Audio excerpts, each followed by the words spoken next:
defense rests, let's lay it down. Gonna dig deep, wave that verdict round. The defense rests, time to analyze. With the evidence, we'll unveil the crime. Justice served in an honest fight, true crime tales till the verdict's right. Solving more than just trivial quests, where sentences rule at the defense rests.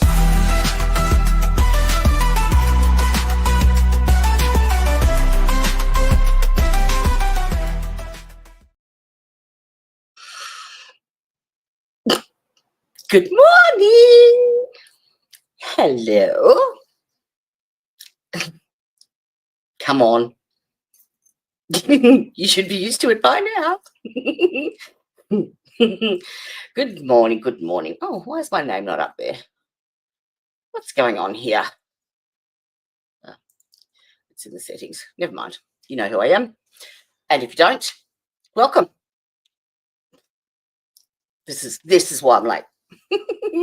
Welcome to the Defense Rests, where the host is generally a tad tardy, and but she's got lots and lots of good stuff to present. So, so welcome to Momentum Monday. Momentum Monday. It was going to be Mangina Monday, but it didn't really reflect what's occurred today. So I went with momentum. Hey, Justine, how you going? Good morning, Justia. Madam Lash.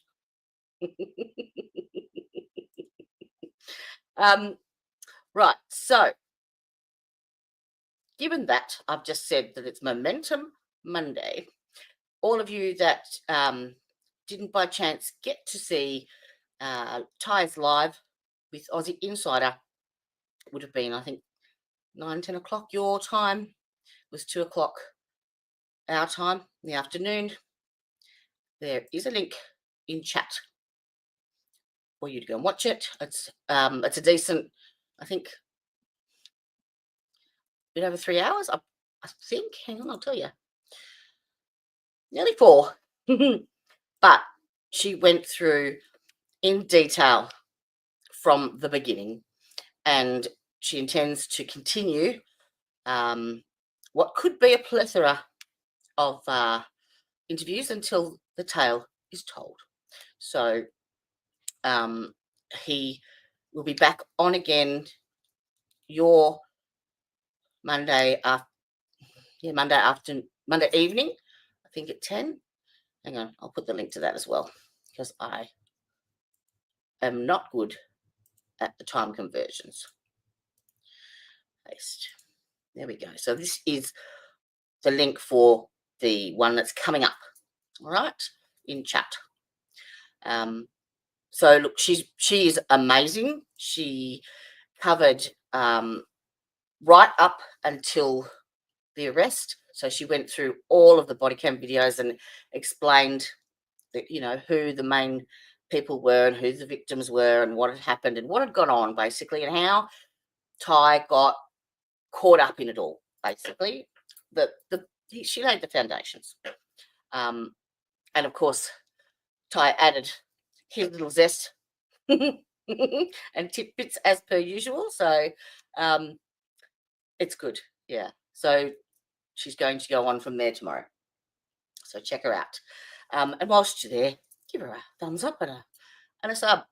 She's great. She's in Queensland. She's another Aussie. She is massive with the Karen Reid movement, and the similarities between the two cases with Ty and Karen are just phenomenal, which is why I think she's taken an interest in it, which is fantastic for Ty. And pinned in chat is his GoFundMe link. He needs, he pretty much needs to start from scratch. So anything would be fantastic. He's still wearing the same pants that he came out of jail in November. So, poor bugger. But onwards and upwards, I say. It's all positive from here. All right, so we're starting a new trial today. Yay, she says. Yay. And it's not about Karen Reid, Teresa.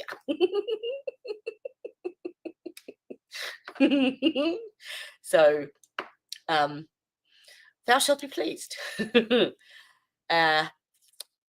So this is a trial that I've been sitting on for a while. It's from the archives. It's about, I think it's 5 years old. That anyway.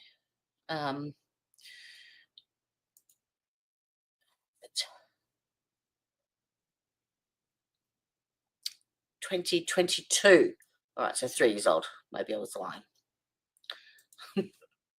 That's when the trial was. So the actual event was probably at least a couple of years before that. Now, leading on from where we left off with regards to all the death penalty stuff that we did with Steve and then the podcast, I have chosen another death penalty case in Florida. I will warn you, it is graphic in nature and it involves two young boys, Tayton and Robert Baker, 14 and 12 they were at the time, and it was brutal. All right, so fair warning. I will actually put up my little the boys are just there. Now I've done a little bit of a, you know what I'm like. I like to do a little bit of presentation, and I've been playing around with Canva today. Been playing around with my Stream Deck today, which is another reason I was late. I got sidetracked. Tanya's fault, she bought it. Oh, bugger, I haven't been to the post office yet. Oops. Someone decided on Friday that it would be good to go out into the garden and help pick up some of the cat poopies in the garden.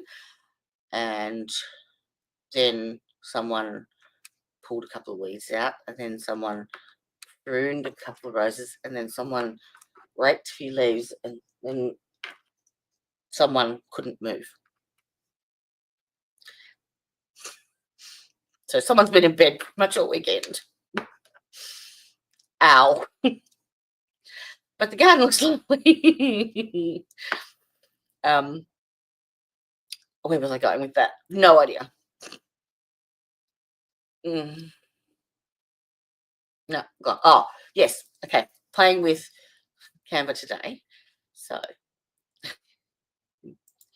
I've created a couple of little things just just because I can. So we have a little presentation that I've done. So we have an intro to the presentation. Are you ready? Here we go again, my friends. The novelty that never ends. You know that I cannot survive without doing a deep, deep dive.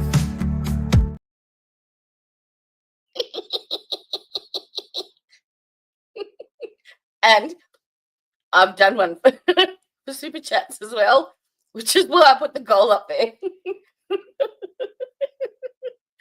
It says that Wait, stop. Why did that start? Stop. Stupid. I didn't create AI. I did all the artwork. I just fed the text into the voice. All right, so this is like an introduction to. I need to change this setting. It's annoying me. What's that? Oh, nope. Let's go back on that one. That'll do for now. Yeah, little intro. So, forensic psychologist says that a man convicted of murdering two Putnam County boys could have experienced a meth-induced psychosis. It's And a that's due to reaction that mimics psychosis. somebody with schizophrenia. The drug can make people agitated, suspicious, and delusional. Nearly 40. So that is Wayne Wilson, our defendant, and the two boys. Tayton is the older and Robert is the younger.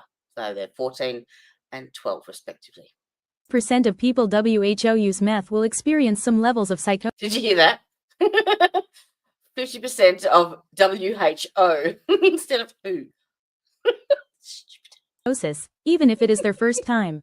WHO. WHO use meth will people agitated, suspicious, and delusional. Nearly 40% of people WHO use meth will experience some levels of psychosis, even if it is their first time. Sleep deprivation and a history of mental illness can fuel these psychotic episodes. Wilson was living with the aunt of 14-year-old Tayton and 12-year-old Robert Baker on the family's property with his own daughter when he murdered the boys in August of 2020. The Putnam County Sheriff said the crime scene inside the Bakers' home was one of the worst he had ever seen. Wilson was convicted of beating Tayton and Robert in the head with a hammer and then slitting their throats. The boys' mother, Sarah Baker, testified that the night before the boys were killed, she saw Wilson outside sharpening a knife. That knife would later be matched to the murder weapon. Wilson's mother also testified in the trial, and she begged her son to answer why he had killed the boys. In the recorded confession, Wilson tells her he killed them because he felt their family was going to report him and his girlfriend to the Department of Child Services. The family was pro-death penalty. Yep. It was the boy's mother, Sarah Baker, who found the family was actually in support of the death penalty in this case. Them dead the next morning. She testified to seeing Wilson sharpening that knife, and that knife that was used in the slaying, authorities said. When I ripped off the blanket, I knew, she said. It was everywhere. Tayton was covered in blood.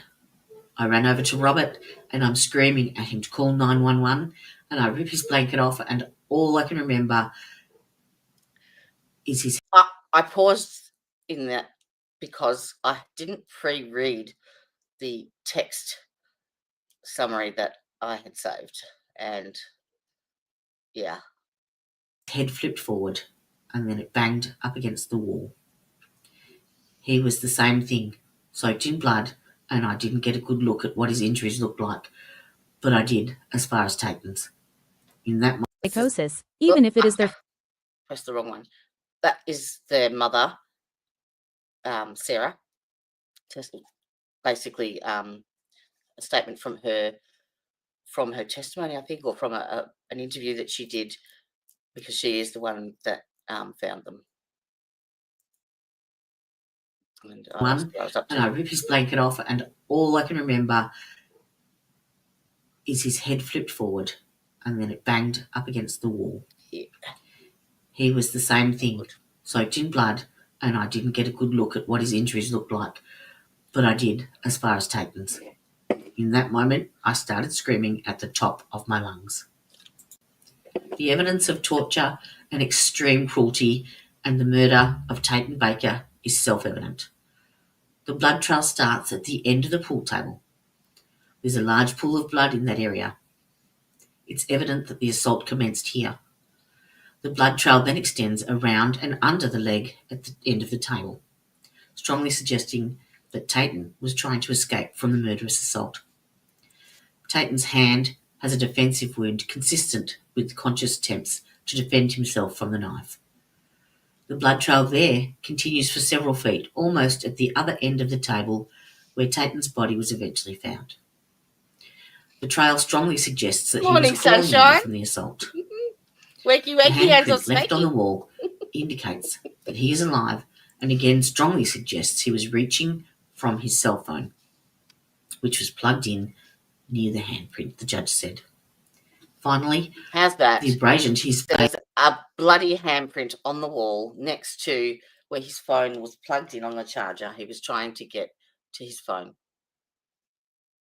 Motherfucker. Case revealed that when the assault occurred, he was face down as the defendant struck him over and over again. I don't blame you. This case is a death penalty case out of Florida. Florida versus Mark Wilson. It is graphic in nature and viewer discretion is advised.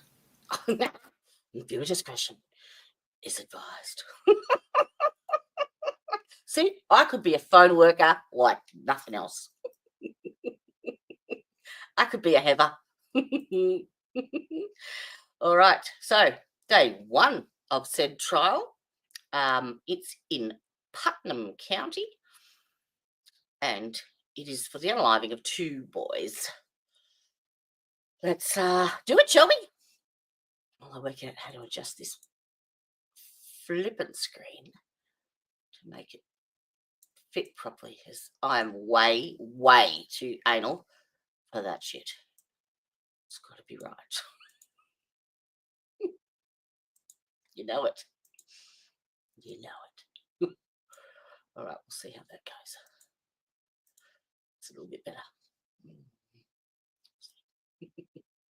All right, and action. They hadn't had Wi-Fi, internet hooked up yet, and as teenagers, they were tied to their phones, and so both boys had kind of found the perfect spot.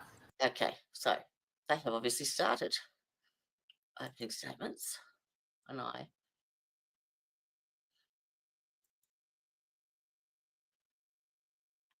missed the mark, obviously.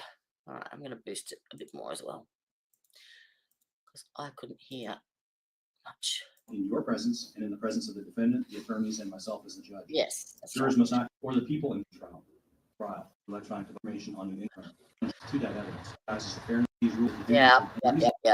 Rules of the court. Present evidence. Come on. The evidence that without is seen to have by talking. Right. Sarah's sister, Cindy, lived in this area. And so they moved up here after living in South Florida for a number of years, raising the boys to be close with the family. Chad was an over-the-road trucker, and so on the morning of August 26th, he was gone. He was out of town working. And so Sarah was asleep that morning in the back of her house in her master bedroom with her 4-year-old son, who was sleeping. Tayton was her 14-year-old, and Robert was her 12-year-old. I'm sorry, that's the best I can get from that. There is a lot of background noise, and she's at the pulpit, so there's no microphone. I've boosted it as max as I can. If I put any more bass in it, you're just going to hear static. Sorry. I'm sure once they get into testimony, it'll be okay. I need an audio mixer.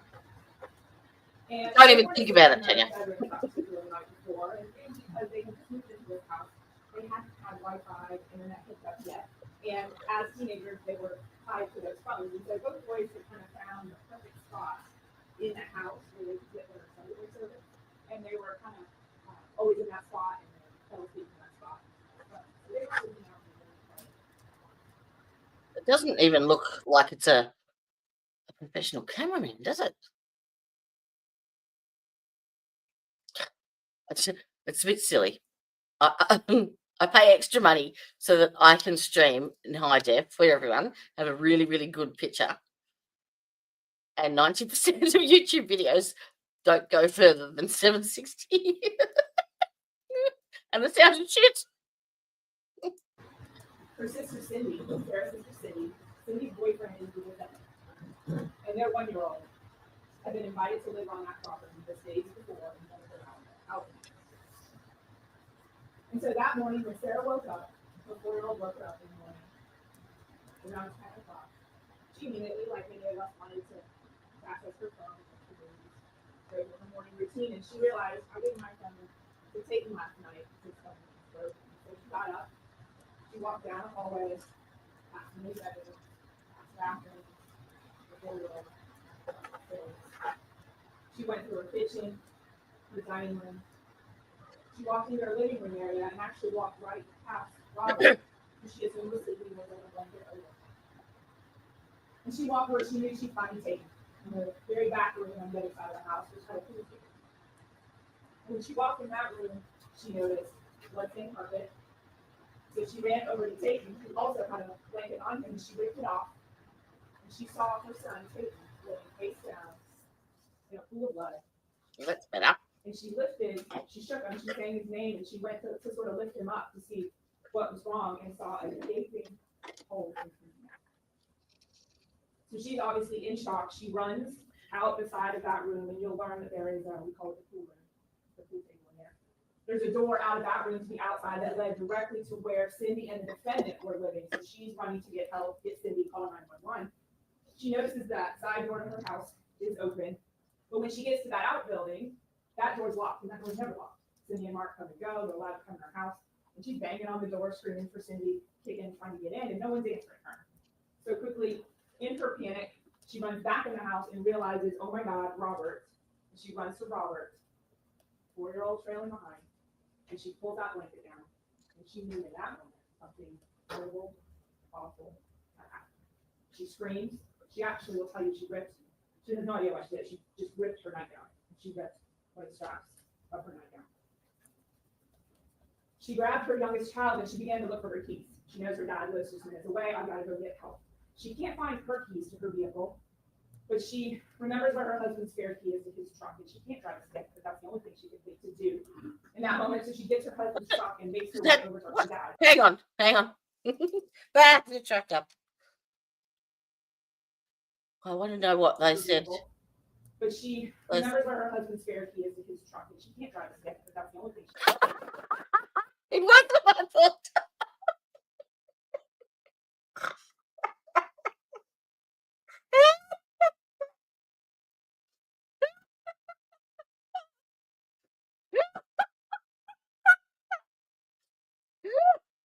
Sorry. She can't drive his dick.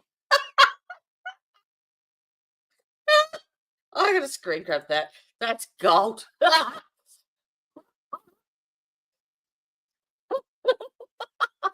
Yep, that shit just happened. Oh, what a ripper. That's gonna be a oh, that's gonna be something. I have to find some use for that. Oh, excuse me. Where do I save it now? Oh. YouTube pics. There we go. Save. When I asked you later where I saved that, just remind me. To do. In that moment, so she gets her husband's truck and makes her way over to her dad. That's gold. She's unable to drive that vehicle, but she makes it there. You will see on surveillance video at the Benson house, her dad's house. You'll see her come up. You'll see her enter that house.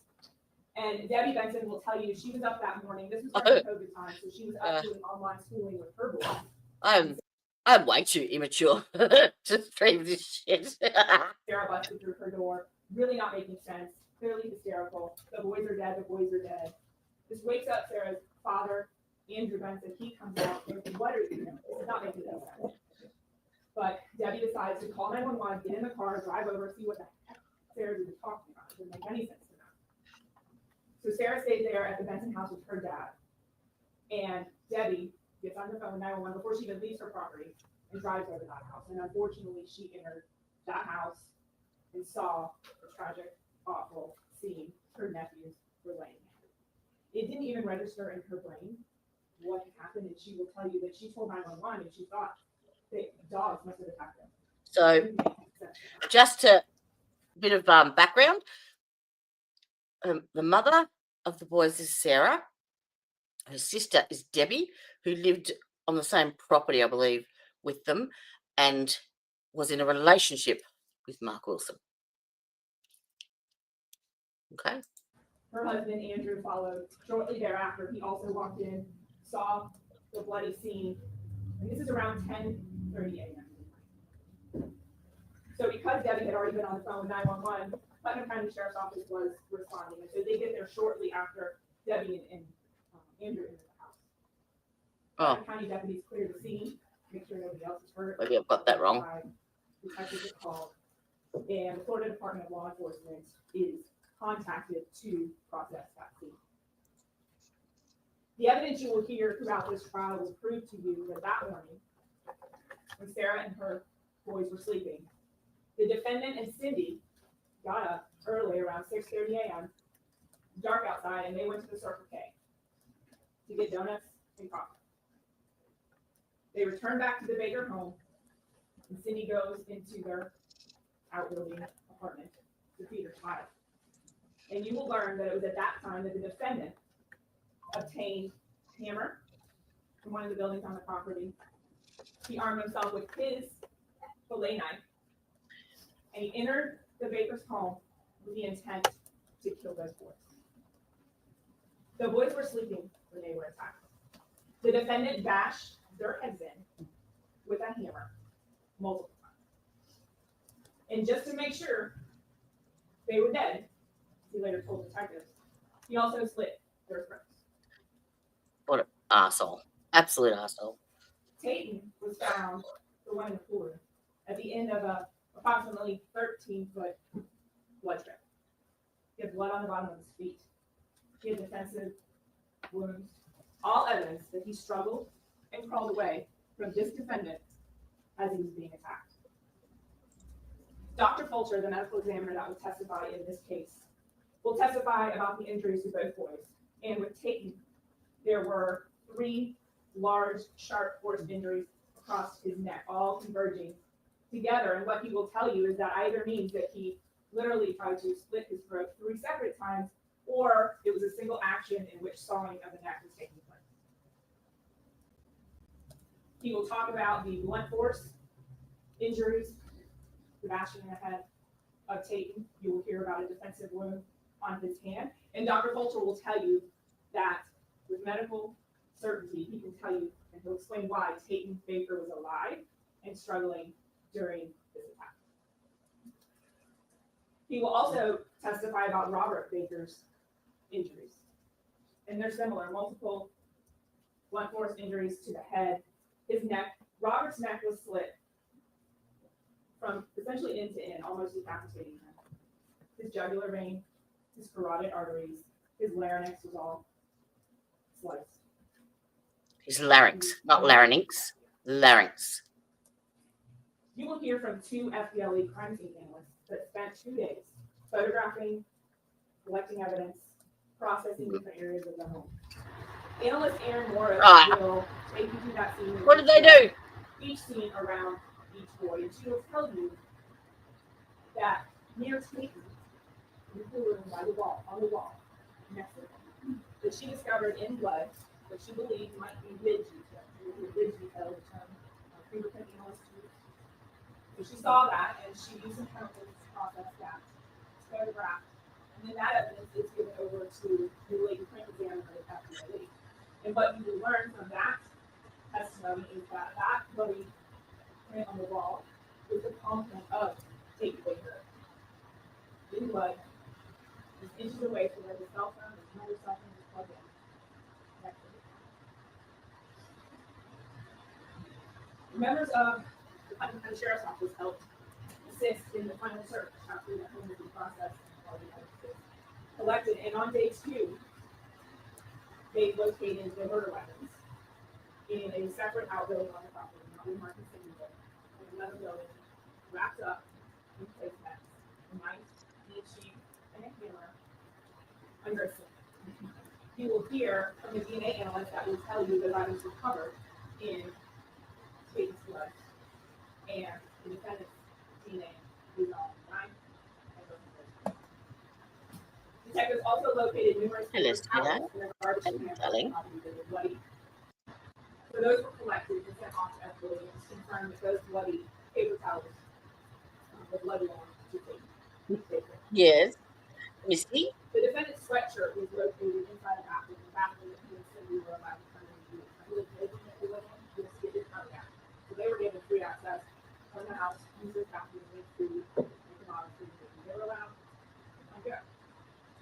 His sweatshirt was located in the bathroom common use, and that sweatshirt was sent off as well for the analyst, and it included Robert and Tayton.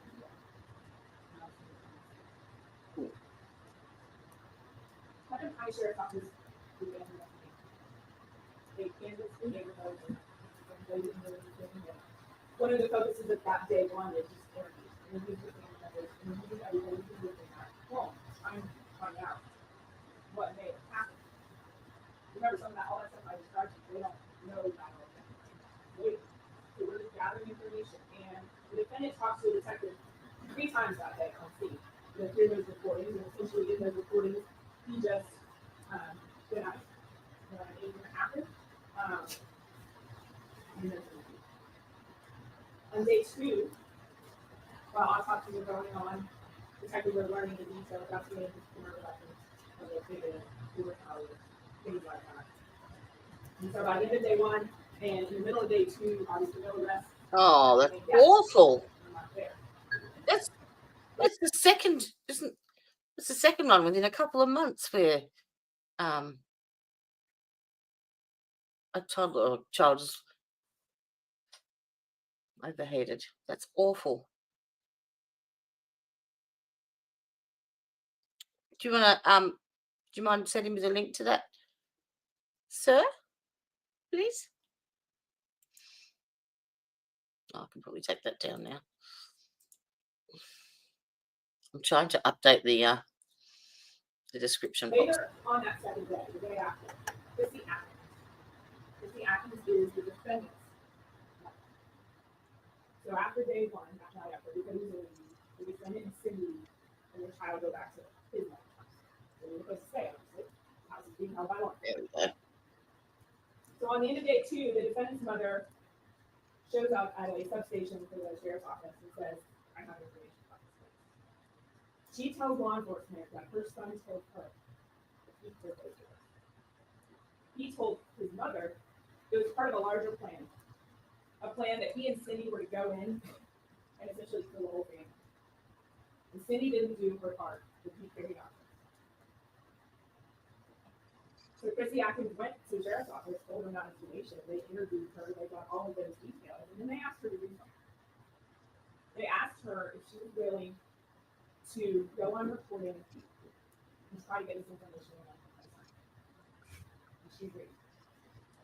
There was an undercover operation that was set up. Her vehicle were outfitted with recording devices. She picked up her son.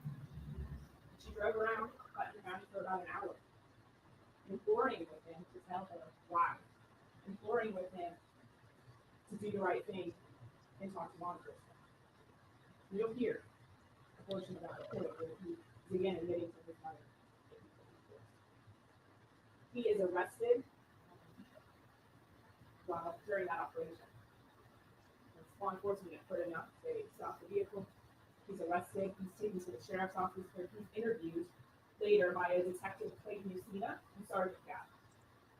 And in that interview, the defendant ultimately, he doesn't admit it at first. In the beginning, he denies he doesn't know anything. It's similar to day 1. I know. He actually play for him his recording. It goes in and out. To get him to talk. But once he hears that, he admits to the brutal and vicious murders. He admits that the 2 items found under the sink, the hammer and the knife, were what he used. He admits that he thought about it, that That's he went in there not and killed those boys. acceptable. And he says he thought Cindy wanted him to do it. Now he takes back the story he told his mom. He ultimately tells law enforcement, no, there wasn't a plan Yeah, for Cindy. yeah, She didn't know about any of it until it was done. yeah. But he kept on. The worst I've ever done is forgot I put my phone on the roof of my car. Once. Is it on one of the big channels? I'll have a look for it. Let's find out. Telling law enforcement he had to do it to protect his family. He gives many reasons, none of which are honestly going to make any sense. What possible reason could there be? When you see the evidence in this case, to do this. But he says, at first, well, I thought Sarah and her family were coming after us. I thought they were going to call DCF because they don't like the way we live, we don't care about drug use and things like that. Sarah was like her, Cindy was pregnant then. So he was worried they might call DCF and take her kids. Then it was, well, I thought the boys were sleeping in the city. No evidence, no reason why he thinks that. And then it was, I think they're harming my daughter. When the detectives pressed, why do you think that? Is Well, I don't know. I think somebody's keeping it. He provides No real reason. How far away is Putnam County from you, Udhef? In Florida. Florida. He doesn't really want to talk about details in the interview. He admits this. Every time the detectives are imploring him, of course, everybody wants to know why. Explain this to us so it makes sense. Did something happen that morning? Were you in a rage? Did you snap? Was it the drugs? All of these things are being posed to him. He doesn't want to talk about the details. He won't even look at the photographs of the dead boys that they're putting in front of him. And at that moment, he just gets upset and he's worried that someone's going to kill him. You can turn the light on. He It's won't cool. give details. But at the end of the day, like we talked about in the race selection, the why, it's not going to matter under the law. The evidence is going to put you beyond a reasonable doubt that Sarah and Chad's boys are dead, that this defendant did it, and that he premeditated it, and committed a burglary like we discussed when he did. He entered that home with the intent to kill the boys. That is a burglary, clearly imitation of the murder.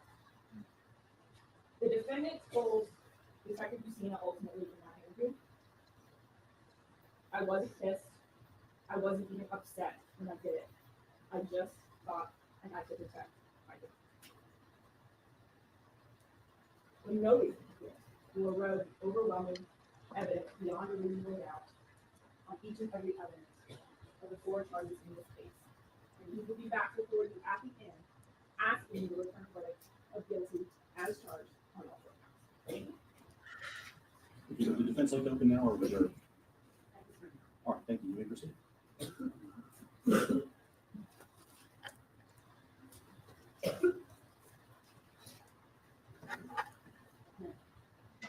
Protector, comforter, our lover, father figure.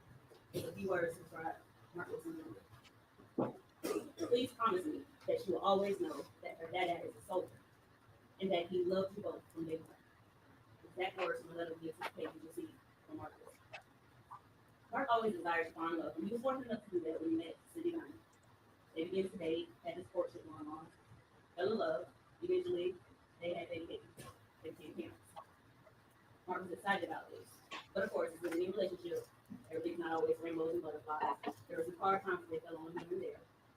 And so during those hard times, they would have to live in different places. One of those places, a lot of the times, they would live with Cindy's sister Sarah. Here and there, from here on out. And of course, they included Sarah's children and her husband. So the family dynamic was just a little different. It wasn't disagreeable. They would have to get help from people here and there, mostly Cindy's sister. He would always provide for his family when he could. He would, when he wasn't working, make sure he was bringing in their bond. Cindy didn't have a driver's license, so he did all the driving for the family, just making sure that they would spend whatever time together that they could. I can't even imagine to try to live life without you and her. Again, words and words on letters. He had such a love for his daughter. Mark loved his daughter more than anything. And because he loved her so much, sometimes it caused him to have to make himself decisions. Again, like I said, they fell on hard times here and there.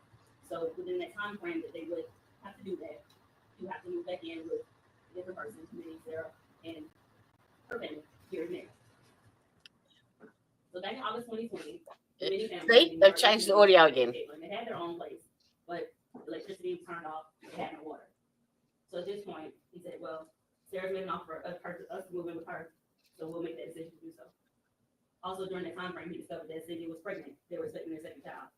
He was excited all over again, and he knew at that point he really needed to increase his role as a protector and a provider, do what he needed to do to take care of his needy family. He would work here and there, and he would also at Sarah's home help out, putting things together and doing all those things that a protector and a father would do. Caitlin is so extraordinary. She really is our greatest achievement. Mark's own words about his own daughter and his own family. Words that we submit you will hear and give you insight as to what happened on August 26th of 2020. Mark doing what he thought he had to do to protect his child, protect his family. We submit that you will hear that Mark believed that the boys were molesting his daughter. Mark does deny his actions in the beginning, but eventually he does confess to what he had done. You'll see that he drops his head, he lowers it with shame. Tears start to pour down his face. He's remorseful, and he takes accountability for what he's done. He's owned up to it. This is a tough case, very tough case.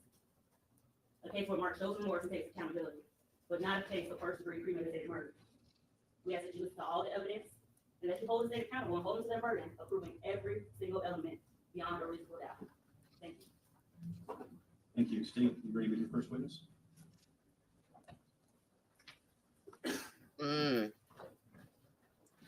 Yes, they called Sarah Baker.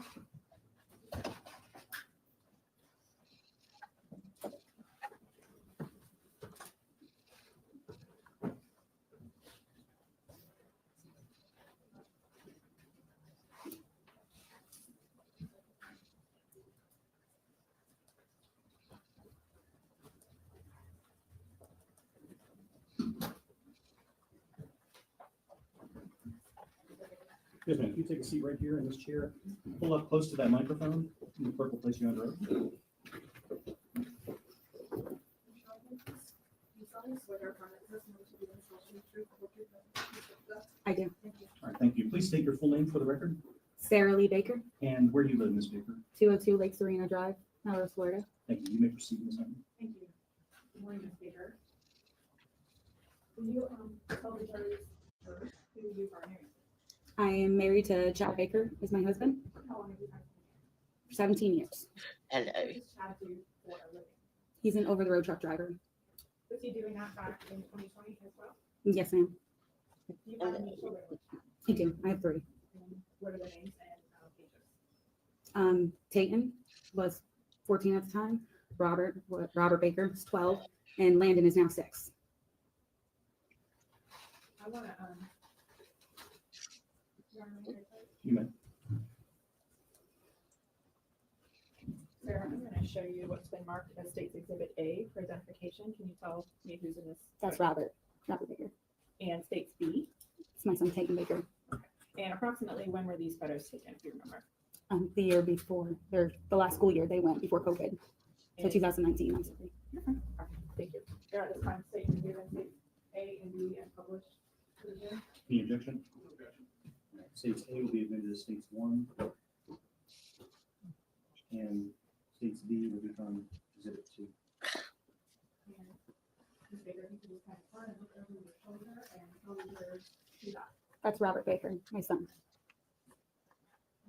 That's going to be Exhibit 1 for the record. That's Hello, Tayton sweet Baker. cheeks. He's 14. My son. Exhibit 2. She's been hiding. Now, when you moved to Putnam County, you were calling it the I do. We moved here the beginning of August. I think it was August 14th, 13th, somewhere right in there, 2020. And had school started when you guys moved here? Not yet. No, it was to start within 2 weeks after we had moved here. Where did you live prior to coming to Putnam County? Lakeland, And how long did you live in that area? 18 years since before I had my kids. So that at that point, the boys had been raised down there. Yes, their entire lives. Why did you decide to move to Putnam? To be closer to my family, I was having a lot of difficult times. Started getting severe depression, anxiety. So I thought if I moved closer to my family, that my dad would be able to help me out of my shell a little bit more. And we had a bunch, of plans, and the kids were excited to move up here to be closer to their cousins, even though they had lots and lots of friends down there. And you and Chad buy or rent? We bought a house, And where was that house? Like, where did you live? 129 Chicago, Melrose, And how close was that house to the body? the very next road over.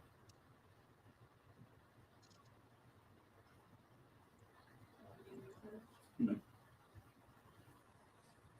Let's show you a series of maps. Space FF133. And just take a look at these maps and let me know if you recognize these in the area. Yes, that's our house. And this would be our road that it was on. And just past this dirt road would be my father's off the main. And that was FF1. And then FF2. Is my father's. This is my father's house.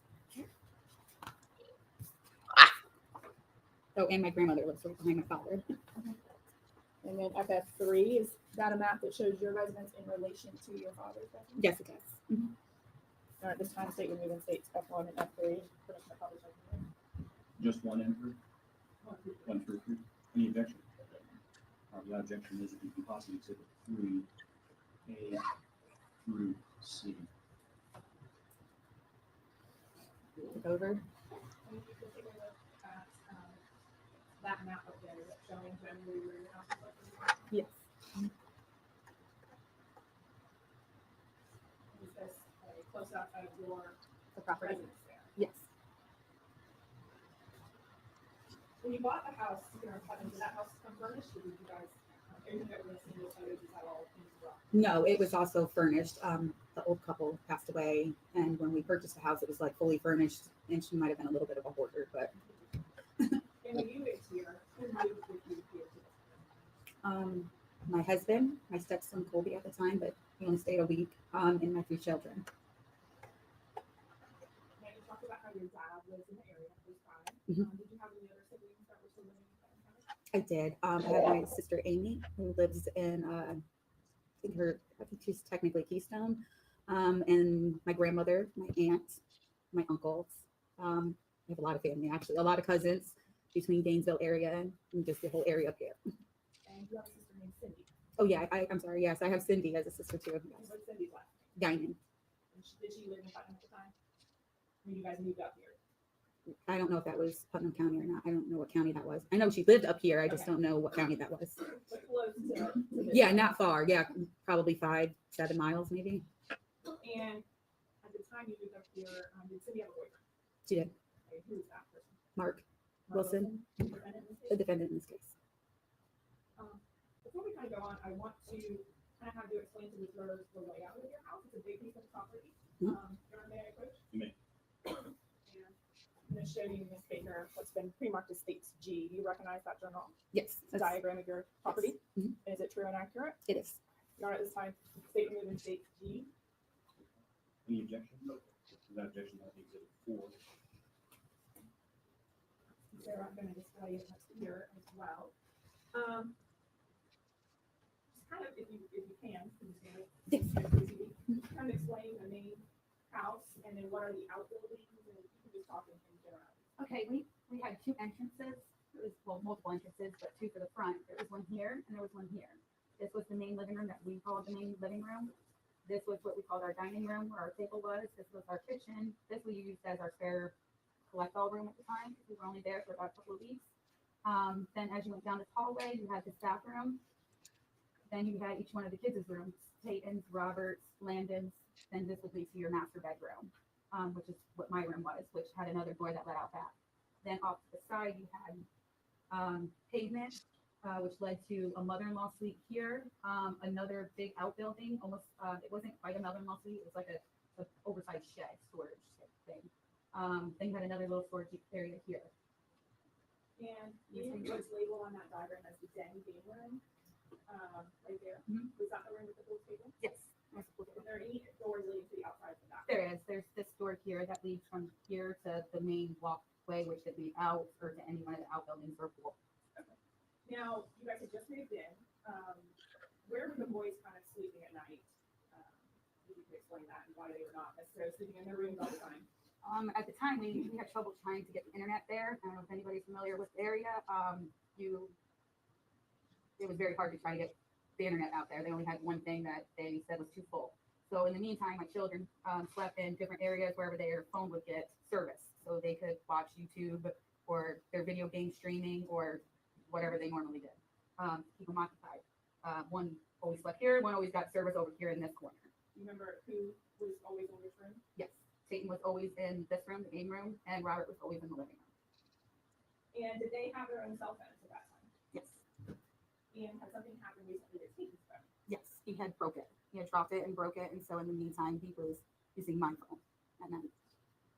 And just before you sit down, where was it that you had allowed Cindy and Mark, the defendant, to move into? In this detached building here. Now, did that building have like a restroom and a kitchen? No working, no. This one had the working kitchen, but not a working bathroom. The septic, there was 2 different septic tanks, and this one had collapsed.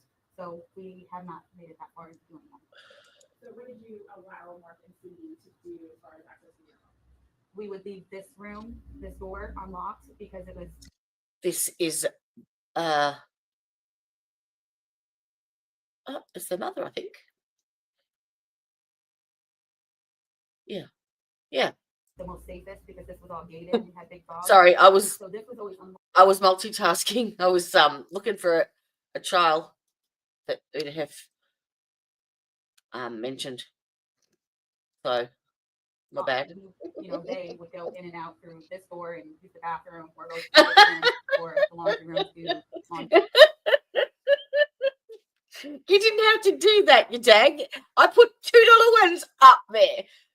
I put $2 ones up there, so you didn't have to do that. But thank you. Guess what I get to do now? Guess what? Guess what? You ready? Wait for it. Out to the person that just gave us a super chat. This community is just the best. Love you all the different.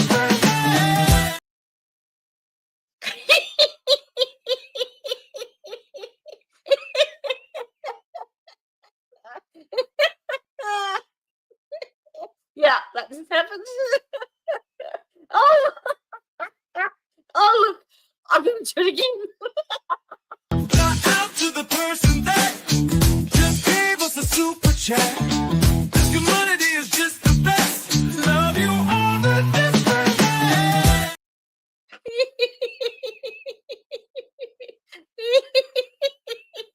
Oh.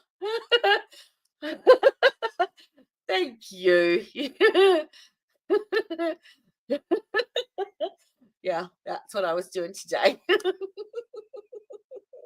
You missed my deep dive one. Thank you. Thank you very much.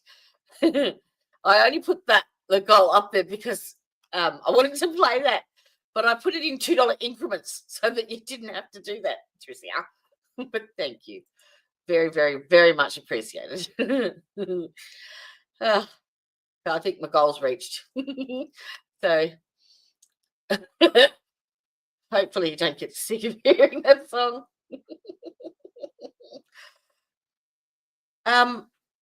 Is it your answer? I don't know.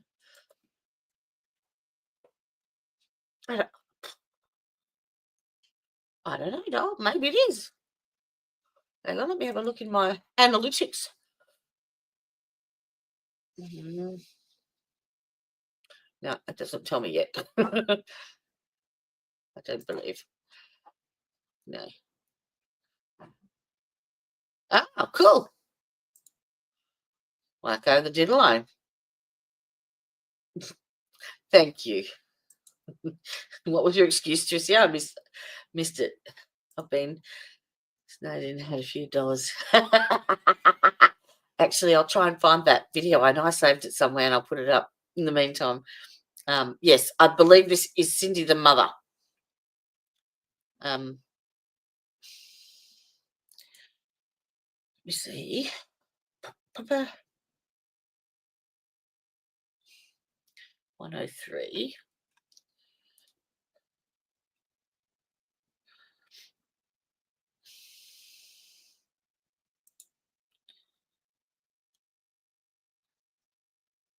Yes. Yes, it is. Right on, Dougie. Thank you. Whatever they needed access to. And what were you guys thinking Video. with that building labeled the West Detached Building? What were you guys thinking about? As my husband's same room. When you say gaming, you mean video games? Yes, yes. Different than the pool room. Different than the pool room, yes, yes. Video gaming. He likes to collect pops and different characters, and so we made him shelves and stuff to put up. Oh, there it is. Now, did Cindy and Mark have any children? They did. And at that time, how old was their 14, 15 months at that time. prior to you moving to the Melrose area, has Cindy and Mark ever lived with you before? Multiple times. And so why had you brought them into your home before?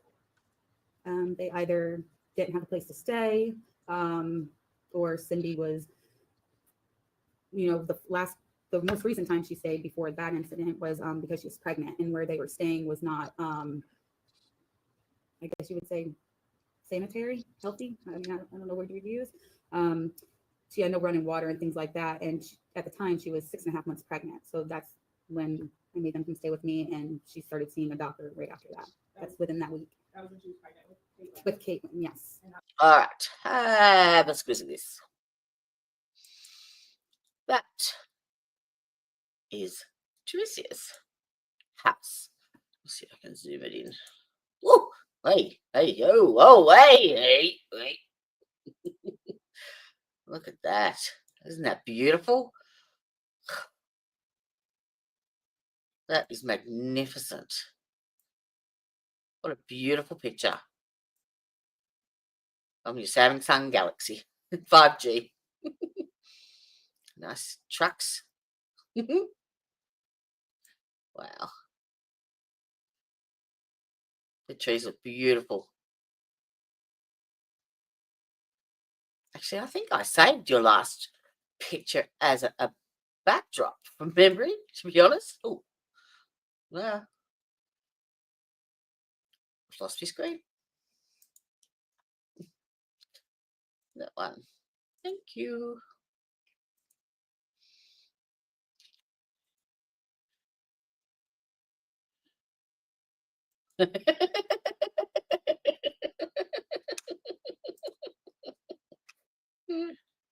Wow.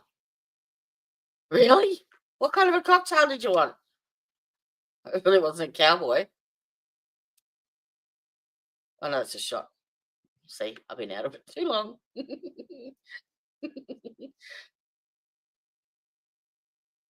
Thank you. That's lovely. In Lakeland, correct.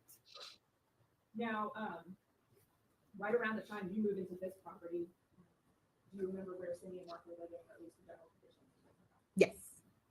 The place that they were staying in, it was, they called it a lake house. It was on the lake. It was more of a studio apartment type thing. It was infested with fleas, had no power and no food and nothing because there was nowhere to store it all. And that's where they were living at the time when I had moved up here. And did you eventually invite or ask them to come live with you at this residence? I did. And what led to that, you asking about that this time? Wasn't just because of the conditions of her house, because I tried to get her power put back on, even with me paying it. The landlord was just, it was in her name, so it was just a big hassle. So they, in the meantime, were staying at his mother's house for a couple of days prior to me inviting them to stay at my house. And did you visit her there one time? I did. And what did you see that prompted you to invite them? They were smoking marijuana in the house with the baby in it. Did you say anything to them to express how upset you were? Yes. What did you say? I actually said, get your stuff together. And then I told them to get in the car, which they did. We did leave there without the baby being in a car seat at that time. And then I said, if I can't remember my exact words, but it was to the lines of, if you guys can't get your shit together, then I'm gonna have no choice but to turn to turn it over to DCF to get other people involved in helping. But they agreed to move to my house. So none of that was a big issue. I mean, it was an issue if they didn't want to come and stay, but they wanted to come and stay. And do you recall approximately how many days before the 26th had they sort of moved into that home? Friday, the Friday before, And the 26th was a Wednesday.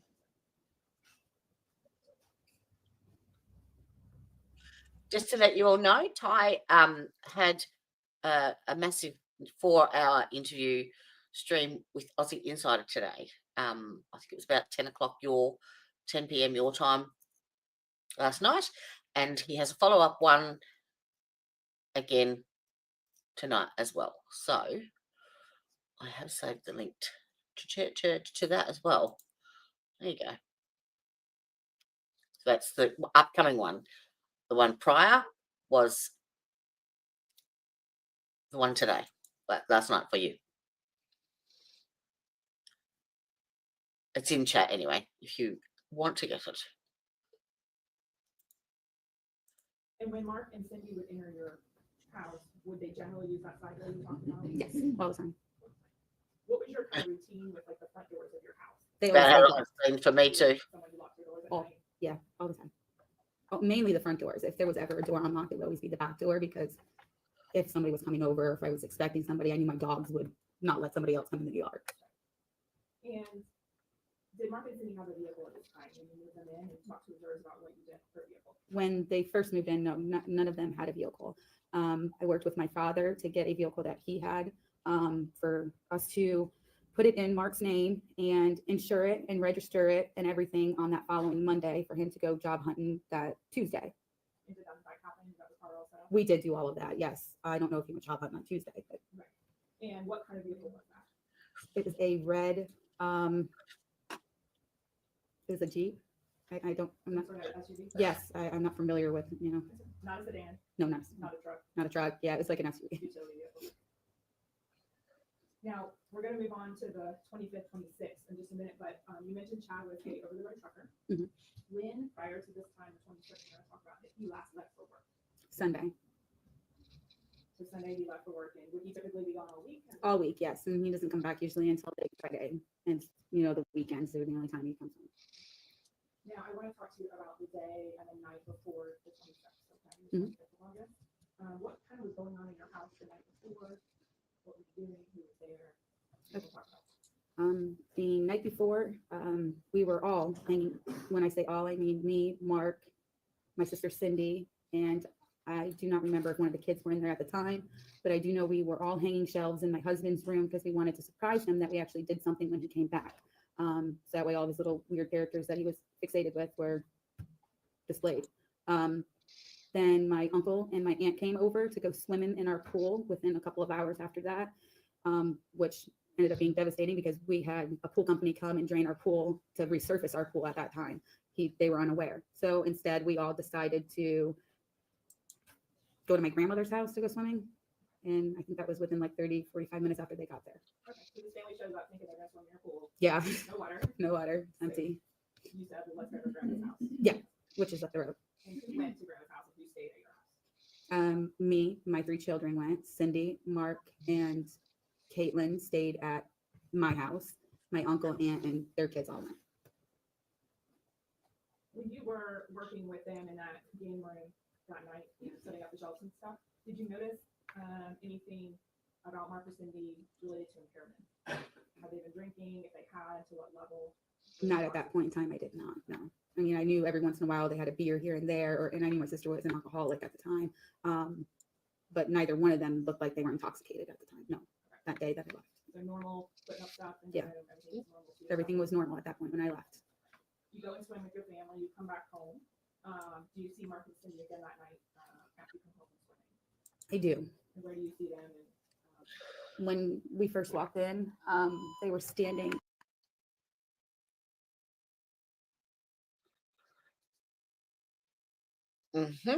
That just happened. That's a thing. That's not my feed. so Mark and Cindy had to go the next day that night. I did. Cindy had just taken a pregnancy test. It came back positive. And she needed to go to the baby doctor appointment to get a proof of pregnancy so she could get on Medicaid so she could go see a regular doctor. You knew that was happening the next morning. I knew that was happening the next Did morning. you ask Mark or Cindy to do anything else for you the next morning? I did. I asked Cindy before I went into my room to go watch TV with Landon if she could go to the store and get me coffee pods. You like coffee? I do. And would that be something normally you might ask them to go do? Yeah, I don't go to this. That was the whole reason of moving up here is the stores, the people. I don't go around. So Know that feeling? So did they ask, or did you have to provide any gas money at that point? I did. I left $10 on the kitchen table for them to have for gas because they said that what was only in Interlaken, I believe is, can't quote that because I can't really remember, but I do remember I left the $10 on the table for Cindy and Mark, figuring that they would have seen it when they walked into the kitchen because it was in the open. And so you retire back to your room with your 4-year-old? Yes, I do. Yes. Boys, where were they last time you saw them? Actually, they were screaming at each other last time I saw them. That right then at that point, arguing about somebody's in my spot about the service. But they ended up going to where Dayton was in the pool table area, and Robert was over by my bookshelf. And in the, when you say bookshelf, what room was that in? What they have labeled as living room. Mhm. Do you see Mark at all later that night? Kind of after you retired your room, tell yours, how you see him again? I do. I seen him again that night on the back porch, which my back door led to the porch where it says back patio, where I went outside to go smoke. He was out there sharpening his knife, and he asked if he could hit my joint because at the time I was smoking marijuana for anxiety. And I said yes. Other than that, Normal conversation. Normal conversation. Nope, it was, I can't even call it a conversation, but it was probably like what we had to do the next day, things that had to get done.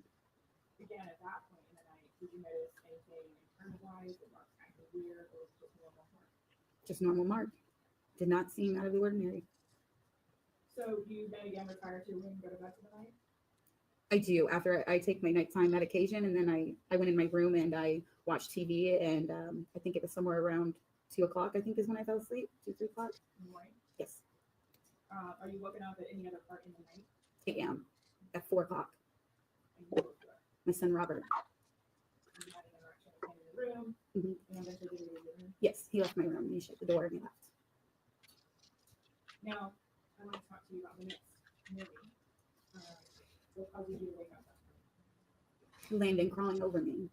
That's how I always knew that it was time to get up. You know, baby's next to you, he crawls over. Well, he's not a baby, but he was mine. Is it regular that he's left the bed for you at that point? Yes, ma'am.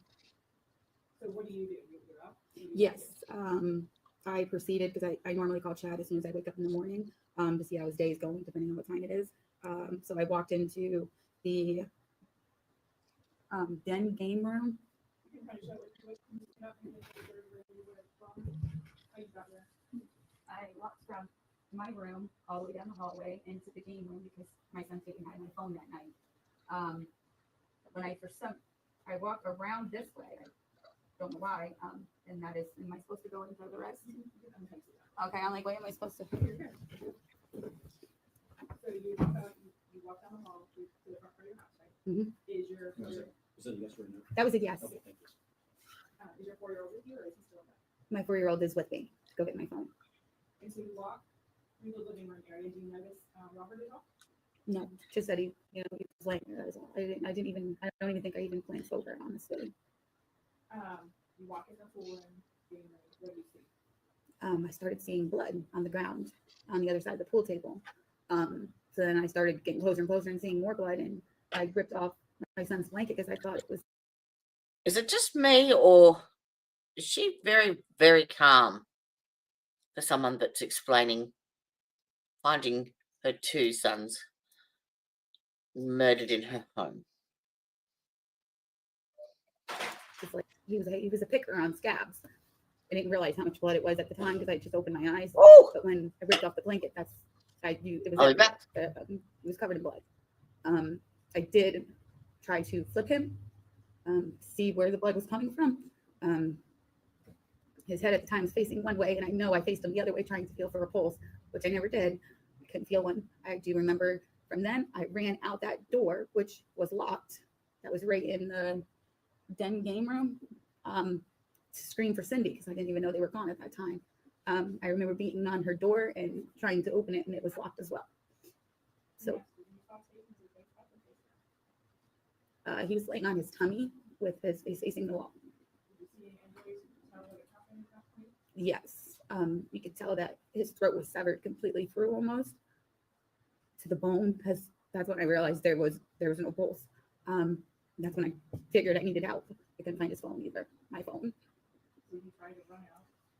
You did run out that side. Yes, I did. I ran out the side door. I beat on Cindy's door and Mark's door, screaming their name. Neither one of them answered. The door was actually locked, so I remember running back in with Landon. Landon is still beside me the entire time, and I run up the steps next to the den game room to the living room because there was 2 set of steps right there.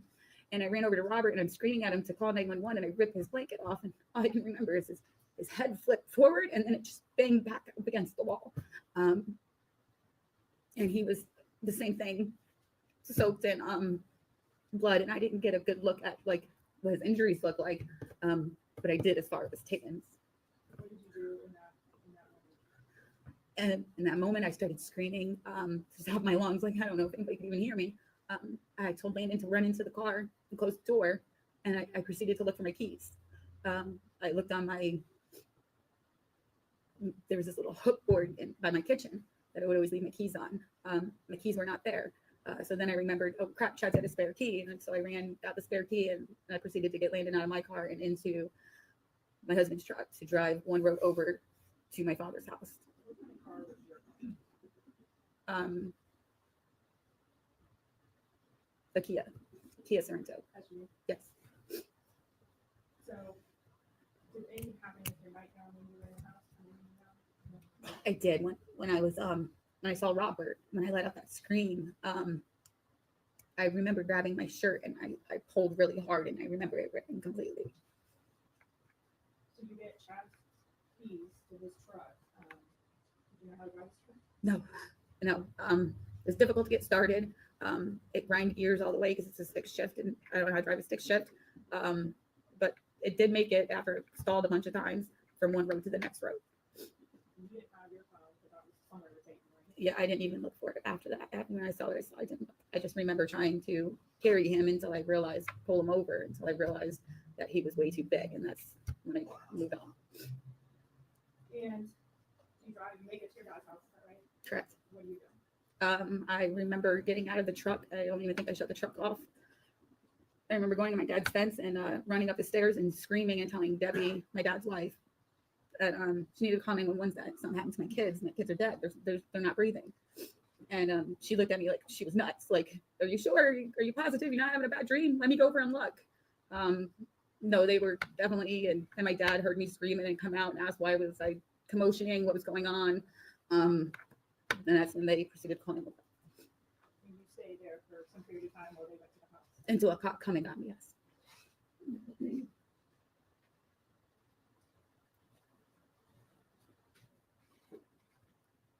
want to show you a few things.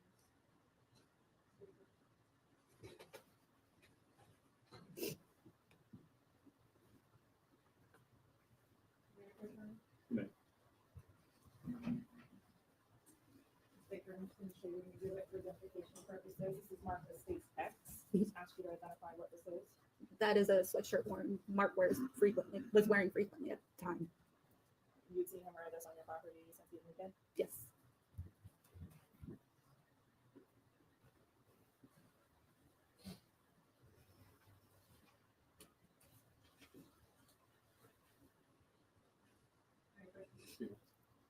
Show you what's marked as states II for identification. Can you take a look at this photo and let me know what room that is, and you recognize it as a photograph of that room? Yes, that's the mother-in-law suite that we made Chad, my husband's game room. At this time, state would in states II. Any objection to that? Objection. All right, that'll be admitted as next in order. Number 5, Madam Clerk.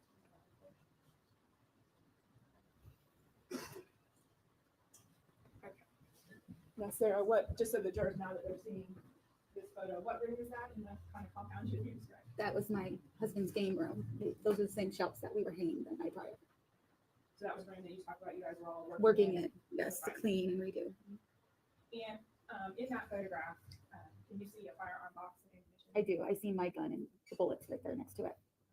So that was in that room as well, correct? Correct. And what were you guys using that night to hang shelves? A hammer, and I think we did use a drill for something. I don't quite remember which one, but most of the time it was a hammer.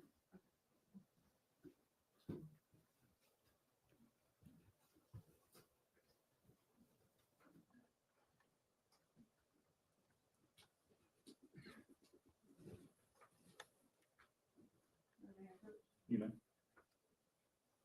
Paper, I'm going to show you an exhibit and ask you to identify something on this exhibit. If you recognize it, states DD. There's a knife displayed on this board. Mhm. You recognize I that recognize the knife. That's the knife Mark was sharpening. The tablecloths are my tablecloths, and I'm not familiar with the hammer one. I thought it was a one claw one.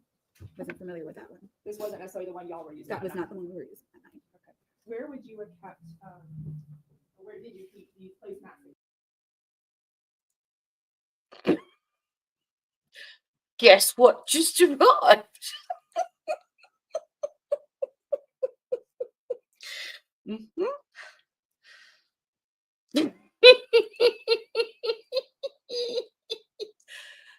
Yep.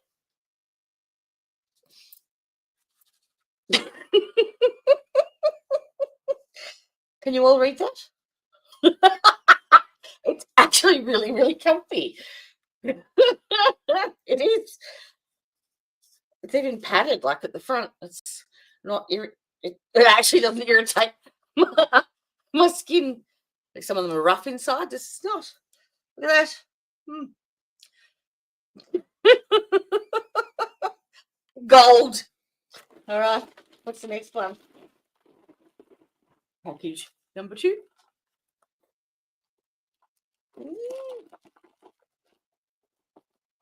It's gone. I think this is the bath mat. I do believe.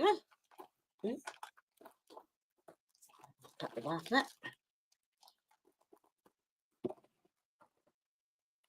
So these are the purchases I did with the bought with the grifting stream we did. Right. Now, this is supposed to be one of those bath mats that it's supposed to go red when you add water to it, but it's got footprints already on it. I need to get some water. Test that. Next, what else did I get? Oh, that's the hoodie. Oh, the key ring. Is it a key ring?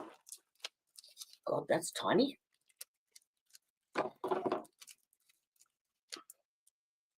I'm not cutting anything. Not supposed to be. Yeah, no, my housemate dumped the parcel on the table and then my external camera alarm went off. My sensor alarm. Sorry.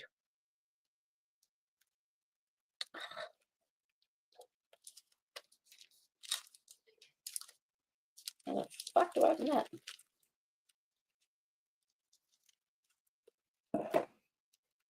All right, what does this say?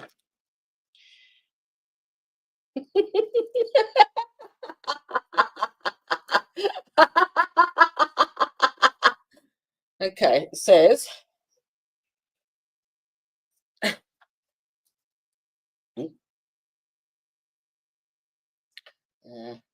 don't be a cunt cake. Can't say it very well, sorry. I'm trying to do it backwards too, and in the light. Oh, can't hold me on up. Yes, don't be a cunt cake. So I think that's to go on my key rings. Now, what's this sweater? What's in the box? What's in the box?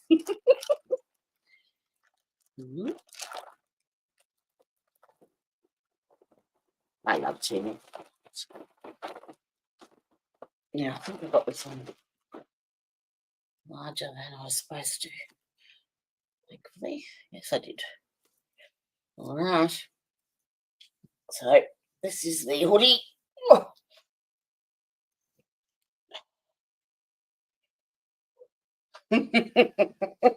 Problem solved. How cool that? Except it's fucking hot here. I'll put the air conditioner on full bore and I'll put it on. Awesome. Shut up. Thank you. Love it. And when I get a chance, I will get some water and test it and show you all what it does. I do love this hat though. I love it. It's so me.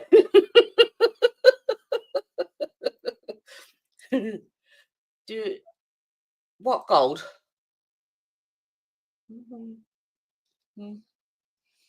I don't know what you're talking about, doll. What gold?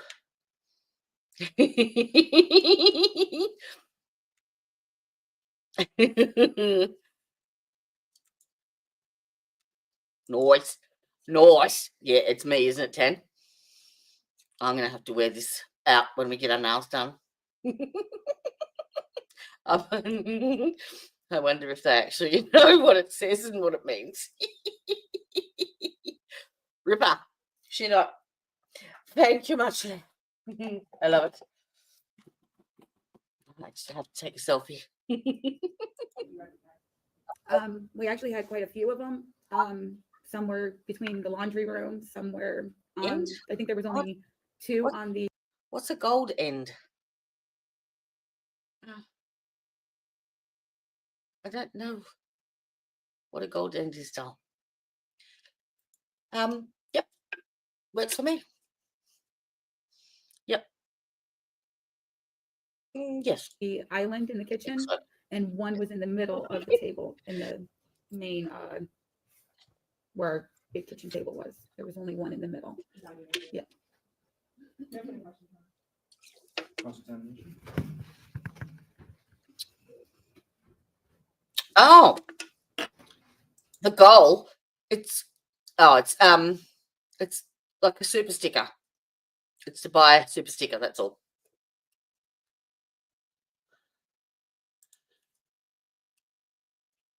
Yep, no problem. Perfecto.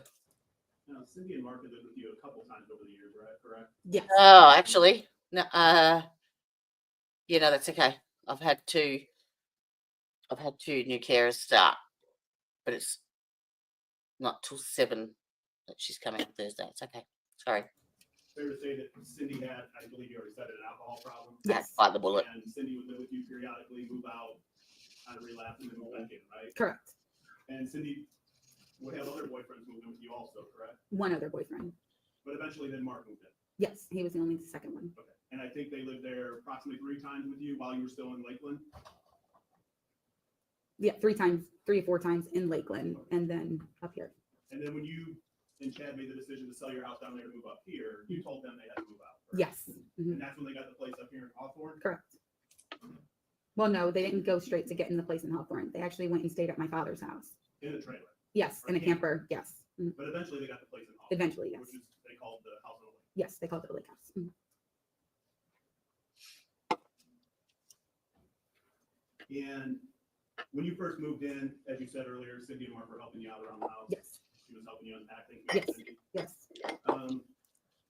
And in your master bedroom, did you have a basket with Yeah. prescription drugs in it? Yep.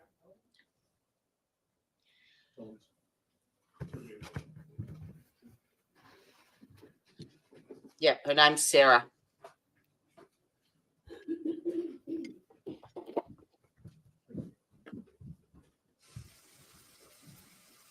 Oh, we have a sidebar. You need to restate your question. Yeah. And within your bedroom, did you have a basket that had various prescription drugs in it? I did.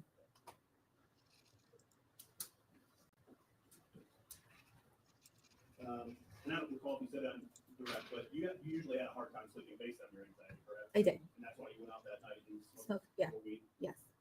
And your testimony today is that you saw Mark out there sharpening a knife, correct? Yes. He was actually sitting close to my window, right outside my door on my right. And on August 26, 2020, you were interviewed by law enforcement that evening, right? Yes. You were taken out of the police station And asked, yes, questions. and you didn't tell law enforcement about seeing Mark sharpening a knife, did you?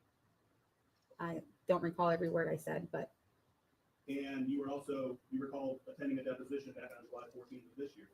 yes. And that was right over here at the courthouse. Yes. And Ms. Dutton was there. Yes. I was there. Mhm.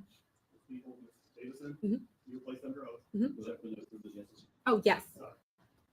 And you didn't tell us. You told us that night that you smoked weed with Mr. Wilson, correct? I don't remember my exact, but yes, I did. But you didn't mention to him anything about Mark sharpening a knife that night, correct? I thought I did. I don't see why I wouldn't have. We reviewing your deposition refresh your recollection. That or looking at the photo of the block where he was sharpening it that was sitting right next to my bedroom door on the right.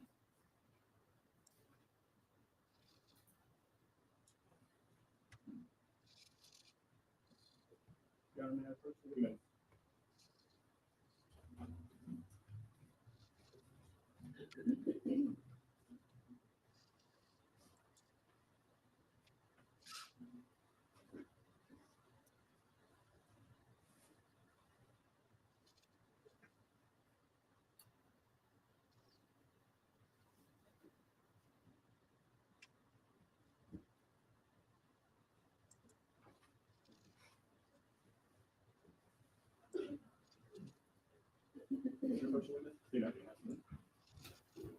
If you could just read line 25 here on Mhm. page 76, and then through, I guess, line 18. When you're done, just look up. That's where you find Yes, yourself. read it yourself. Oh, okay.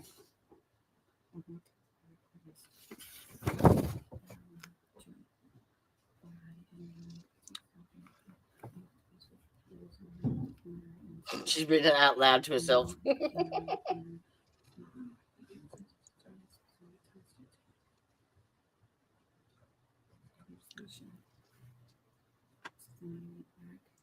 Her sister's boyfriend, I think.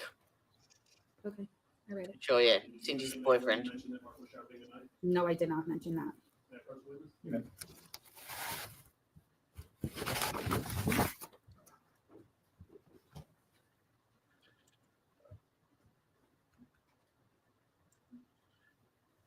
Now, I believe you said you left $10 out that the night before, which would have been the 25th. Yeah, but I think it was somewhere around midnight that I actually stuck the money out there. So I don't know if you'd call it 25th or 26th, but definitely that it was still dark time and I stuck it on the table, Kitchen. the kitchen table. Yes. And it wasn't unusual for Cindy to come and ask you for gas money, correct? No, it was normal. They had no jobs. And it wasn't uncommon for her to actually wake you up to ask you for money, correct?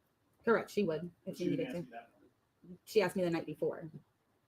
She didn't come and wake you up that morning to ask you for money. No, she did not.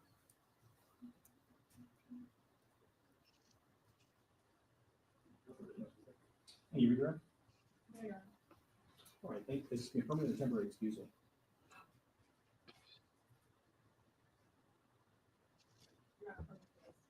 All right, thank you. Aw. Excuse me, you may remain. You didn't have to do that, Christine. Thank you. But guess what? Yeah. Yeah. Ready? Out to the person that just gave us a super chat. This community is just the best. Love you all the different.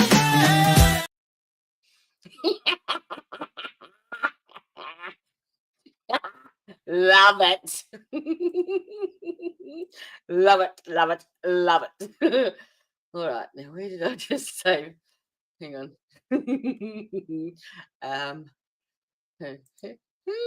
Might have been playing a little bit. Let's see if it came out clear enough. Ooh. Maybe just. It's very hard to do that whilst oh, okay. You ready? Okay. Okay. What? Oh, it's in the background. Hang on. Hang on.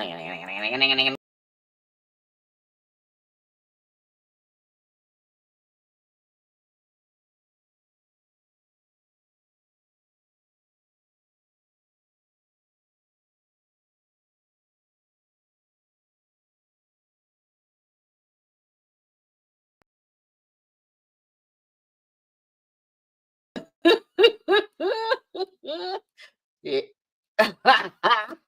I'm gonna have to try and save that as a screensaver somewhere. I love it. Love it. You forgot. Well, I actually thought that the way it was set up was that if you reach, like, I thought it was $2 super chats, which made the $10 mark. I didn't realize that it was 5 separate super chats. Oops. Yeah, I thought I thought it was a $10 limit. Yeah, my bad, sorry. But it doesn't give you an option. It skips from 1 to 5. It didn't give you 2. Thank you. That's awesome. Thank you very much. I like my little happy dance. All right, let's get back to it. Thank you. Okay, thank you. This is a good time to take a mid-morning break. I did too. We're going to go ahead and take about a 15-minute recess now, if you would. Just leave your notes on your seat. You don't have to put it in the envelope right now. Put it face All down right, on your so we seat. can They'll skip escort you ahead to the room. We'll find back there some water. There's also to Maloo. state you can find it. Oh, look, that's sat down again. Let me see my target. What? All right, if you could go ahead and take a seat there, please. Ah. And the clerk will place you under oath.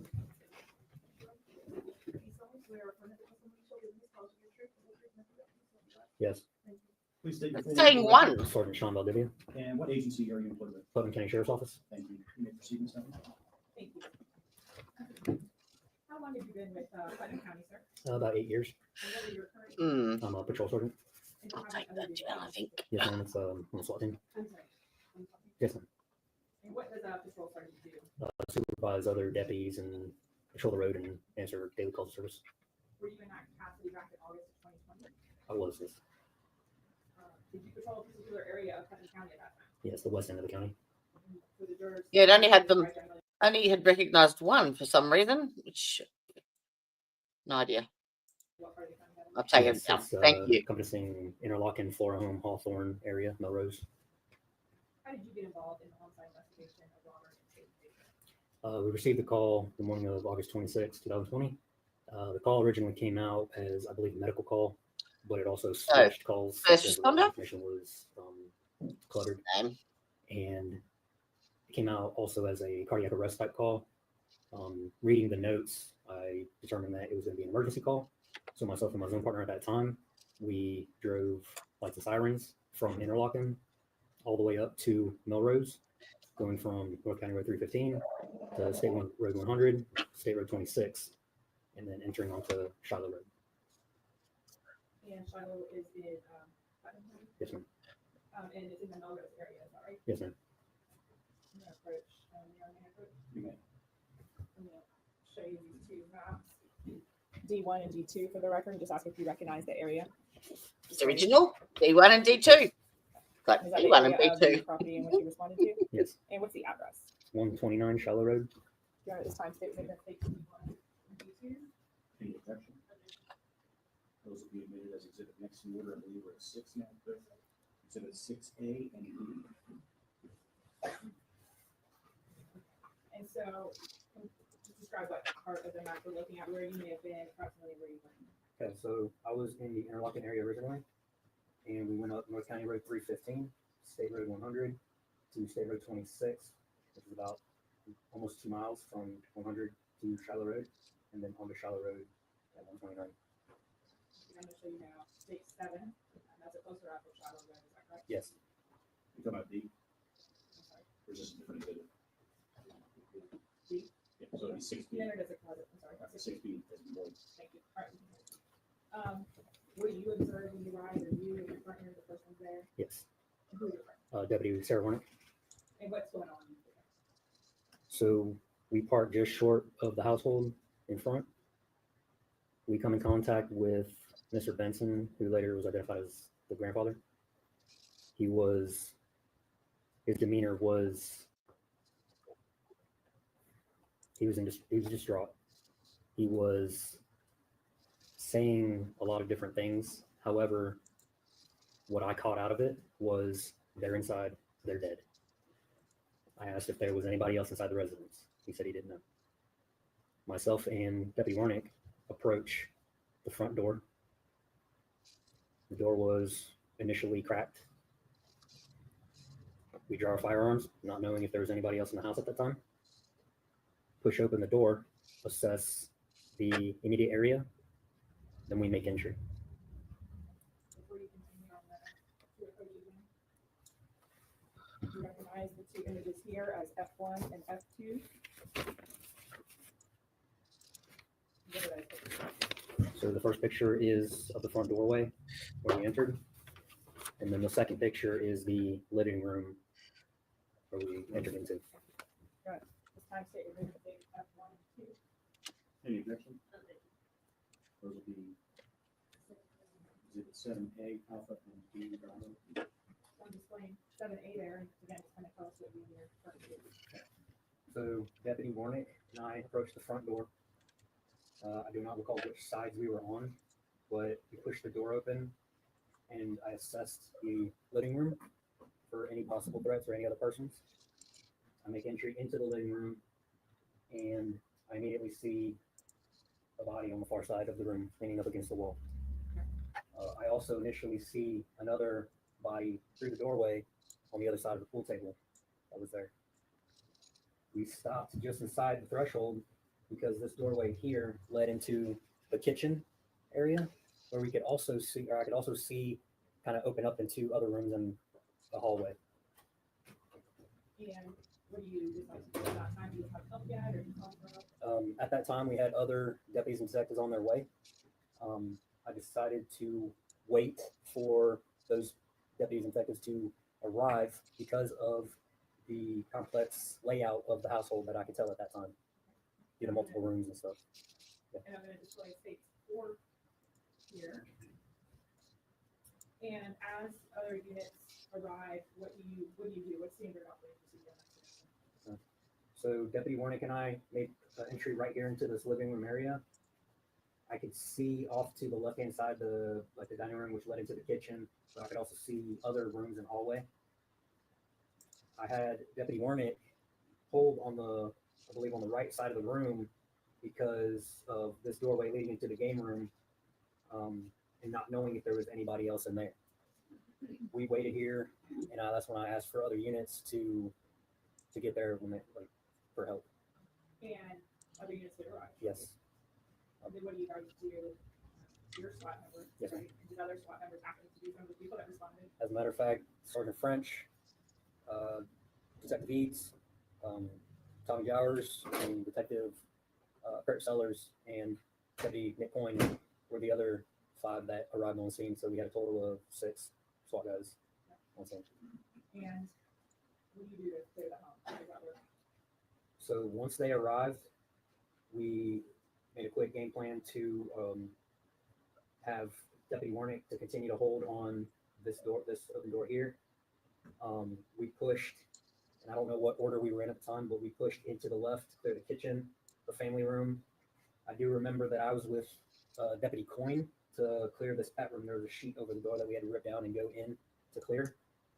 And then while we were doing this, the other guys were holding on the hallway. Once we gave that clear of the room here, they started to push down the hallway into the other rooms. And different members would feel off and do it? Yes. Okay. Yes.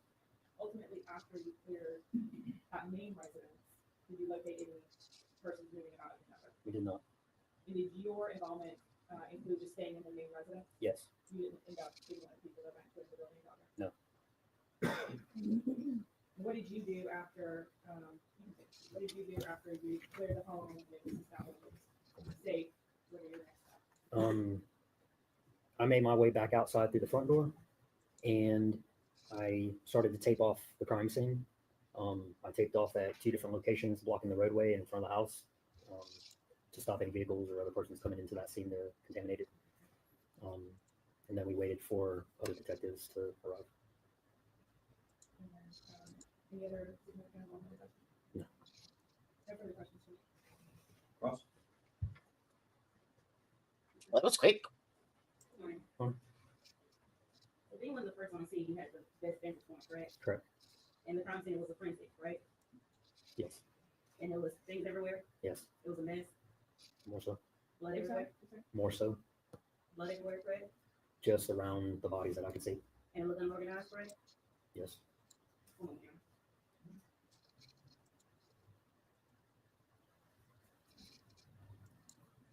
And you saw the bodies when you first walked in, correct? Yes. No further questions. Can you redirect me, State? All right, thank you very much, sir.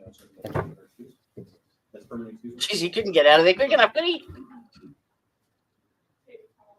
Sean Valdez, sorry. Caleb Pratt.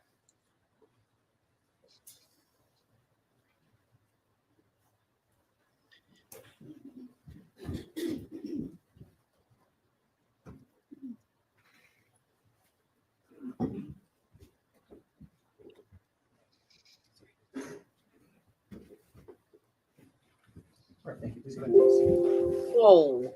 And the clerk will place you under oath. Don't know if that blew anyone else's ears out, but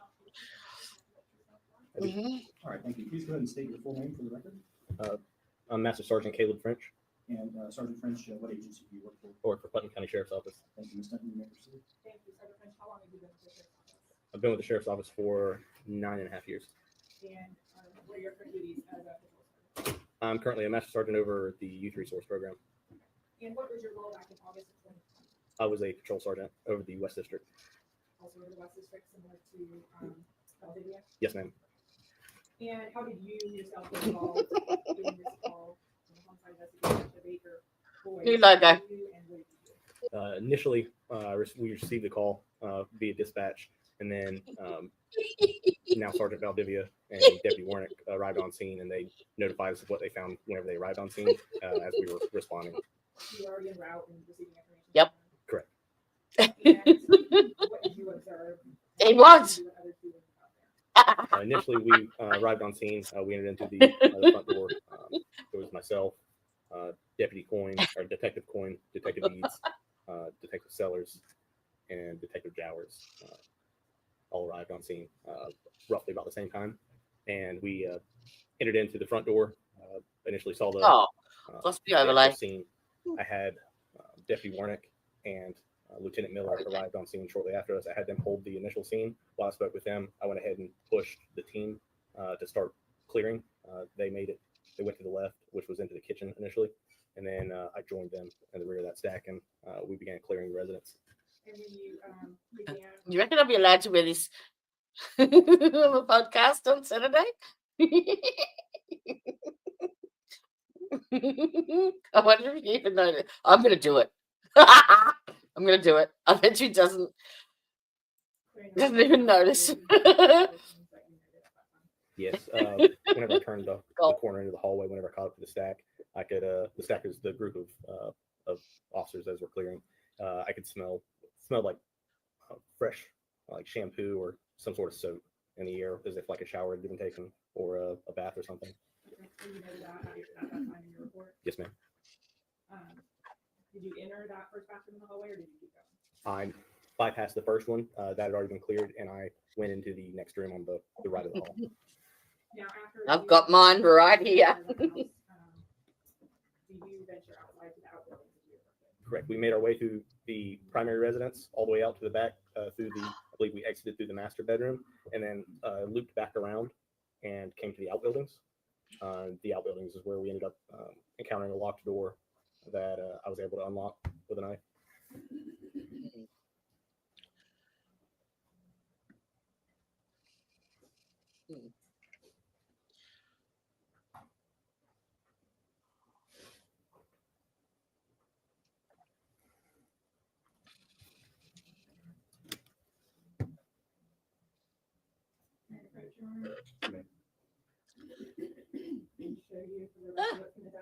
Yeah. There you go. 11. Just take a look at these images and see if those are images of the outbuilding that we're going to talk about. Yes, ma'am, they are. And those are true and accurate images of what you observed that day. Yes, ma'am.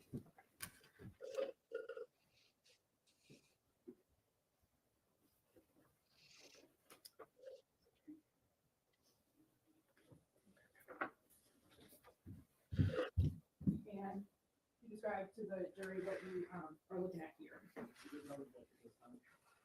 Oh. Correct. Sorry. Let me approach actually again. Yeah. I'm going to show you I-12. Sorry. And that's the image that you see there on the screen. Sorry. Pressing buttons on my stream deck and my screen disappeared. I programmed some stuff into it and I shouldn't do that on live. Jody. Bad Jody. Yes, ma'am. And that's an accurate image of the outbuilding you encountered. Yes, ma'am. What does this button do? Just that one. Oh, it's like emojis on it. Objection I-12. Becomes 8A. Okay. And describe what you had to do, what you encountered in this room. And what you had to do. What's this So button do? I approached from this direction, which was coming from the rear of the property.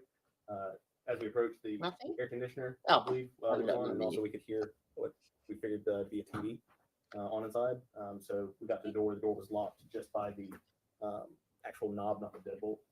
So there was just enough gap in there. I was able to put my knife into the actual lock because we believe Ah. there could be someone inside there. That Pull the bolt does work. for the rest of the team. Let me tell me if this mute's halfway through while I'm talking, so that you did that mute as I was talking. To ensure there's no other victims or a possible suspect on scene. Is that the time wherein you and other detectives or deputies would search for like actual evidence, or is that not? That's done later. At that point, we're just looking for people. And once you're done with that, what do you and your team do? I was the patrol sergeant, so I transitioned into the scene security and just scene management.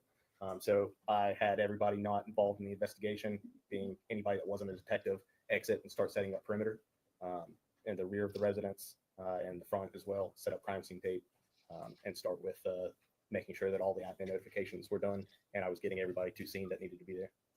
And somebody would establish a crime scene log and things like that would start happening, right? Yes, ma'am. All right, no further questions. Cross.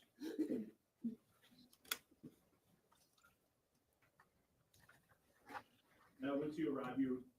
Oh God! Look at the size of it. Correct. What have I done? You'll see an individual in the back left corner. In the living room on the floor. Correct. Change the size of the seat. And So previously see. there was a lot of blood Yeah, did I do that? on the walls. I can't recall where exactly all the blood was, but there was a Okay. significant amount of blood, at least on the floor. And it would have been hard to miss, correct? Correct. Subtitles. There didn't appear to be any cleanup around the boys, right? I can't. Options. I wouldn't be able to testify to that. No further questions. Any regret? Permanent or temporary? There we go. All right, thank you very much, Sergeant. You have the next, please. That's it. Oh, look, I can make them that big. Next witness, Lee. Look. I even make them bigger. In biggin.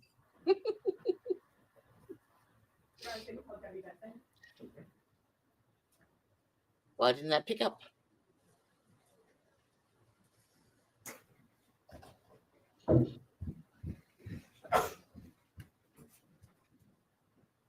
All right, Ms. Benson, if you go ahead and take a seat there. Hey, Right up and look speak at that to the size of witness. them suckers. Place you under oath.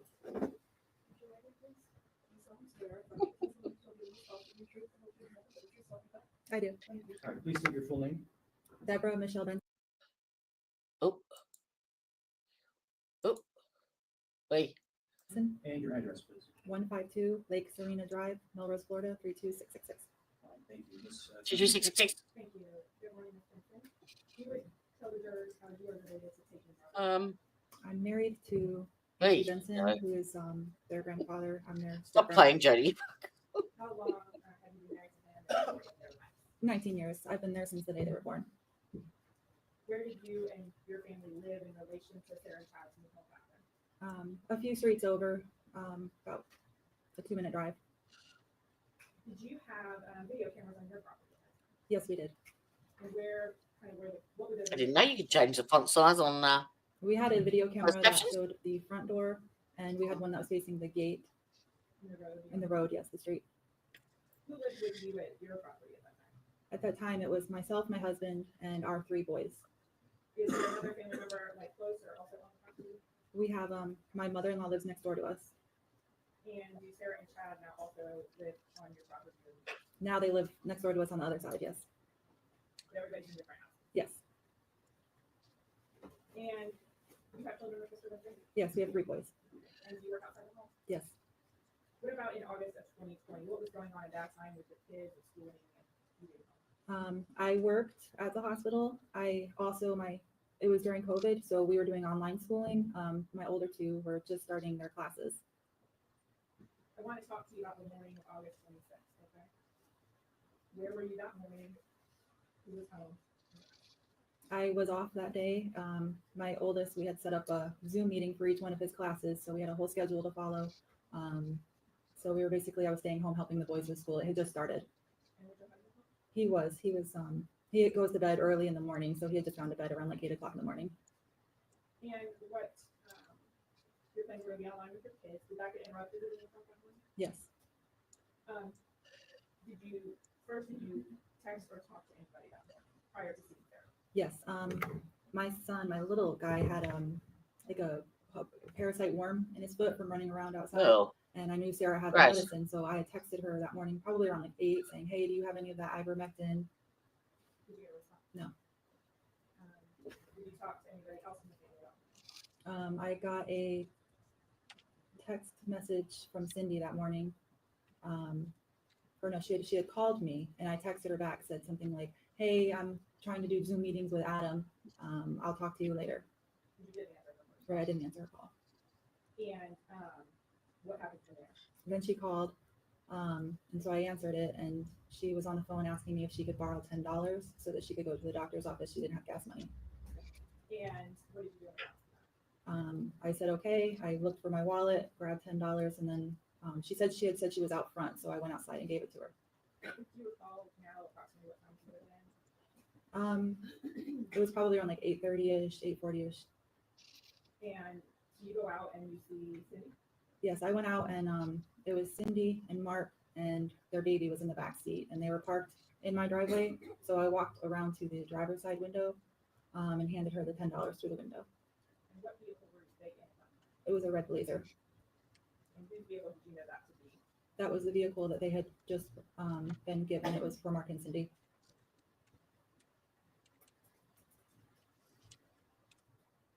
Did you notice anything out of the ordinary at that time? I did not. I handed her the money, and I turned around to walk away back to the my gate, and I know Mark shouted out the window, "Thank you." And did you go back inside your car? Yes.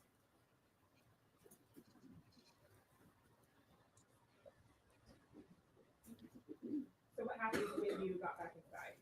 I continued to do schooling with my oldest son, Adam. And what happened next? Later on, we were in between Zoom meetings, and then that's when Sarah came knocking at my door, opened up the door, and I smiled at her, and she was in her nightgown, and she said, Debbie, call 911. I think my kids are dead.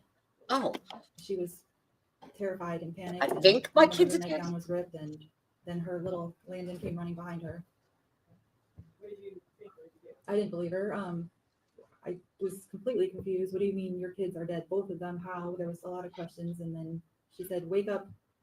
Or my little son was, he goes, "I'll go get dad." And there was just a lot of panic, and I didn't believe her, and I had to call 911. So I was looking for my phones. I had headphones for my phone, and I was scared. They said, go there. And so what did you do? I grabbed my headset. I started to call 911. I couldn't even think of what her address was. So I know I walked back in the house and said, "What's your address?" And then I got an operator on the phone and got in my car and drove over there. You called while you were still on? I called while I was driving, yes. And you drove over to the property on Shiloh Road? Yes, And what did you go in the house? I did.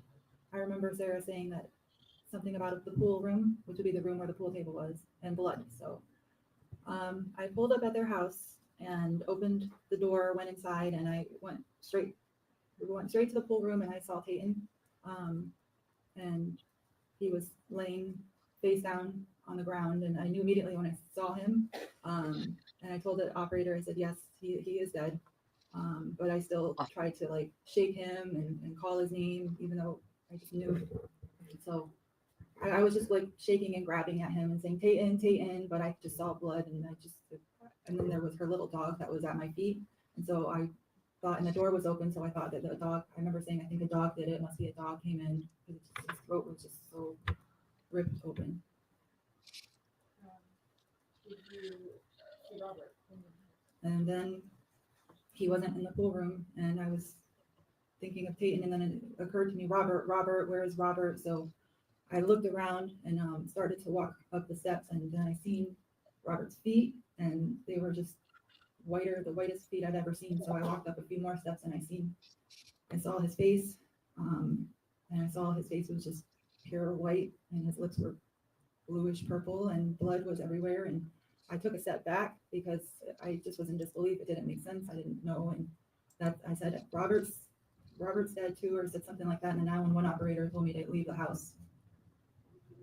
I just walked towards the door. I walked outside, and at that point, my husband had just pulled up, and it was outside, coming out of the car. I said to him, they're dead. They are dead. And he said no, and he started screaming, and he hit the door, and he ran into the house and saw them. And did he eventually come out? Law enforcement arrived? Yes, he told me when he came out. Yeah, tell me what he said. Okay, While you were still there, did you see him back there? I saw him exit. Did law enforcement arrive while you were gone? No, I had left because he said to go home and skip back with Sarah. So I went right back home to Sarah.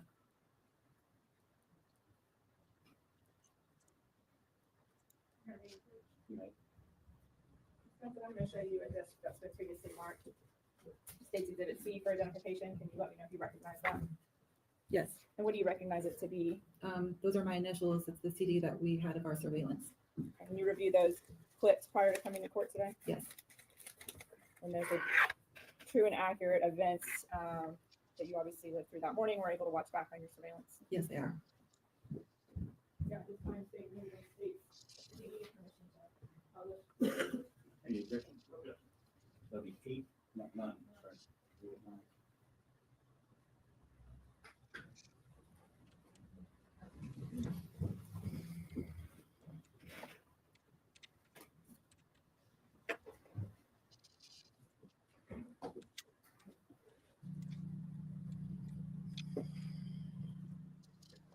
What angle, for the record, are we looking at here? This is the camera that faces our front gate in the road. And you saw a car in the beginning of that clip drive by? Yes, For the record, these clips are identified on the disc. This is clip 002, and I'm going to skip to minute 9:37:44.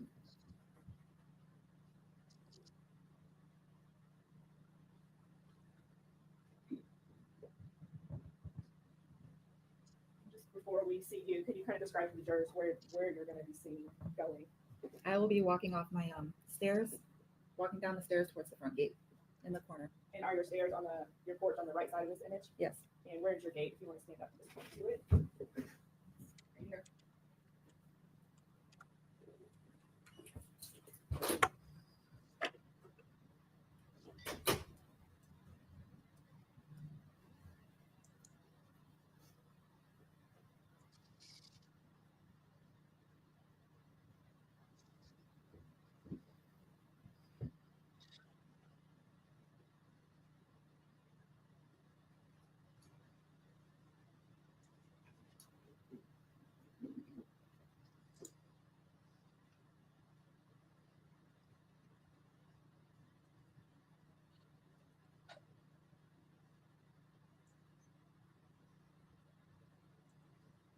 You go up to the gate right there.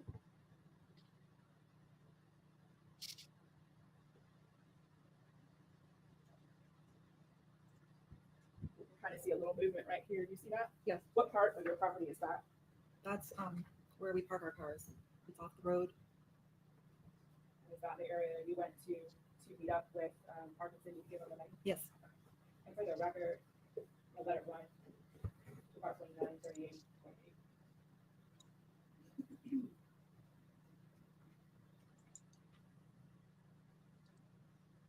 See you walking there. Yes. After you get there. Vehicle there, That was their vehicle. Martin City. Yes. For the record, I'm now going to display or publish clip 009. And what angle, where are we looking at your property here? This is our deck. That's just me coming out of our front door and walking out with the money. That is my middle son. You got, this is when you take the money out, is that right? Correct.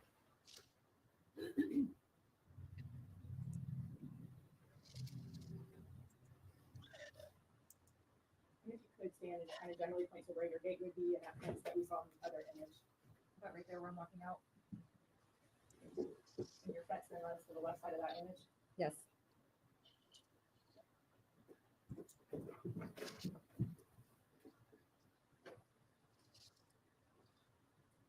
And for the record, I'm going to move it so it displays 9:38:28.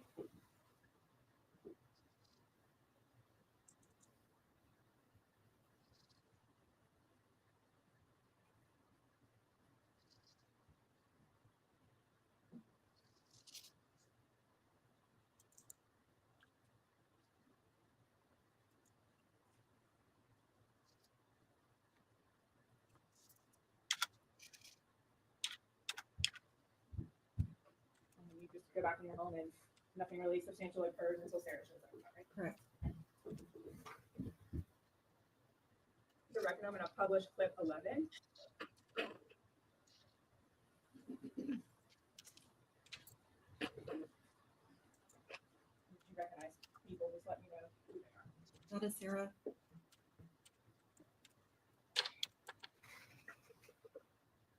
And that's Landon following her.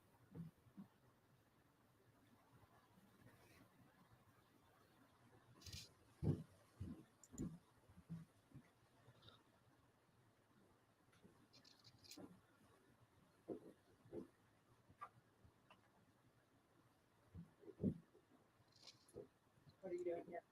I'm calling 911. I forgot the address, so I ran back in and asked her.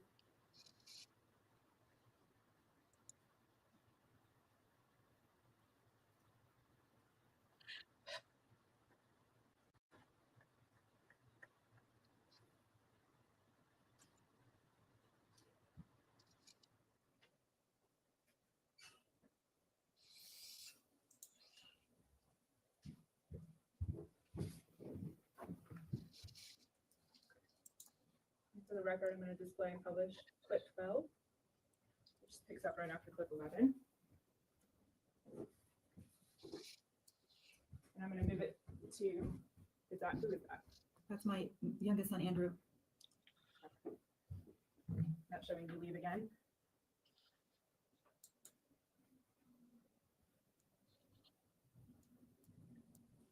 And at approximately 11:02, let me know who you see.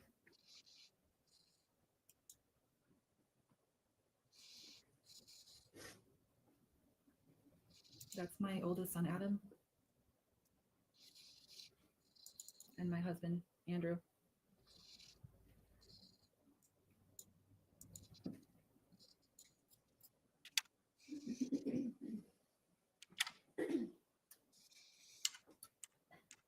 See, 11:04 for the record, who's this?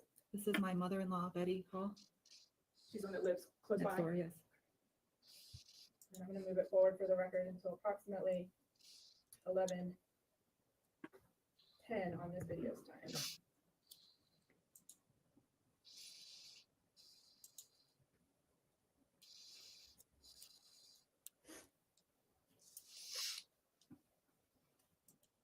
If I get a chance, I will give it a go. Is that one of your sons?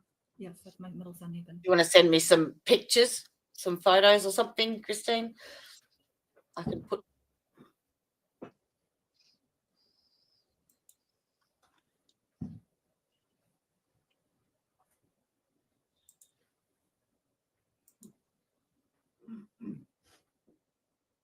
Who's that exiting the house at 11:10:30? Sarah.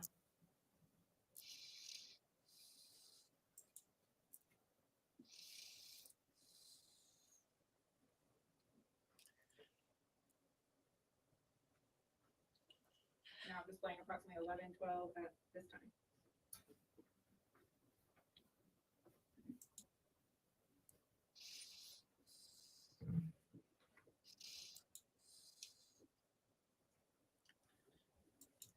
Do you remember what you said to Sarah here?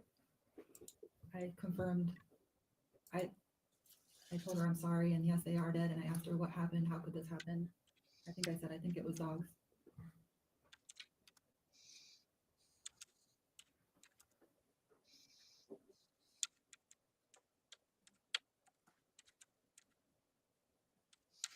Who's that with Sarah? My son, Nathan.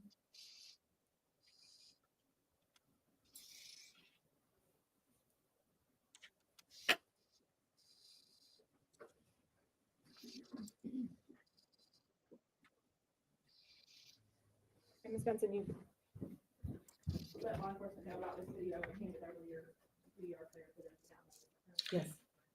Floor is very noisy. It's like they're stomping, stomp, stomp, stomp, stomp. I don't know if I knew if the time was accurate. No further questions. Cross-examination?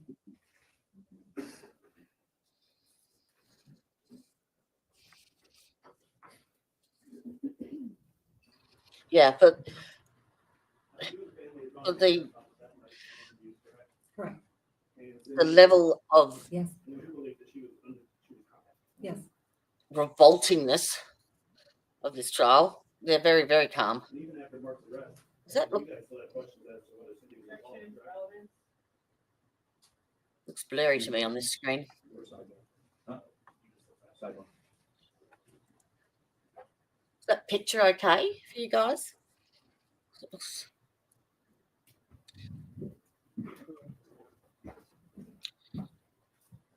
Doesn't look as crisp as it could. I probably pushed a button and stopped it. Oh well. Shit happens.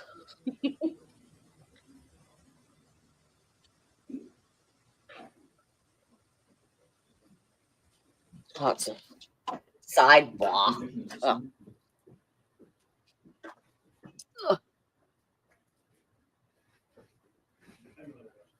All right, thank you. Temporary or permanent excusal? All right, thank you. Thank you, ma'am. You are excused. You can remain in the courtroom or you can go back to business. Thank you. Maybe it's my screen resolution.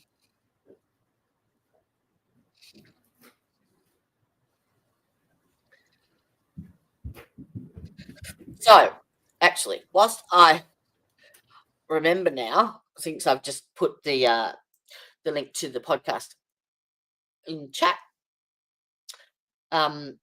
this weekend, Saturday, 9 a.m. your time, is episode number 6, which will be focusing on the Luigi Mangiano trial. And we're going to delve into, because he's being charged with the same offence at both state and federal levels. And there are a few, well, it appeared like, you would think that would affect, like a double jeopardy would apply. But apparently there is what's called a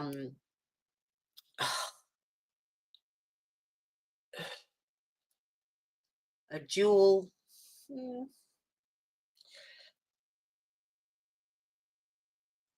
Ah, crap. Come on, brain. Wakey, wakey. Dual. That's going to shit me. Not citizenship, dual. No,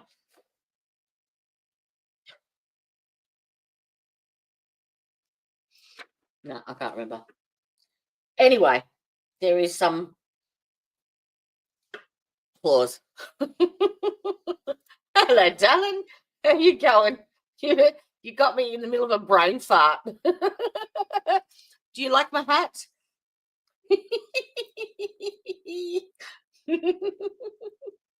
Yeah. I was just telling everyone about dual sovereign clause. Okay. So let me just share this while the link's up. So this Saturday is episode 6. And we're going to concentrate on the Luigi Mangione trial because he's being charged with the same offence, but on a state and federal level. So we're dealing with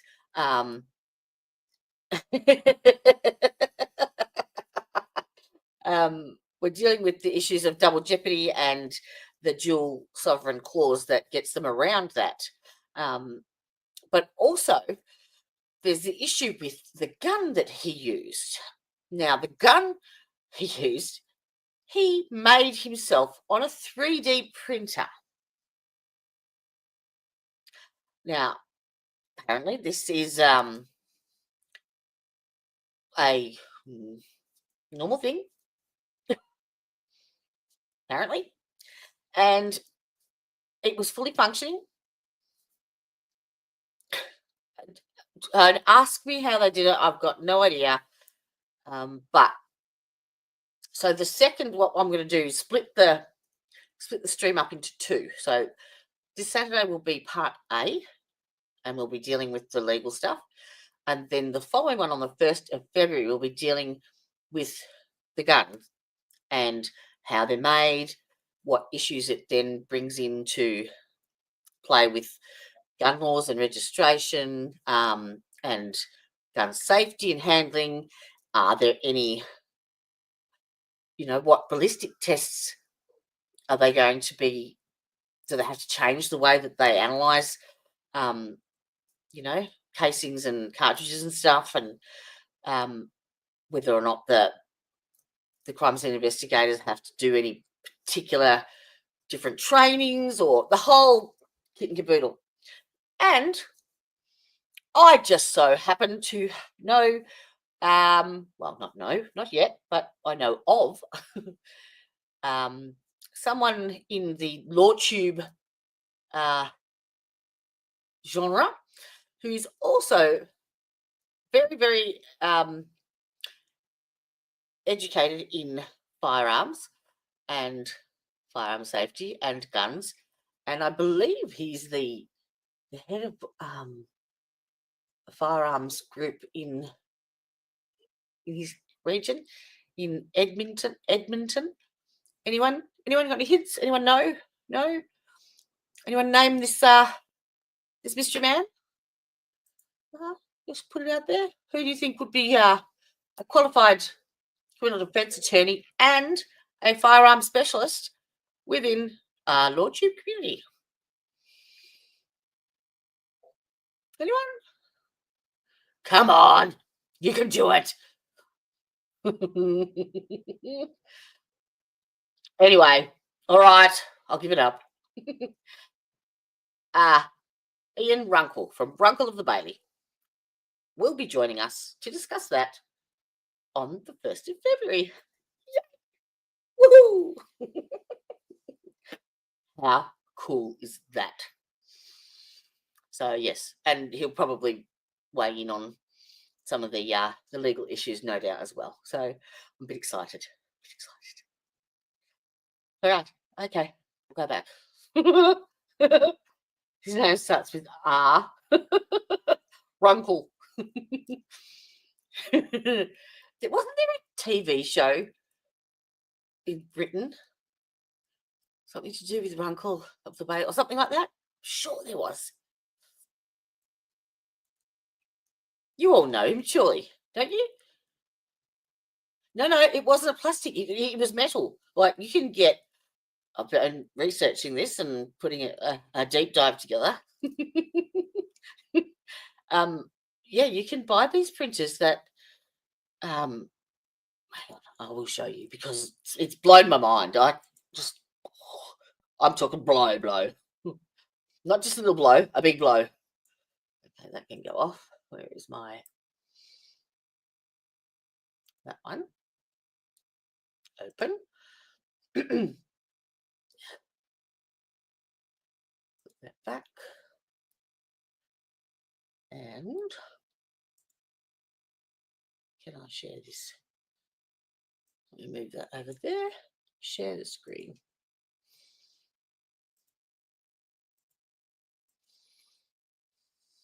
Here we go.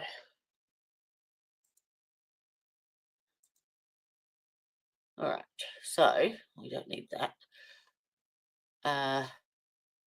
So these are 3D printers, and there is numerous amounts of them.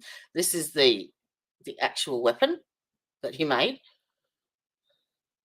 and in the video, you can actually see that it misfires 3 times. So this is concrete 3D, living concrete, and this is the metal one. It's a particular type that you have to buy. And this one, check this out. It's a freaking house. It's a freaking house. The concrete printer.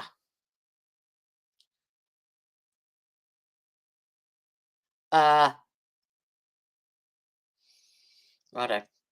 Now, I bet you the actual printer costs more than the house. Just saying. So look, you've had a sneak peek at my deep dive. Look how organised that I am for February. All right. Present this screen again. Share screen. Share. I've been way distracted, haven't I? I know. Can you imagine all the? I mean, like, what happens if kids start making like a printer at home? Can they make their own bloody guns? The fuck! It just brings up so many things. So, yeah, it'll be interesting.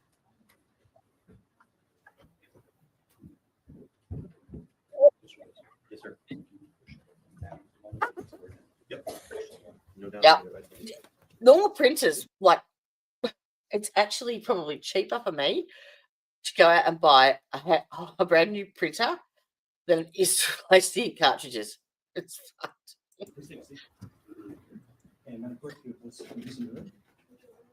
So we're all going to learn something. If nothing else. All right, thank you. If you would go ahead and state your full name for the record. All right, who's this? Aaron Morris, And what agency do you work for? the Florida Department of Law Enforcement. Okay. Mr. Lewis, you may proceed whenever you're ready. Yes, sir. Perfect, thank you.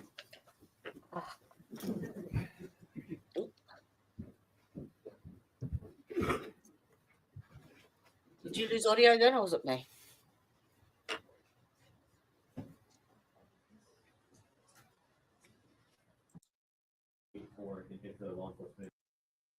Which is the Florida Fusion Center.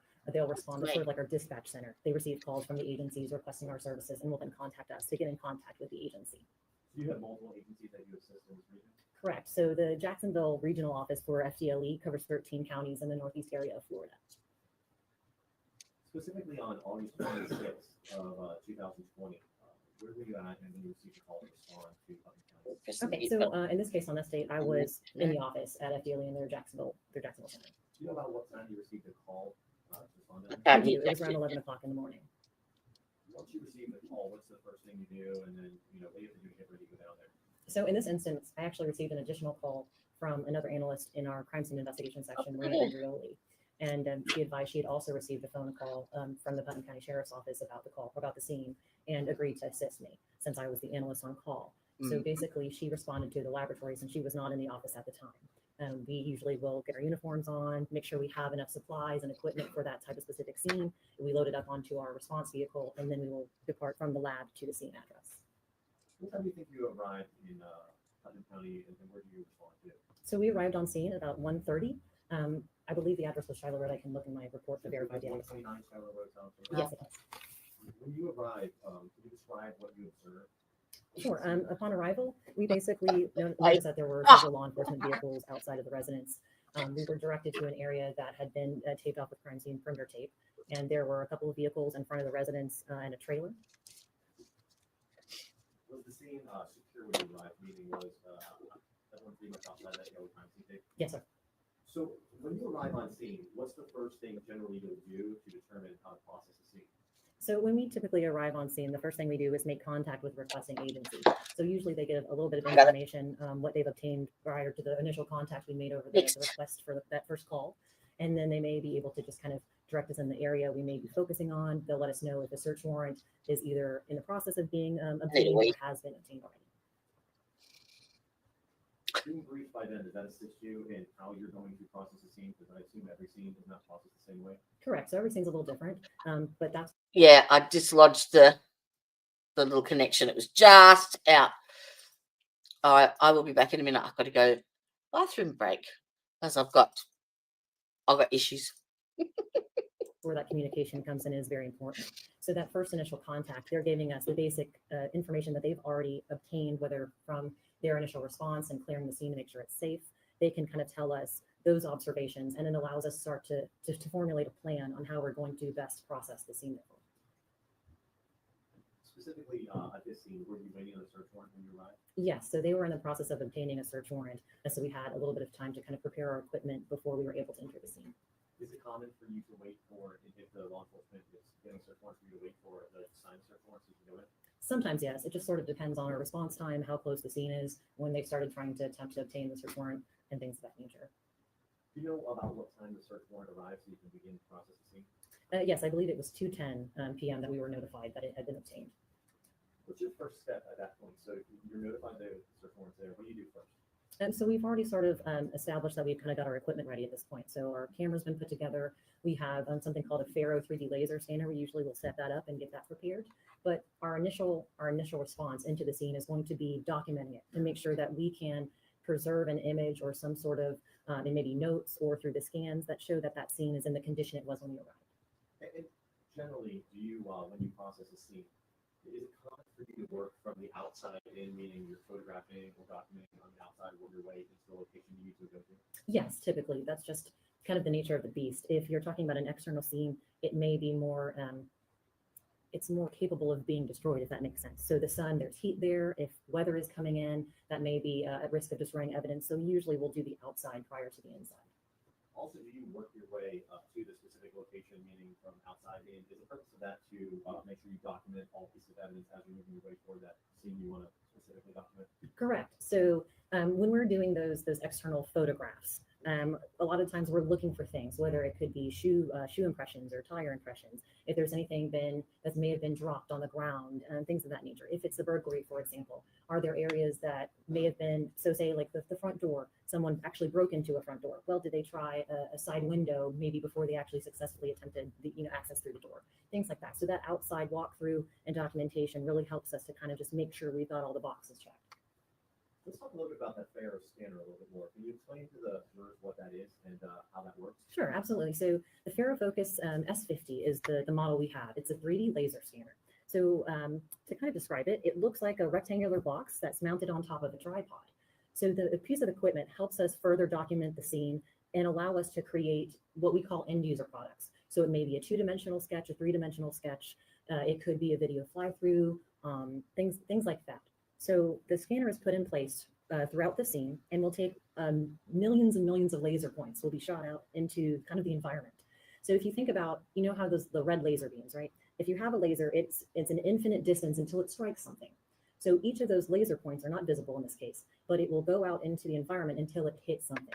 So when it hits that point, it's collecting measurements. And we also take a bunch of photos at the end of the rotating rectangular box, and we'll collect that color from those photographs. So in essence, every time we put the scanner down in an area within the scene, the box will rotate on the tripod and it has a spinning mirror device. That mirror device is what's shooting out the lasers. So each scan will collect millions of data points that we can then use to stitch together in a compilation. So each scan will almost be put together like a quilt.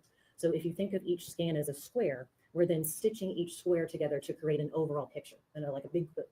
So then we're able to take those data points and create an overall image that can then be utilized for situations like this in court. So it'll be able to give you a very good idea of what the scene looks like.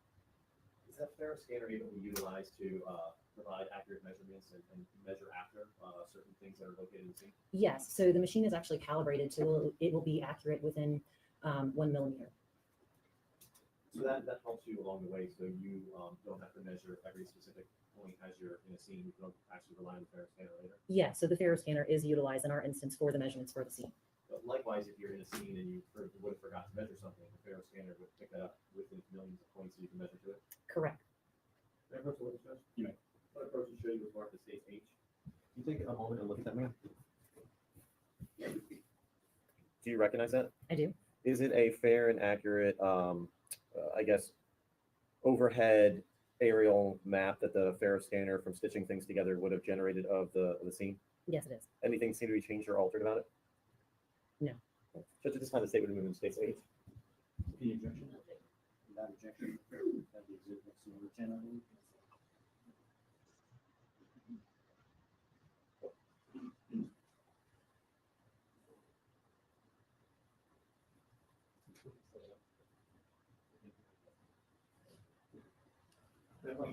You may. I'm going to approach and Have the witness step down for a moment, Judge? Please. we're also going to utilize states 4. Pre-submitted. Yes, sir. So I mean, if you can hold this one, and then I will hold this one. Can you just describe, and this is a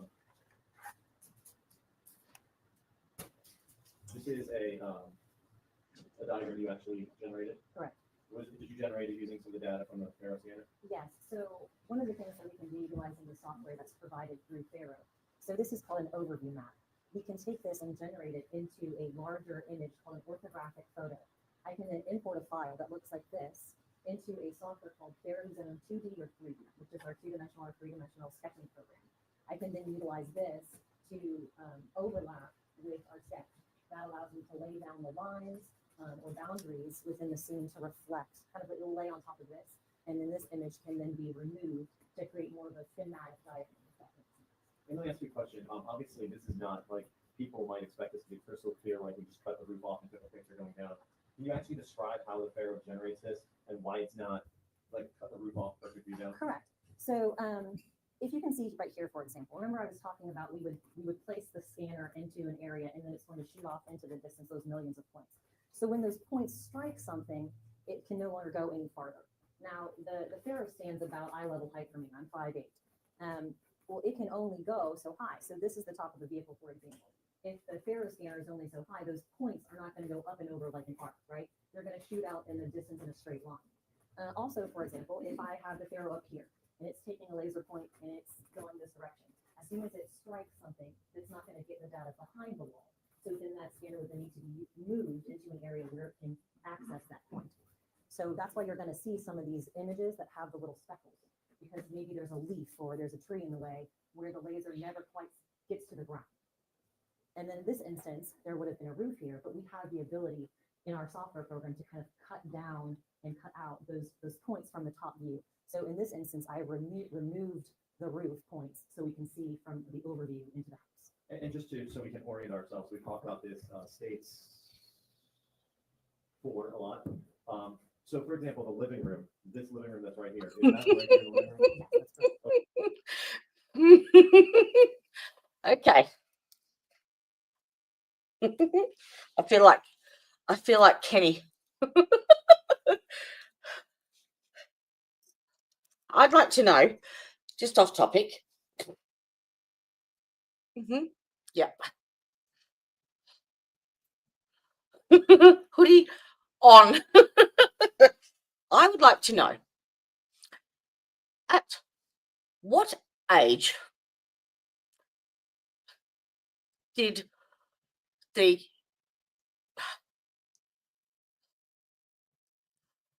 how do I word this? What age did the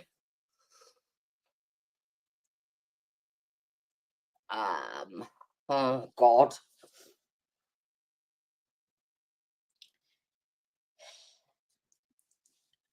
enjoyment? Since when did having an empty bladder go up the scale in the happiness ladder?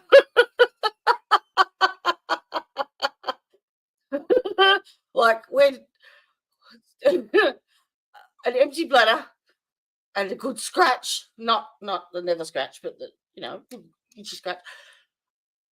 When did that jump up the pleasure ladder?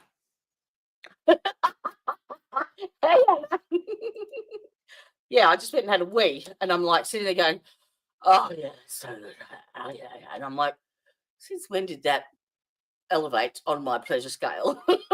Like, at what age did that override other things? All right, so this is the hoodie that, oh, okay, wait, Willie. This is the hoodie that we bought at the grifting stream for New Year's, I think it was, and it was the chat's choice on what I purchased. So we got this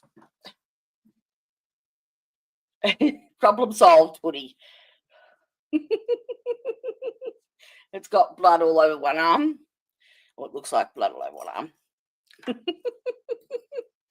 Yep. And hang on. Quick costumes change.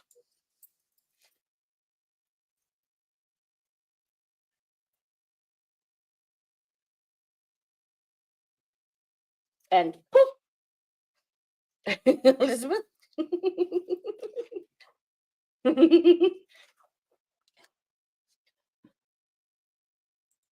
There we go. This is the other one. I love it.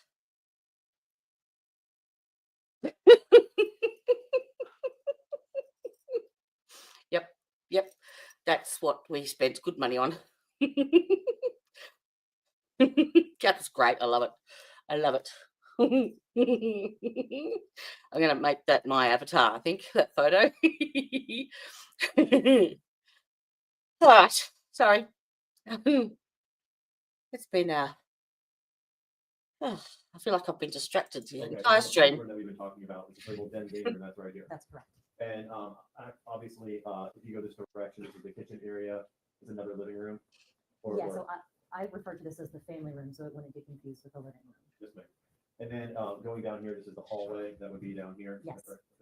Now, the unique thing about this is you can actually see some of the detail of what's in the room. So, for example, right here is this Robert Baker body right there. Yes, it is. And then you can actually see Aiden Baker's body right here. Yes, sir. And then we'll go through specifics, but some of this stuff right here is this blood. That's the blood trail or suspected blood trail. That's right. Okay, great. Thank you very much, ma'am. Now, the Pharaoh scanner doesn't just generate like static photos. Is there like a program that we can actually go into and actually load it up and use that to actually dynamically move through the house or see views inside the house in the Pharaoh scanner? Yeah, so if you remember, I mentioned previously that at the end of each scan, the scanner also took a series of photographs that it used for color reference. One of the other things that we have the ability to do is create an end user product called Scene to Go. This takes each scan and creates a 360-degree image, like a panorama, using all of those photographs that have been taken at the end of the scan. Within the Scene to Go, you are able to click within each scan and visualize within the 360-degree panoramic image. Thank you. That's right, postal witness. I'm going to show you what's marked as states HH for identification. Can you look at that, see if you recognize that? And what do you recognize? Welcome, Karen. Welcome. Thank you very much. I did get a little message pop up on my screen that you have joined our lovely true crime family. Welcome. Thank you very much. I'm pretty darn sure you're going to like it here. It's not normally as... Oh, who am I kidding? It's crazy like this all the time. Where did you come from, Karen? Whereabouts are you located? How did you find us? Welcome. We're a great bunch here. Great bunch. Yes, I'll explain to you what I'm wearing. On my New Year's Eve stream, I did a grifting stream, and I said, okay, whenever it got to the $40 mark in super chats, I would then allocate $10 for Temu purchases, but the chat had to choose what I bought. So this was one, the hat. It just arrived tonight, so that's why I'm wearing it. And the hoodie that I'm wearing is the other one, which is it's like a hoodie that says problem solved, but it's like covered almost in blood. Like, yeah. It's not really, but yeah. Oh, and a keyring. I hope you don't mind curse words, because the keyring says, I can't even see with my glasses on. Don't be a cunt cake. Oh, you can't see it. Stupid light.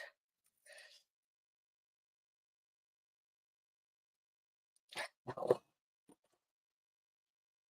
Yes, Temu. So basically, I opened my Temu account and shared the screen and did a search, and we just went through all of these crazy searches. You can watch it; it's funny as, and yeah, that's what they picked. $10 worth.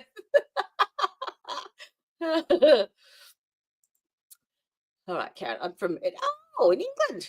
Oh no, Edinburgh. Oh, okay. Settle Judy. Originally from Edinburgh. I've been there. Well, to the castle, and I stayed in. We were living in Windermere, and then we went across the border, and we stayed in. Is it Gretna Green, where everyone gets married? And then we stayed at Loch Ness. Yeah. Long time ago. Long. God, that was... Jesus, I was 21 then. Oh, my Lord. 32 years ago. Wow. Glasgow. Oh, hi. My dad's from Liverpool. So, yeah, hence the sense of humour. I'm a Scouser. But all of my family moved from Liverpool up to the Lake District. So, yeah.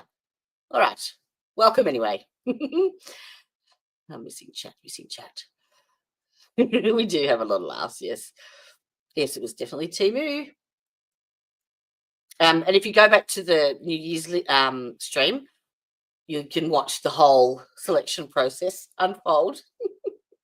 I had, my sides were aching. I laughed so much. Yes. Yep.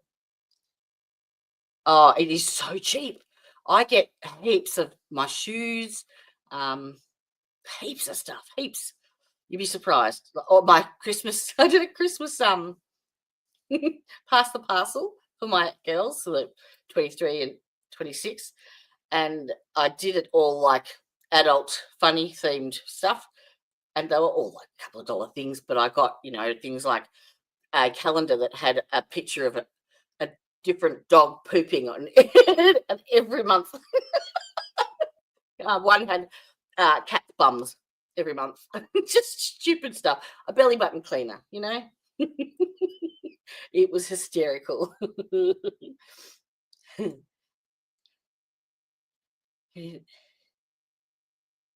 Yes. Well, Teresa, it's just, let me get the picture up again, did I? She's just been through 2 massive ice storms where she is. So, yeah, this weather is just, well, it's hot out here. Like, it's been really hot and humid because it's our summer. I'm in Melbourne and it's 3:14 a.m. So my body clock is on US time now.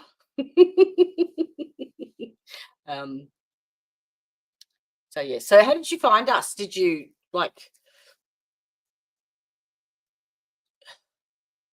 are we? Did you come in through Aussie or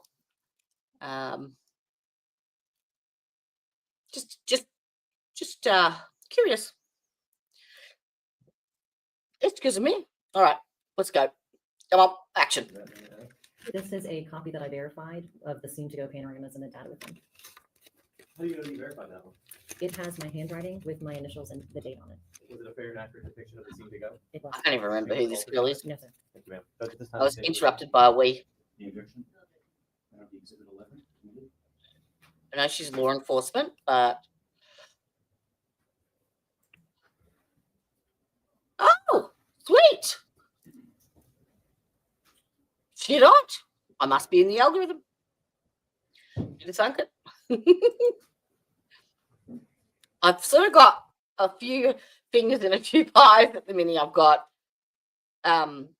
my channel here, and then I've got a girlfriend who I do dual streaming collaborations with. That's after the facts. She's in the links in the description. And I also have another co-host that I do a podcast with, which is all in the playlist on the main page of the channel, and all the links are there. So the podcast runs every Saturday, 9 a.m. Eastern Standard Time, every fortnight. So this Saturday coming is the next one.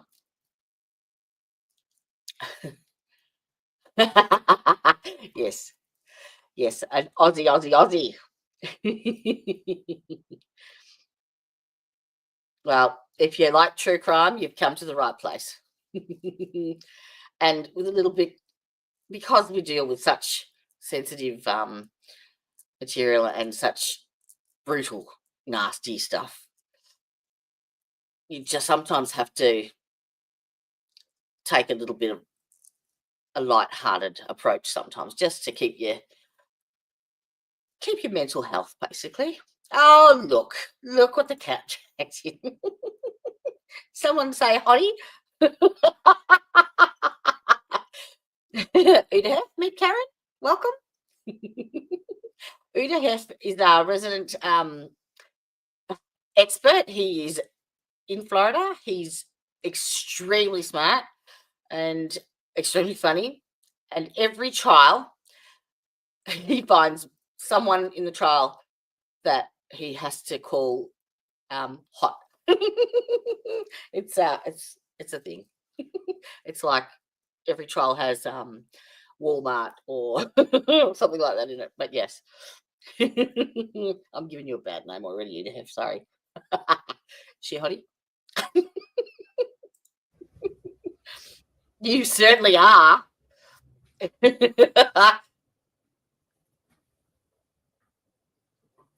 Don't what's the word? Don't. My brain is absolutely fried today, so just ignore me. Just ignore me. It's the infection I've got, you know. There we go. I couldn't even tell you what she's testifying to.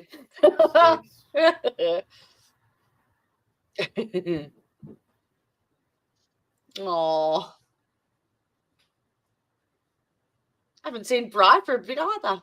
Professor Udaheb. Yeah, and he spelled his name wrong when he came up on stage the other day.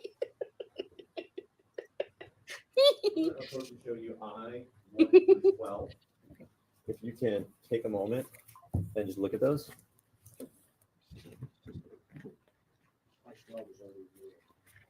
Oh, sorry. So that's going to be I-1 through 11 and 13. Oh, come on, for real. There should be... So they're just bringing in evidence, aren't they? All Okay. right. Let's go through these. We probably won't be able to see half of them because... Show you what's marked, ma'am. I know that it's a process that needs to be followed, but we don't really need to go through the numbers, do we? You can tell us what... Residents outside of their front gate, their front fence. So this would be a full on of the entire house. Correct. When we talk about the front door that you Excuse me. wind up going in, Down are in we front. talking about this door right here? Thank you. Yes, that's what I refer to as the front door in my notes. Now, if we look at 8B, can you describe to us that closer up shot of the house? That's correct. Off to the, I guess, as we're looking at it to the right here, in our diagram. Hey, I'll show you stage 4. he won't bump his forehead when he walks into a wall, will he? Orient ourselves. As we're facing the house, we're looking straight here, but Turn the around. walkway and the other buildings, they're on the right side of the photograph there. Correct. So in the image here, you can see the white fence to the right side of the photograph.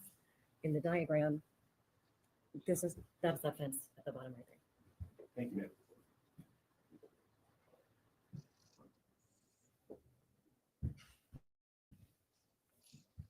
And if you can, see just a closer up of that. Correct. And just for the jurors, if we look right here, that is the front door. Yes, that's the front door.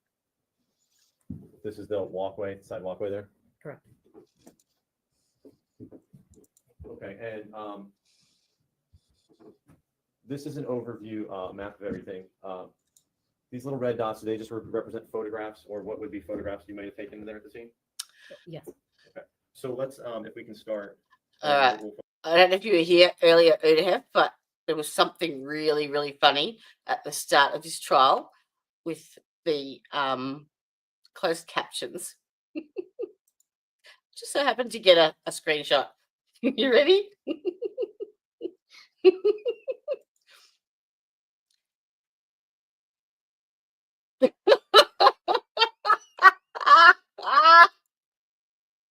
Yep. That was that was our closed captions.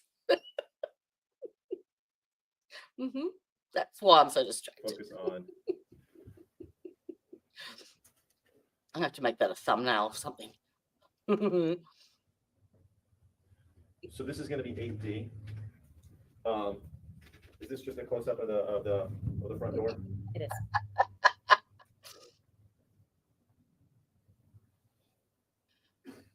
And then we have 8E right here. Is the front door over on this side here, and then this is where the fencing would be? Yep, that's awesome. That white.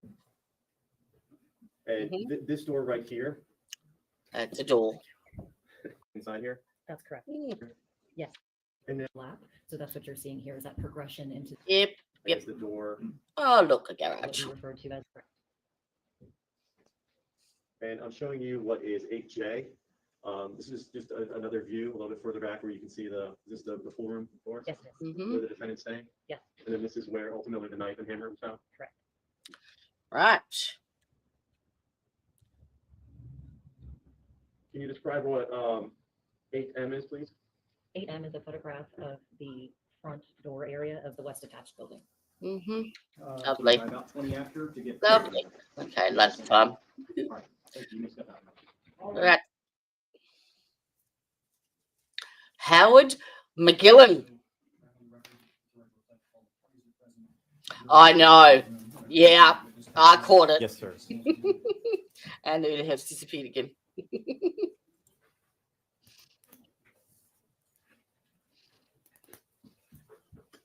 Believe it or not, he actually works full time and pops in and out of chat during the day.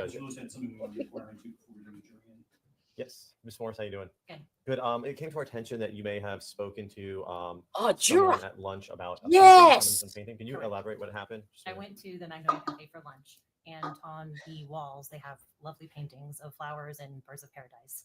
After I ordered, there was a nice lady standing next to me, and we were discussing the flowers on the wall and that they were done very well, and that it was our first time coming to the cafe, and that it was very gorgeous and a nice setup. Do you know who that was you were talking to? No, sir. Do you know if she was possibly on the jury? I wouldn't know. Okay. Did you Our discuss? lovely court reporter came up and said that she thought that she may have been on the jury, so she had already she went and left to go to the bathroom, and we didn't have any further discussion. During your conversations about lovely artwork, did you discuss the case in any way? No, sir. Discuss any of the facts about the case? No, sir. Okay. I don't have any other questions. So you had a discussion with a juror that is sitting in this box today? Potentially, yes, Right. ma'am. I understand you weren't having a discussion about the case, Correct. but you're still engaging in conversation with this individual. We did have a conversation about the paintings and the lunch area. Yes, And ma'am. you're dressed the same now as you were when you testified I an hour ago? didn't have my jacket on. Okay, but you look the same. I mean, I didn't change outfits, so ma'am. And you didn't recognize that this was one of the jurors that you've been speaking to this morning? No, ma'am. And can you describe what she looked like? Yes, she had shorter, light brown, blondish hair. She was wearing mostly black. I think her skirt had like a polka dotish or maybe smaller floral pattern to it. And to your knowledge, was she standing alone or was she with other individuals? She was standing alone. And you didn't recognize her from the jury? No, ma'am. Your Honor, I inquire from the court reporter. Yeah, we want to have some more stuff. No, yes, no, well, no, because the state's gonna cover this. Right. And if we could swear in that court reporter. I have to go off the record, so. Yeah, it's not gonna happen. Yeah, right, it's not. Sorry. No, I understand. Yeah, no, I just Let's want. talk at the same time. I understand. All right, let's agree with that. Let's- You solemnly swear from the testimony you shall give this motion, the truth, the whole truth, nothing but the truth, so help you God. Thank you. All right, your full name, please. Christy Samara. And your audio recording is still going, correct? Yes, it is. Okay, thank you. Go ahead. And, Mr. Mayor, you were a witness to the conversation between witness Morris and the court report and the juror. I was a witness to Ms. Morris and a woman who I think is Ms. Sutton. All right. And is the description that Ms. Morris provided similar in terms of the polka dot dress, I believe it was. I have the same recollection. Black. And Right. with a print, and you then instructed Ms. Morris that this could have been a juror? Yes. All right. And was anyone else present, any other potential jurors there No. for that conversation? No. But you did see them engaged in conversation this afternoon? Yes. While in line at a Magnolia Cafe? Yes, and I looked for the juror's badge and did not see it. Okay. No further questions? I don't have any questions at all. Your Honor, until, if we could identify the juror, and I would ask to have her stricken, this is why we have alternates. This is a conversation between, providing we can have some confirmation that. What are you drinking? I'm not sure how to do that. Other than have all 16. What tea is it? Exit again and then see if Mr. Morrison. We do that. We bring in all 16 and then make observations and then perhaps ask. Questions? We're not agreeing to strike her, Judge, just because of Right, that. no, I I'm mean, saying at the right. remaining ones.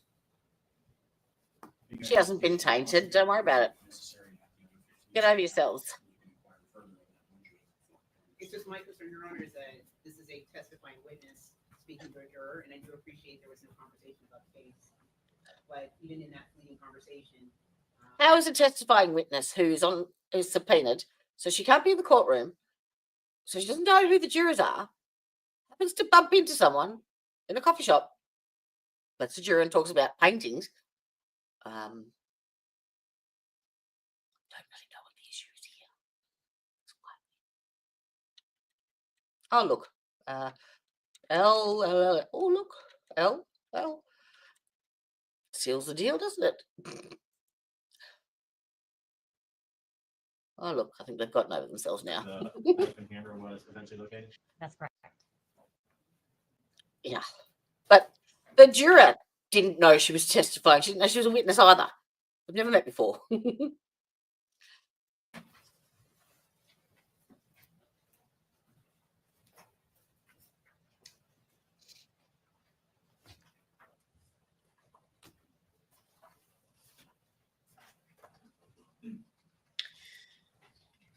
Come on.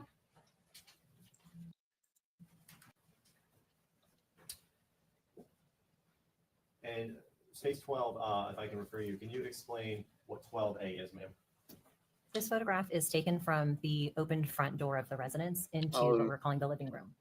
All right. I don't know. So I haven't if watched we this. Go back to our little map right here. So It would be just as if you're beware. sitting right at the entry door Just here beware. looking inward. That's correct. Okay.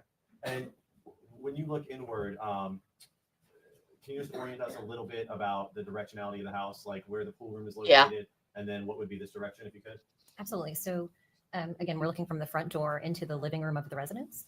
If you look towards the back of that room, you can see an open doorway that's leading into what has been referred to as the den, the game room, the pool room. It sort of has developed a lot of nicknames, but that's the location that Tayton was found. To the left, there's a little, you can see that wooden kind of door frame area. Just to catch you up, this is first day of a it was in 2022, this trial. I think the actual incident happened a couple of years prior, but it's a death penalty trial out of Florida. And we're following on from in the death penalty case because we concentrated, we had a special guest on the podcast a couple of weeks ago who was a death penalty specialist in Florida, an appellate lawyer and criminal defense attorney, and had written 3 novels on the death penalty. So he came up and we talked about all of the issues surrounding the death penalty and all of it's just so intricate and so detailed that I had no idea what was involved with death penalty cases. So it was really interesting. So we did a bit of a background stuff to start with that led up to the podcast. So we watched that, and then so I'm following up with a death penalty case just so that I've got that fresh in my mind and I'm looking at it through fresh eyes, if you know what I mean. So I know the process and the what they have to meet to actually what they have to do as far as meeting their maximum due process to get this done, because Yeah. You know, so. Yes. Yeah. Steve Gosney. Yep. And yeah, this Saturday's one will be on Luigi Mangione with the double jeopardy potential issues. So yeah, this is a death penalty trial for, his name is Mark Wilson. He was the mother of the two boys, had a sister. It was a sister's boyfriend, and they lived in the little house to the right. And it is him that is charged with these crimes, unaliving them with a hammer and a knife. Yeah, that's leading into the dining room and kitchen and other bedroom areas are on that side of the residence. And the room we're looking at right here, you call this the living room? Correct. In the living room, is this where Robert Baker was located? Yes, that's correct. Can you just use the pointer and just point? Robert I know was you can't 12. see it on here, but point where in the living room he's located? Absolutely. So if you sort of can look beyond the wicker chairs, that black area right there, that's Robert's legs. Oh.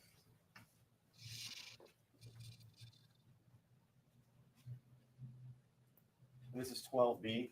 Oh, I see what the red dots are. Is basically looking at. This Angles is part of of the the living room. photos. It would have been, if you're looking from the front door to the back wall, it would have been on the right side. So it's that corner of the room. And Robert was located, what would have been on the left side? Correct.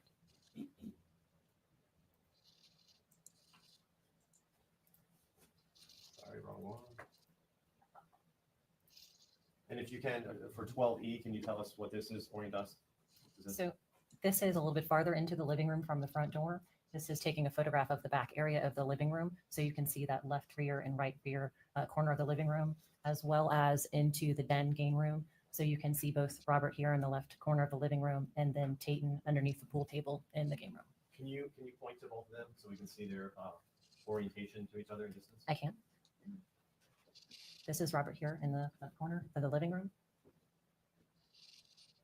And that's Tayton located underneath the pool table. Is he underneath on the other side of the pool table? That's correct. He's near the wall.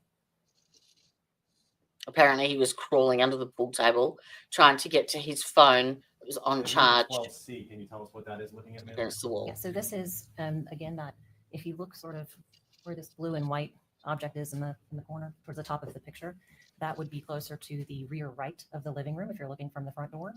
So this is in front of a television that was located at the back. These are some blankets that were spread out. This blue and white comforter was said to have been over Robert earlier in the incident. In your observations of that blue and white comforter, do you see anything that looked like it potentially could be blood on it? Yes. Can you point that out to the jury so they can see it, ma'am? I can.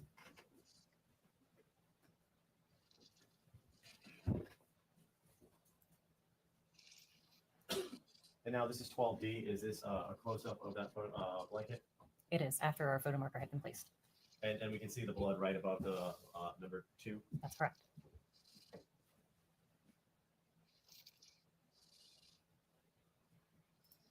And what is this view? And I guess the good thing on the map is we can see the location where the picture basically would have been taken. So that would be in the living room. And what is that a view looking into?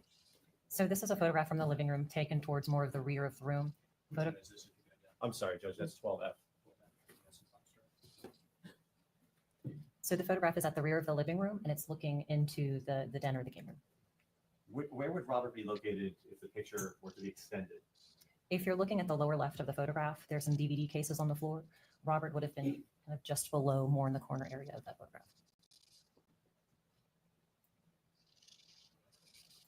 Now we're looking at 12G. Is this just over to show us the view? Correct. So Okay. like Warning. discussed earlier in the morning, we usually will take overall photographs to show the entire area of everything. So the exterior and the interior of the household. And if I can draw you to 12G, obviously Robert's right there. Can you point out where Tayton would be in the pool room if you could, just with the I know you might not be able to see him necessarily there, but can you point out about where he would be? Yes. So if you can look through that doorway area and towards the side of the pool table, you'll see there's sort of that light blue blanket there. Some of those darker spots, we would consider those red-brown stains. So Tayton's head would have been around that area. And right here, obviously, around Robert's, where his hand is, and this here, was that something that was blood from your observation, or what appeared to be blood? So with processing, we did swab and test that for presumptive positive, and it was presumptive positive for blood. Yes, sir. And now 12H, can you just describe to us, obviously, Oh, what we see here, and what Oh. injuries you saw on him when you were processing this? So during the scene or this photograph, we are taking an overall of Robert. So we're showing his position, the items that are surrounding him. So in this circumstance, it's showing the possible, at the time the photo was taken, the possible blood that's there, the DVD cases that have been knocked over. There's possible red-brown stains, and possible blood on the bookshelf there. He's sitting, his head is resting on a decorative pillow. There's some clothing near his arms. The pink cord right there is a phone charger. So that's what I want to ask you. So, yeah. This right here appears to be attached. Was there a phone around there, or They're not. No. They're not particularly worried about showing that shit, are they? We found multiple phones within the residence. Which phone? I know. It's important.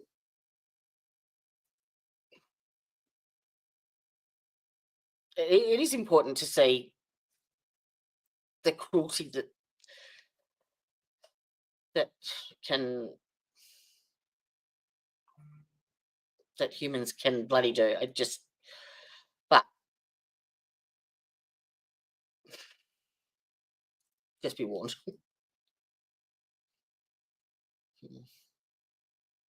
I do believe that, I know, as horrible as it is, it's something that we do need to understand and grasp the significance of it.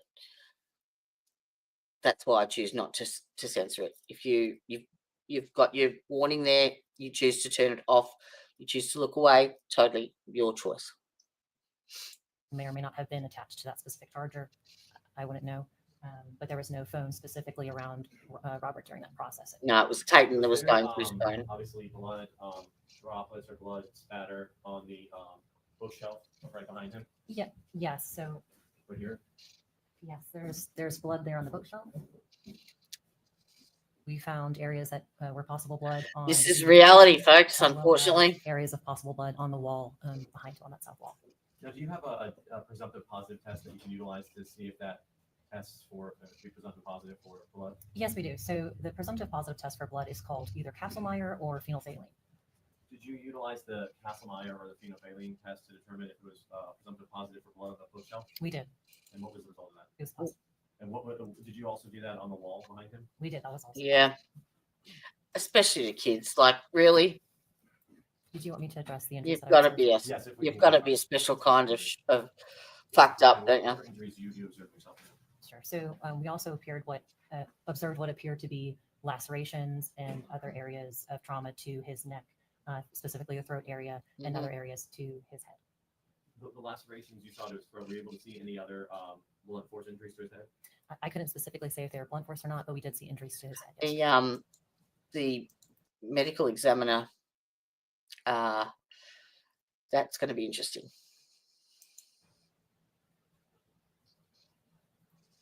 And this is 12I. This is just a good close-up. You can see the blood right here that we were talking about before. Yes, as well as the possible blood on the DVD cases there on the bookshelf.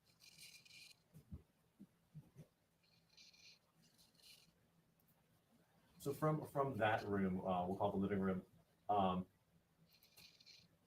this is going to be, I think, 13A. Location-wise, we just clicked, but is this the view looking from the living room down into? Tatum was the 14-year-old brother, the older one, and he apparently crawled under the pool table to try and get away from the attacker and crawled to the wall socket where his phone was plugged in on charge and left a bloody handprint along the wall where he was trying to reach his phone, and attacked from behind. What we call the pool room? Yes, it is. So describe what you can observe from this location right here. So from the specific height, you're able to see obviously the pool table, some items on the floor. You're able to see areas that appear to be to blood on the ceiling fan that's located under the pool table, as well as some miscellaneous items sort of scattered around the floor.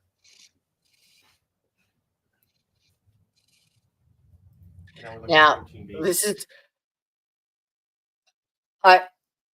we watched all this death penalty stuff, and we went through all of the all of the issues with it and all of the morality issues and all of the, which one of you now would be in favor of the death penalty?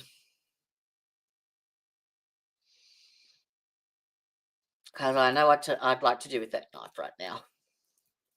Is this a, with the view once you step down from the stairs looking around the room? Yeah, so in this circumstance, I stepped into the game room and also actually kind of took a more squatted position so you could see where he was located from underneath the pool table. Yep. Can you just point out where he is in his orientation if you can? Yes, absolutely. Oh, yeah. So that would be Peyton. He is laying face down.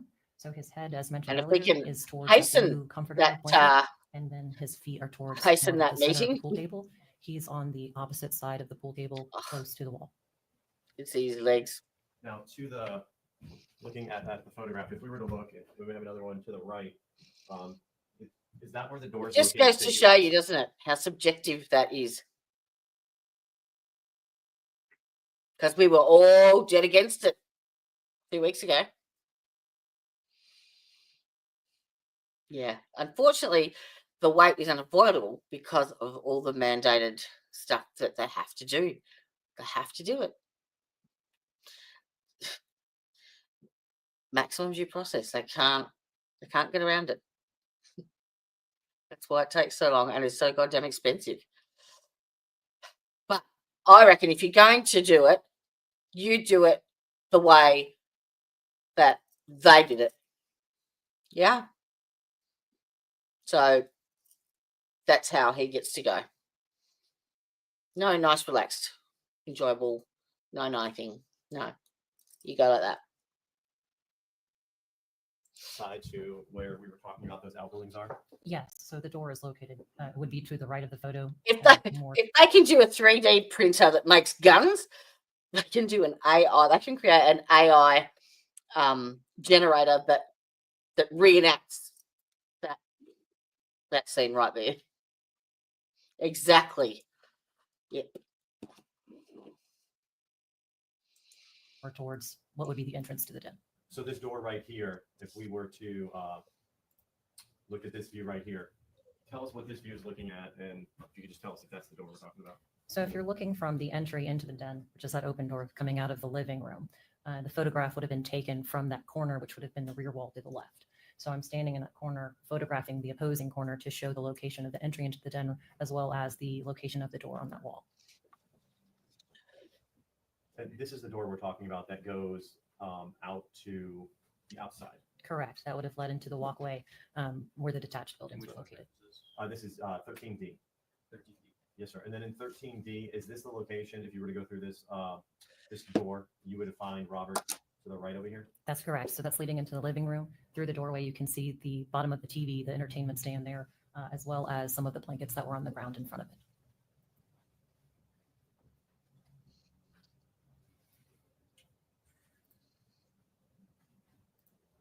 And then if we can look, this is 13C. Does that give us a little bit better view from where you were standing near the doorway to where Robert was in the living room, where the other door was located to exit outside? Yeah, so this kind of helps give a little bit better relative distance between where Tayton would have been located and the door that exited to that walkway outside.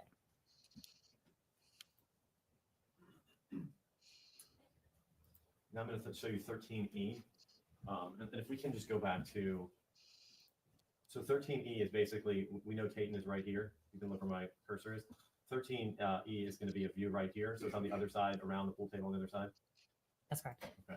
Can you describe what you observed there in that photograph? So this photograph is documenting what appeared to be various bloodstain patterns on the carpet of the pool room. Do those bloodstain patterns essentially begin right in that where that more pool of blood is, right here? In this photograph, that's the ones that you can observe, yes. And right there is the strongest, what I say strongest, the largest, it seems like initially the largest amount right here and here of blood to begin with. Usually within bloodstains, if there's a darker, that appear to be more saturated. Now this blood trail, does it essentially go all the way around to where Tayton is? It does, yes.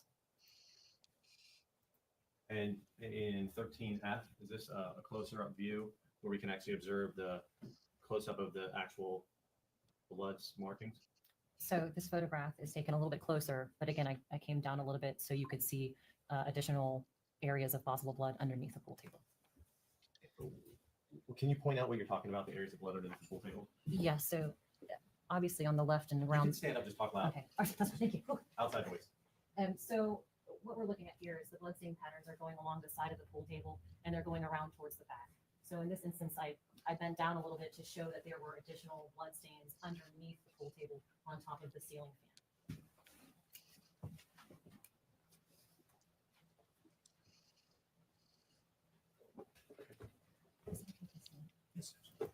And now I'm showing you 13G. Can you tell us what that location is? Is this basically rounding the corner? Yeah, so if you can see in this top corner here, this is that edge of the pool table that if you were looking from the door to the back, it would have been that back left corner of the pool table. So this is the area that would have been along the side of the pool table, coming around towards the back wall here. Underneath, if you can point to it again, is this where the fan is got blood on it underneath the pool table? That's correct. He's And is dragged there, himself. I guess, is this a blanket that's covered in blood on it too? He's dragged himself all the way up there to try and get to his phone.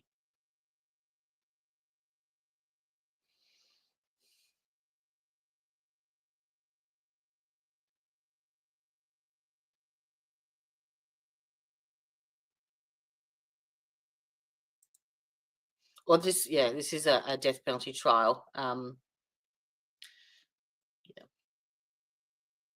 We haven't seen we haven't seen all the evidence. We're just seeing the crime scene photos now, so we haven't seen any real evidence yet. It's fucking awful. Yes, sir. Drawn and quartered. Now 13J. Can you tell us what that's a view of? This is a photograph from that same corner. I've kind of backed up a little bit and also lowered myself to show the area that was located under the pool table, as well as sort of its relativity to the location of Tatum's body. And on Tatum's right foot, I believe right here, were you able to observe that there was blood on the bottom, like pad of his foot? Yes, what appeared to be blood.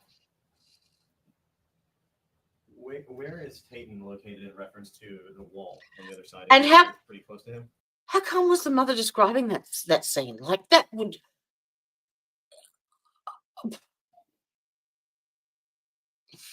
Yes, it is. Either she's highly medicated.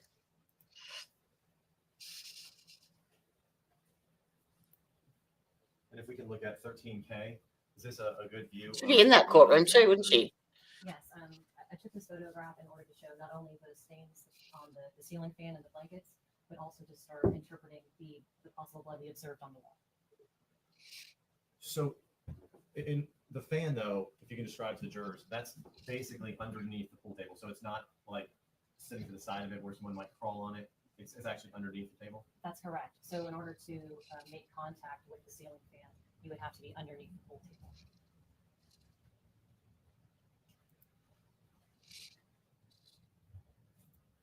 Oh. This is 13H. Is this just the overall view of where Tatum was located in reference to the pool table? If you just describe some other items that might be important here. Okay, absolutely. So this is taken from that There's his phone. From what would be the left rear of the room if you're looking from the door. This one I would have been panning towards the wall to show that overall area there. Obviously, you can see the ceiling fan that we've been discussing. Tatum, some more possible blood stains to the left here. There's a cell phone that was marked. There's also an additional cell phone here at the edge of the pool table. And in reference to where Tatum's located here, the door to the outside area would be just about like that direction. Yes, it would have been close. And then if you were to go like walk through the pool table, the actual door into where Robert is right there. It's funny you say that, Teresa. I did the opposite. I went into nurse mode instantly without even thinking about it. Yes, it's sort of hard because we're at Yes, an angle looking down. The door outside would have been, of course, over here. And because this is kind of elongated at an angle, the door into the living room would have been more this direction.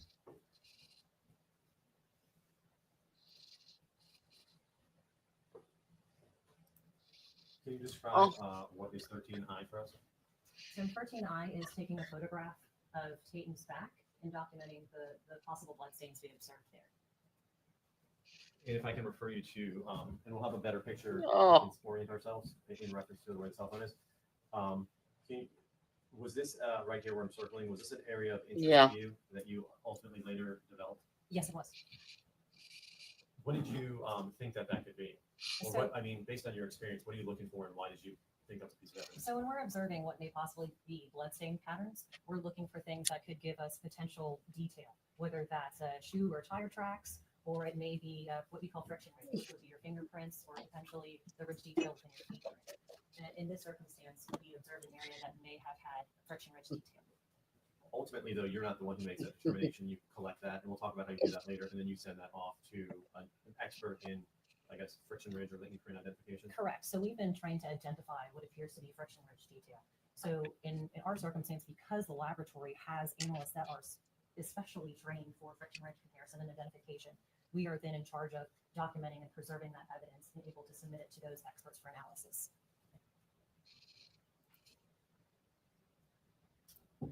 What a coward. Attacking him from behind as well, while he's dragging himself across the floor. Well, actually, while we have it up, we can Actually, I haven't even seen the defendant in the courtroom. We'll come back to that one.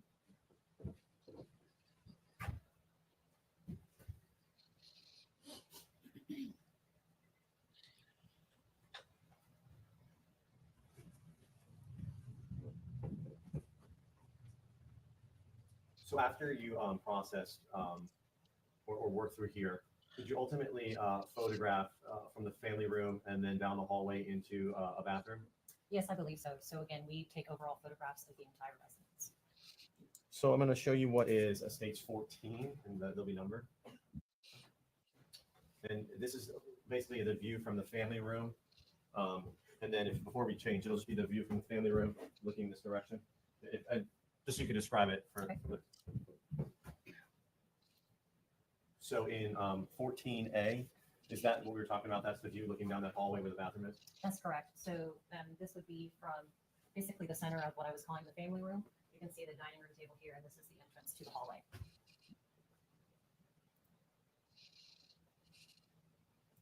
And then we have 14B. Just describe what that is. So this is a photograph taken as I approach the entrance to the hallway. And 14C. This is while I was traveling down the hallway. And what is 14D? This is a photograph of what we deemed as the hall bathroom. So this is from the threshold of that bathroom. So looking inward, just basically trying to get a full view of the bathroom. Correct. And right here is that a black sweatshirt ultimately? Do you know? I believe so. Okay. Now if I can show you 14F. That's a photograph taking the sink and the contents of the countertop.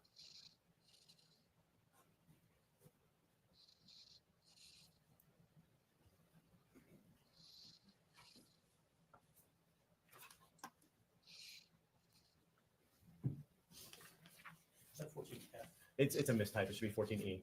It should have been E. Sorry about that, Joe.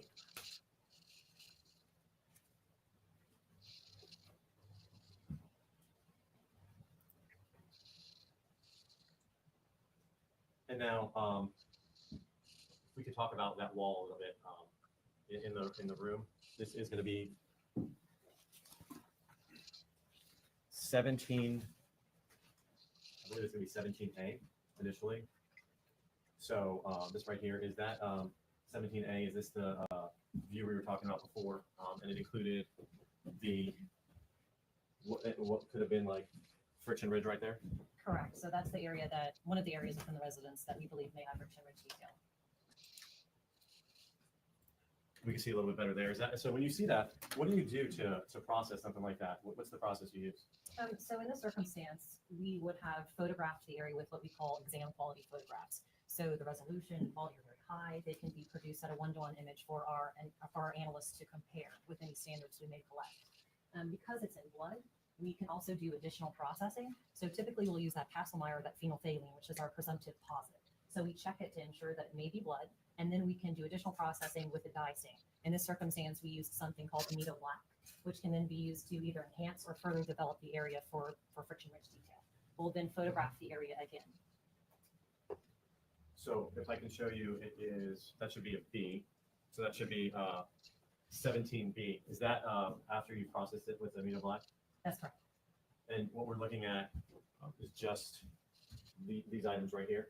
Yeah, so we put scale in place to help assist with the comparison and just give our analysts an idea of the size of the area when they're looking at the photographs. In this instance, the area was given Y as an indicator for further comparison and just distinction between other photographs.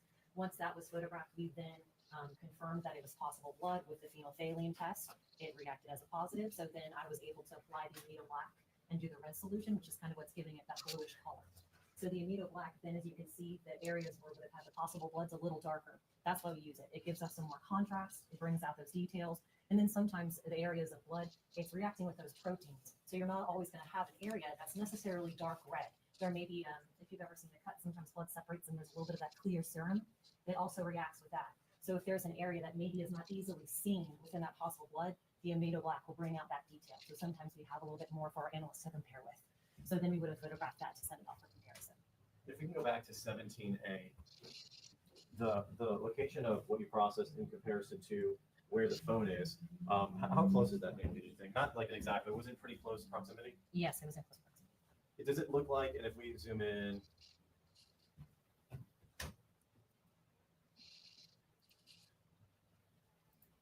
does it look like there's possible blood right there close to the phone?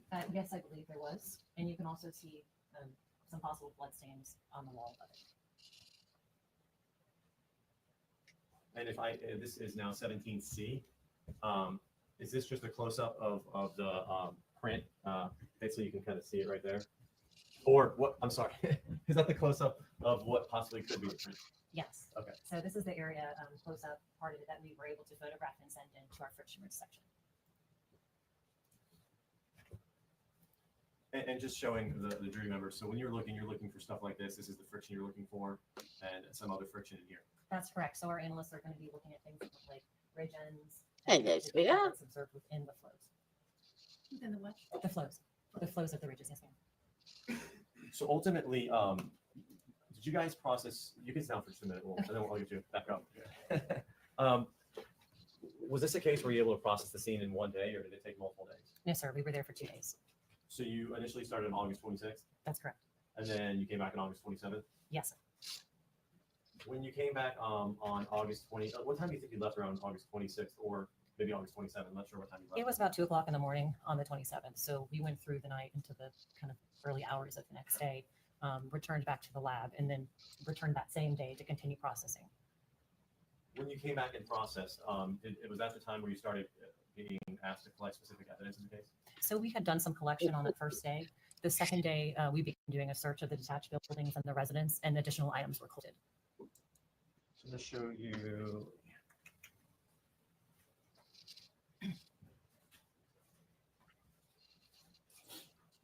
The first witness, Judge? You may.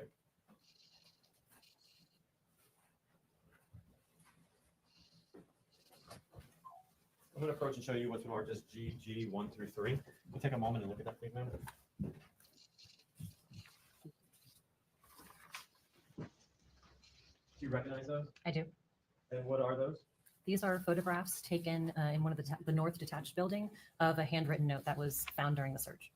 A fair and accurate depiction of what you found that day, ma'am? It is. Anything changed or altered? No. At this time, Judge, the statement move in states GG 1 through 3. Without objection, then I think that's exhibit 1818 A through C. Thank you.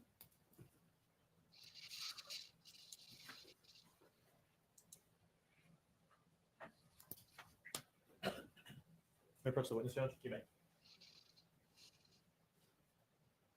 going to approach and show you what is marked as states V. For identification. Can you see if you recognize this, ma'am? I do. Is it, what is this item? This is a handwritten note that was located in the north detached building. Does it seem, and how do you recognize this as the note that you found? Is there a packaging that has your initials and stuff on it? Yeah, so the packaging has my handwriting, initials, things of that nature. The evidence tape seals with my initials and date. That's correct. Obviously, when you found it, was it on this piece of board? No. No. Okay, so when you found it, you collected it, and then you placed it in the evidence? That's correct. Anything seem to be changed or altered about this?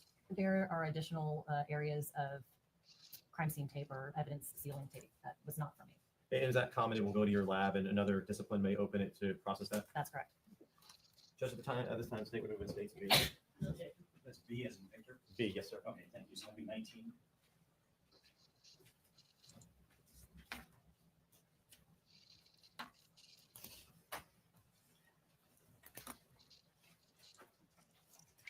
So let's talk about when you were called. How did you get notified to try and come collect this note and help out? So during the search, the Putnam County Sheriff's Office detectives were assisting. It was decided that they would sort of be the hands of the search and I would be there for documentation and collection of the items found. So in this circumstance, I was taking some photographs and I was notified that a potential item of evidence was located in the north detached building. Can you point out where that is on the map so everyone understands? Where the north detached building is? Yes, just so we know where you went to. Yes, so the north detached building. Yes, ma'am. I understand. When you got there, did you photograph the location of where the note was in the north detached building? I did. And I'm showing you now what is going to be 18A. Is this right here the location of the note underneath the toothbrushes right there? Yes, that's it. And that's a, you see that little white, I guess, is that a perfume bottle? Or honestly, I'm not sure. And we'll come back to it later when we, just with the scans we can see around, but just to orient ourselves with that white item. Please remember that. Yes. And is this a close-up of the note? It is. So at this point, I had taken the note, opened it, and was photographing both sides to show the contents of the note. Do you mind reading that for everybody? I can. I'm sorry, I'm surprising you. Oh, it's okay. If you need to stand up, feel free to. Oh, no, that's 18B as in Bravo? Yes, sir, that's correct. so it's dated 8/26/20. It says, honey, if I could find words for what you do to make me completely whole, I would. I get so frustrated, baby, because most of the time I come off as angry or confrontational, as I believe the word that should be. But you have to understand that you and Caitlin by my side, I am way more than ordinary. And then this is 18C. This is the back of the note. Yes, it is. Can you continue to read? I can't even try to imagine life without you and her. I can't lose you two. Caitlin is so extraordinary. She really is our greatest achievement. Please promise me that she will always know that her dada is a soldier and that he loved you from day one and will always love you until the end of time. I'm sorry, you both until the end of time. After you collected that that photo, the note, and then you photographed everything, were you alerted to some other items that were located inside of the game room or the let's see what you would call it, the west detached building? Yeah, so I took, there were some other items that were located in the north detached building. Once those were photographed and collected, I was then made aware during that time that were some items located in the west detached building. So then I made entry into that area to photograph and collect those items. And right here, this is the west detached building we're talking about. That's correct. And just to reorient all of us, this is where Caitlin was located right here. Robert was over here, and this is the door basically that leads out to the door right here to go into the west detached building. That's correct. Now I'm going to show you what is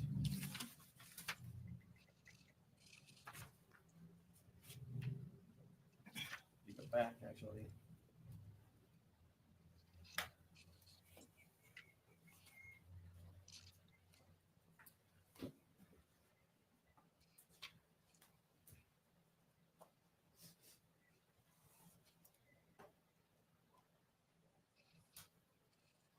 May I press the witness note? You may.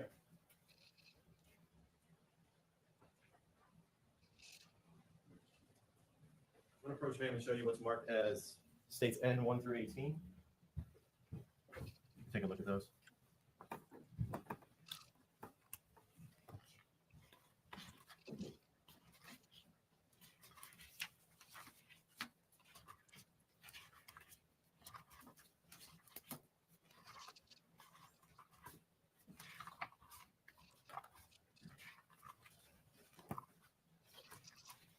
I just found something actually really, really cool. Somehow I have changed with my personal buttons on my stream deck. I've changed the size of the taskbar icons and stuff on the bottom of my screens. So I went into my settings to see if I could adjust it. And I have found that I can now display 2 clocks in 2 time zones. So I can tell you exactly what time it is in the US as it is now without having to count on my fingers. only taken me how long?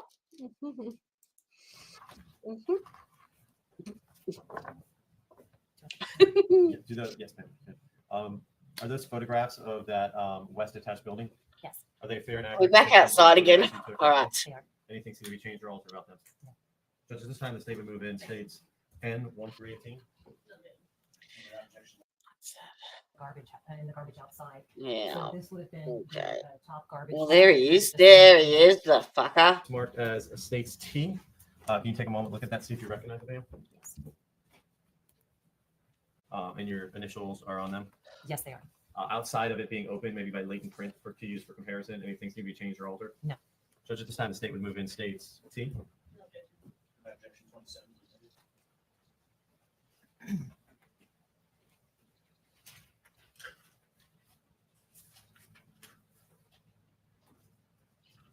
I've got it on my phone, yeah, but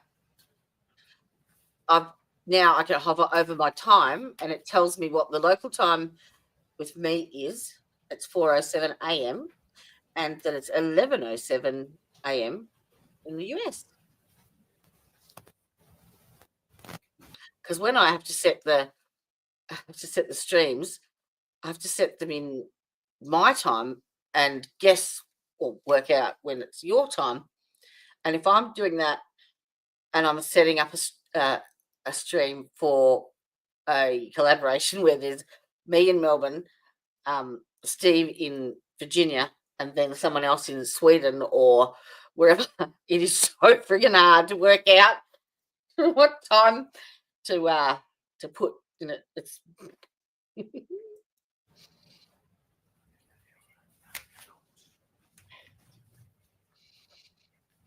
Judge, I don't have any further questions for the witness. Thank you, sir. Cross-examination. now, where is he? Where is he? That's him. You indicated you took photos of the entire residence, correct? Yes, ma'am. And that would include the master bedroom? Yes, ma'am. And there was a basket of prescription medications that were located in the master bedroom, correct? That's correct. And the pill bottles that were in the master bedroom were those collected for evidence? I'm not sure. And were any of them individualized, like meaning taking the pills out and taking pictures of individuals? All right, so it's not my screen, it's the actual camera that he's using because it's in focus now. It went from blurred. Here he is. Here he is. There. You fucker.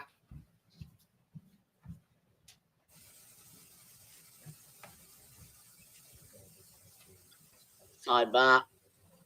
And a break. And back.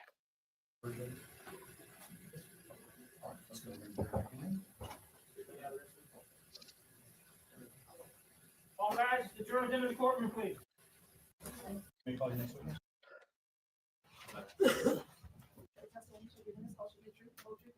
Who have we got now? All right, thank you. Please be seated and state your full name for the record. My full name is Jacob Higginbotham, And what agency do you work for? the Putnam County Sheriff's Office. Thank you. You may proceed. Thank you. Good afternoon. How long have you been with the Putnam County Sheriff's Office? I've been with the Putnam County Sheriff's Office approximately 6 years. And what are your current duties? My current duties is I'm a corporal in uniform patrol on the road. Speak up for me a little bit. Yes, absolutely. I'm a corporal. My duties are I'm a law enforcement corporal assigned to uniform patrol. Back in August of 2020, what were your duties? I was a detective assigned to our investigation bureau. How did you become involved in the homicide of Robert and Tate Baker? So I was at work in my official capacity and I heard this call get dispatched over the radio. And what did you do when you heard that call? Based on the suspiciousness of it, the comments that were being said, I felt it necessary to head that way. So I was en route to it. So, Putnam County, is that like towards more Miami or down south? Like what? Because I know Idaho's sort of in the middle. What's his called? Palm West or Palm Beach or something like that. Opposite Tampa, other side, East Coast. Whereabouts is Putnam County? I probably should just look it up, Jody. You've got Google in front of you, dickhead. Yes, ma'am. Not in the car on the road, you're back at the sheriff's office. Right? I had just left the sheriff's office, so I was in my unmarked car at the time. And so you headed that way as well. I did. So what was going on when you got there? Was it already happening? I arrived on scene either 5th or 6th. And as I arrived on scene, other members of the sheriff's office were inside clearing the residence for any danger. So I entered into the residence to see if assistance was needed, see if they needed an extra unit to help out with clearing anything else. And did they in fact need you, or were they kind of wrapping that part They were wrapping it up as I was while I was in there. Did you, what did you do next? What were you tasked with? Oh, wow. So after we exited residence, my first task was Ready? neighborhood canvas, which is normal. And basically, I was assigned one section of the area to go door to door, make contact with neighbors, and see if they had seen, heard, or witnessed anything related to this case. Did you gather any leads of value from No, the ma'am. private canvas? No, ma'am. Were you asked to interview any of the family members or civilians on scene that kind of started arriving there on Shiloh Road? I was. Who were you asked to go over and speak to? I was asked to interview the uncle, who was Mark Howard Wilson.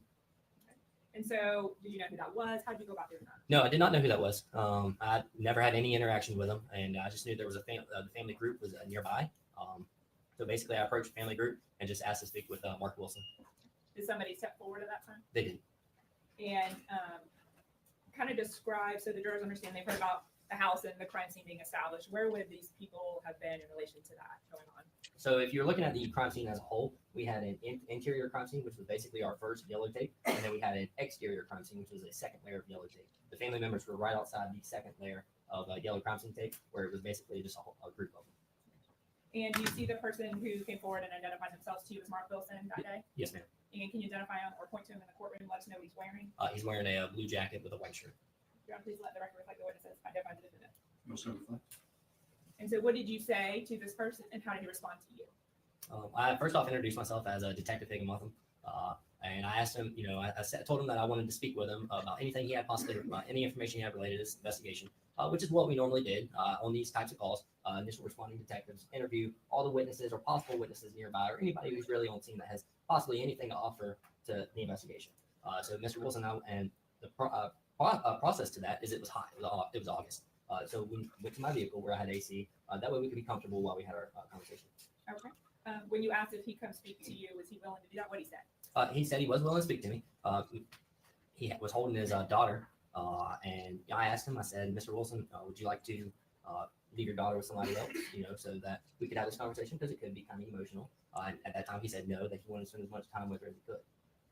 Okay. And at that time, where did you guys go? We walked to my car and then got in. Mr. Wilson went to the passenger side and opened the door and got in, and I went to the driver's side. And would you have recorded the conversation you had with him? Yes. In the vehicle? Yes, ma'am. And at the end of your speaking with him the first time, what did he do? After I concluded speaking with him, we terminated the conversation. He got out of the vehicle and returned over to the family. I returned back to the inner crime scene tape and briefed all the supervisors who were on scene of my interview with him. Okay. Did you have an occasion to talk to him again? I did. He made the patrol deputies who were on scene aware that he wished to speak to me again. And we again walked back out. I saw him and we walked to my car and held a second conversation. Okay. And recorded? Yes. And then did the same thing happen? You returned back and he went back to that group of people? That's correct. As we finished the conversation, we exited my car. He walked over back to the group of people, and I walked back over to the I call it the command area. Did he have his daughter with him that time? Yes, ma'am, he did. And did you have any occasion to speak with him again? I did. He reached back out and said that he wanted to have another. Okay, found it. So walked back my car, got back in it, and at that time, that's when he informed me that he just wanted to make sure. All right. So let me just. Here we go. So, Putnam County is up here. Why did I think Miami-Dade was up higher? It's actually right down the bottom. So, Sarasota, Palm Beach. This is where Udahef is, West Palm Beach, and there should be is it Tampa on this side, and then Monroe County is over here, and Miami-Dade is here. I don't know why I thought Miami-Dade was up north. Jefferson. Wow. And then you got Georgia. Polk County. There's a vet in Polk County on Netflix, I think. Just FYI. Sorry, got distracted again. Share this tab instead and go. Read the story right, go over it again, and just make sure that I had all the information I needed. Okay. And in all three of these interactions with him on that date, did you have any concerns about his level of impairment or ability to understand you? No, ma'am, not at all. He was responding very well. Did not hesitate at all. Through my training experience, I had no issues with him not being able to understand me or being impaired at the slightest bit. May I approach your You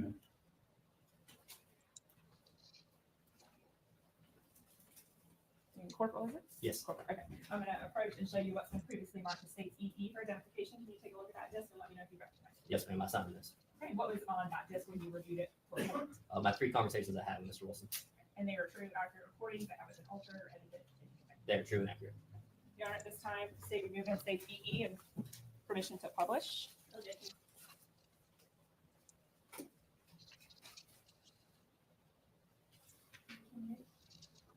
$28. is that mislabeled on our evidence list? It was mislabeled on the original list that was given to me. No problem. Is that correct? Your EE is 28. I just was working on record, actually. I'm sorry?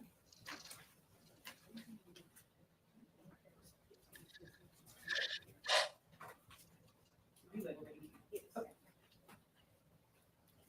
May I publish those audios? You know, that's 28.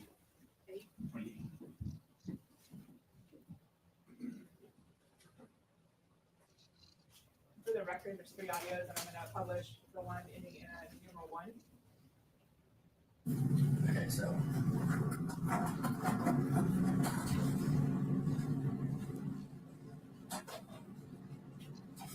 Okay, I know you gave it to the victim advocate. Can you give it to me? Your name? Mark.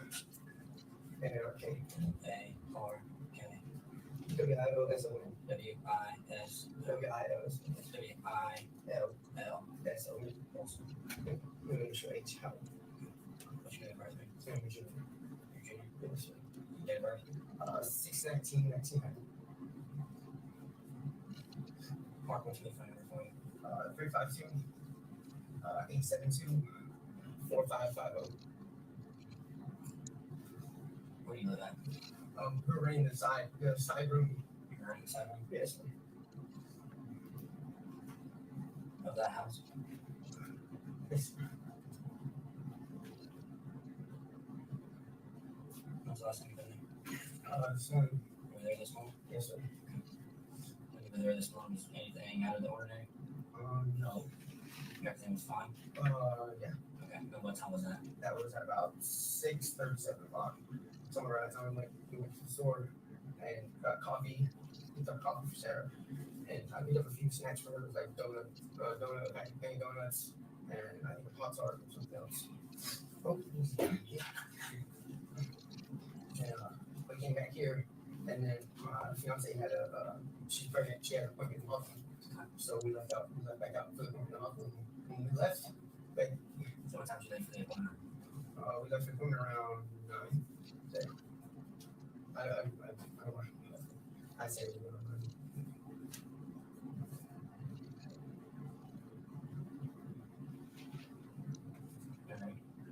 And you haven't been back since you left for the appointment? No, sir. Alright, so how'd you hear about what happened? My fiance actually got a phone call. So what do you know that happened? As far as I know, there's some kids dead, man. What the fuck? Who else lived inside the house?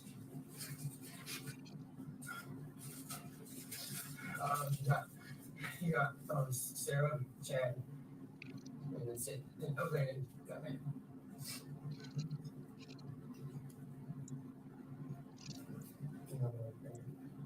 She says. So Sarah, Chad, Landon live inside the actual house? You live in the side portion? And the 2 boys. Okay. The boys live with you? No, they live in the main house. Okay, so you live in the side portion, does anybody live with you? Yes, my fiance and my daughter. Okay, what's your fiance name? Cynthia. Yeah. Cynthia? Cynthia. And yeah, with the ACL.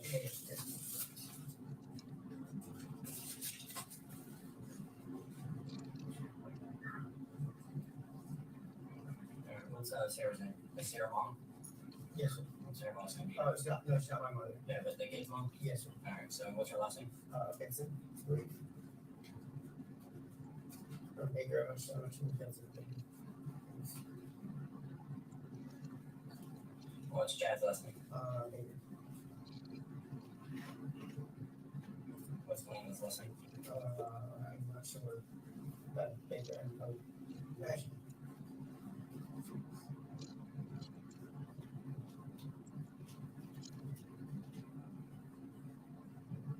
What's Cynthia's last name? Guy. What's it? Guy. GYNA.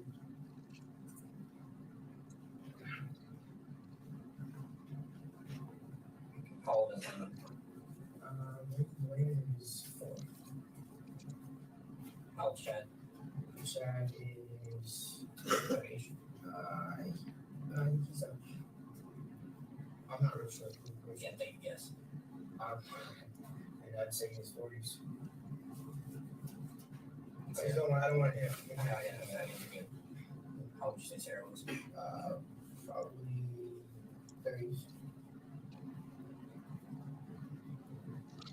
So what doctor are you going to get you? What doctor did you go see? Yeah. It's Zega Health. You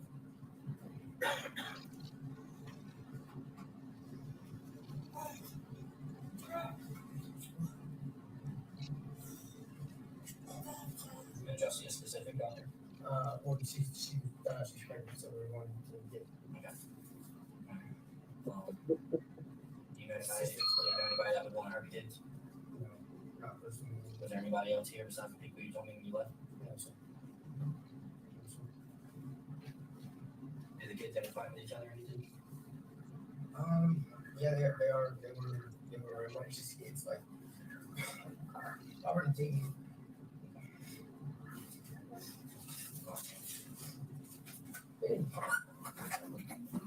I appreciate it. I'll put in the interview with you. We'll talk later, okay? Yes. Okay, so. For the record, I'm going to publish clip in the number 2.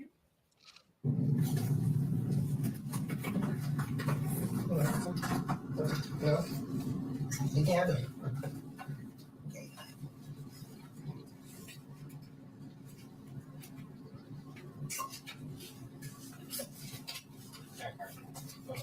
So you want to talk to me again? Yeah, I was when you came back over and asked me about. I don't know what champs. You don't know? No, I don't. Okay. There's like, I don't know. I just didn't want to tell you if he's here. And I just realized that when we walked away, I don't know if he's here or not. Okay. Honestly, I don't think Well, I'm not saying he's going to commit it. Like I said, I don't know.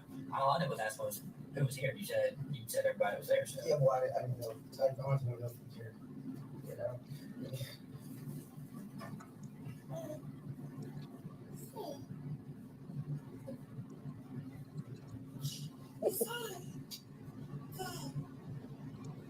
What else? That's all. Okay. But yeah, because I don't. You know what I mean? I just didn't. I get it. You heard anything else? You think I should know that I didn't ask? Not right off. I mean, aside from that. I just didn't want. You see what I'm saying? I didn't want you to. So who all was home? So who all was home? When you left this morning, when you and Cynthia left, who all was home? We seen 2 boys. I never sure 2 boys were there, and me, my baby, Cindy, and Sarah. I know for sure because as far as my fiance said, Sarah was there because she had to go back there. You know what I mean?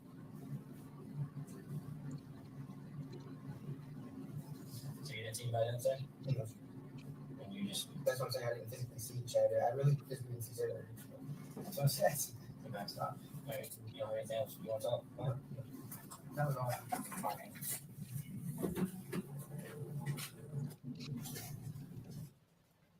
The record I'm publishing, Space 28, clip 3.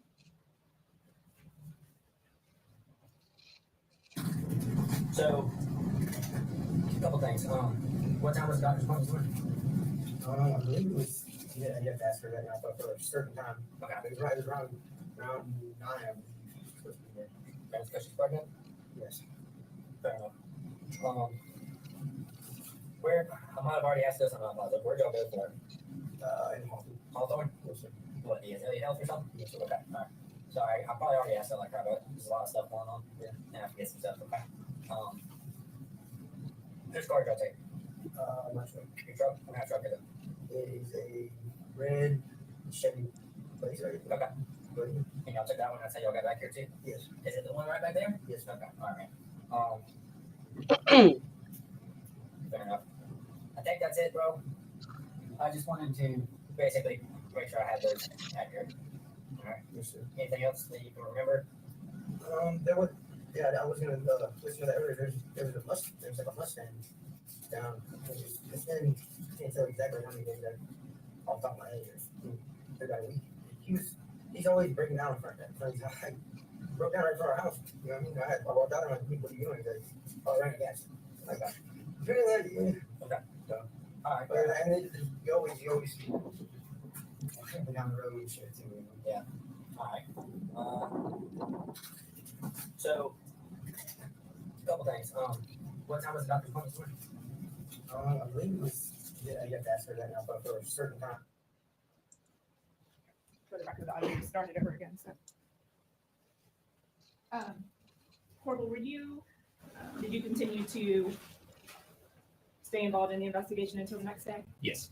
And did you participate as one of the deputies or detectives that helped FDLE search the house? I did.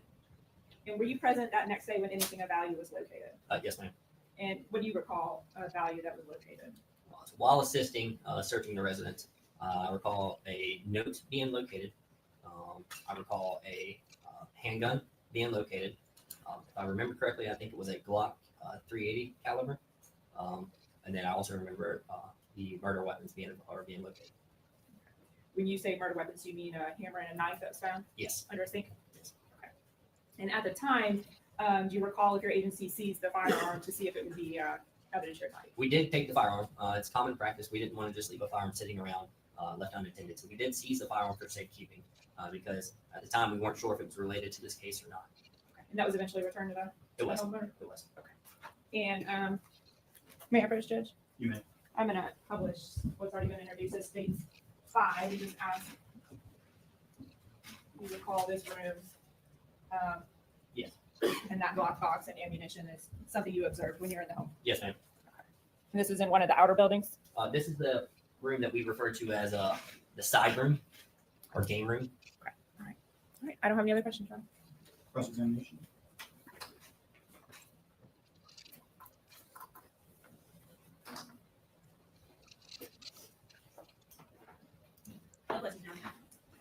All right. Permanent excusal? Yes, Ron. All right, thank you very much, Deputy. Thank you.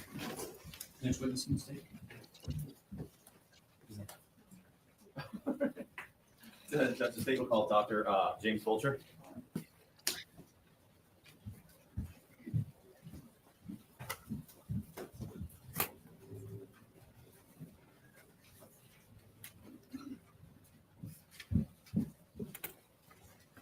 I do believe this is the last witness. Oh dear.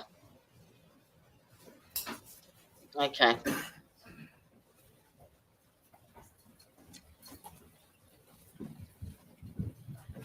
right, Doctor, you go ahead and take a seat there. Yes, sir. We're at the microphone, the clerk will place you under oath.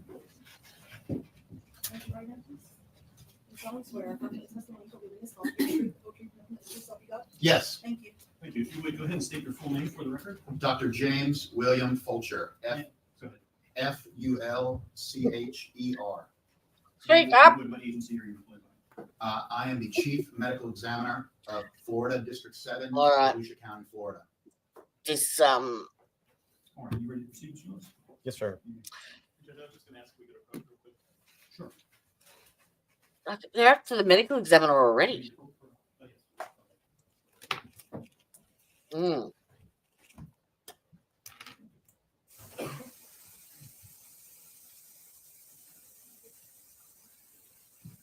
Ugh.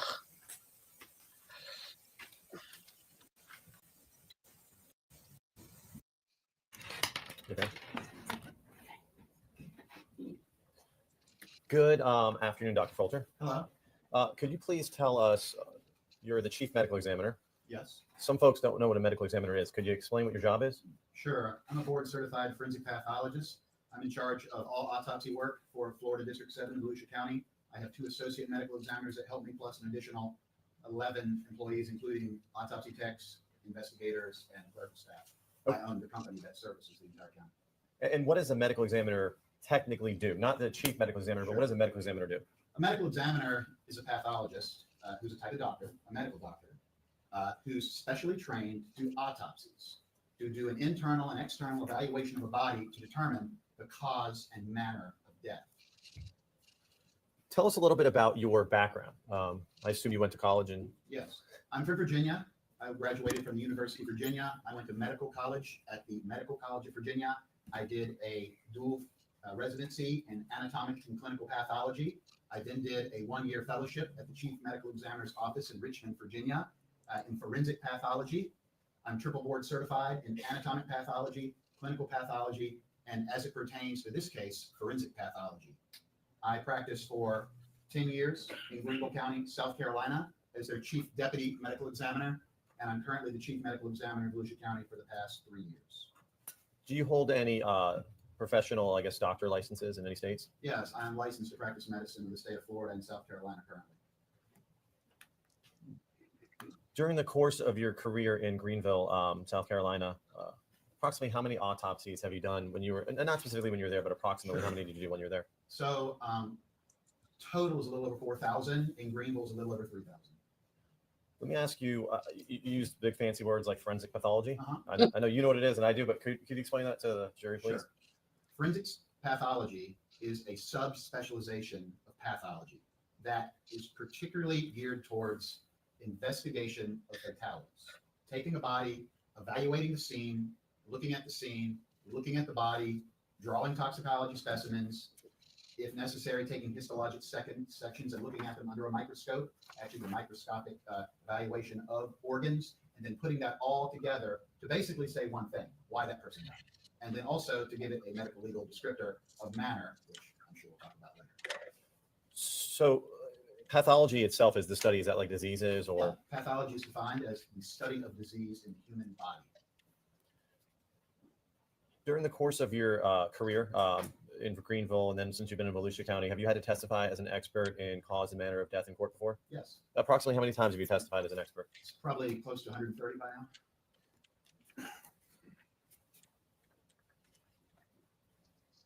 As the chief medical examiner for Volusia County, have you had the occasion to review autopsies that were done by other medical examiners and then render an opinion in court? Yes, I have.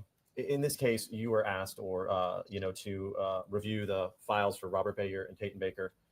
Did you do the original autopsy? I did not, no. Do you know which medical examiner did? Dr. Pedrick Bulick. Did Dr. Bulick pass away? He did. When you take on the responsibility of reviewing, autopsies, previous autopsies and stuff, what do you look for and what do you review in order to render an opinion? I review the case file that the medical examiner's office has that starts with the autopsy report, the written document that the pathologist produces to describe cause and manner of death and describe in detail injuries and findings on the body. I then cross-reference these with photography taken of the body. Injuries, I cross-reference that with toxicology reports. Any x-rays that are taken, I look at carefully. And then if any histologic slides, microscopic slides, I also personally look at under the microscope if they are required in the case. I do rely minimally on scene photos and the investigator narrative, but generally most of my work is isolated to the autopsy report and the body itself, the photography of the body. Do you also rely on the notes that the medical examiner, Dr. Bulick, would have taken like on diagrams and we'll call it like medical? Sure, body diagrams. Yes, I did. I evaluate those too. They're consistent with the findings in this case. And are you able to, based on your training and experience and expertise, able to render your own individual opinion based on these, separate factors that you look at? That is correct. Yes, I have my own independent analysis of this case.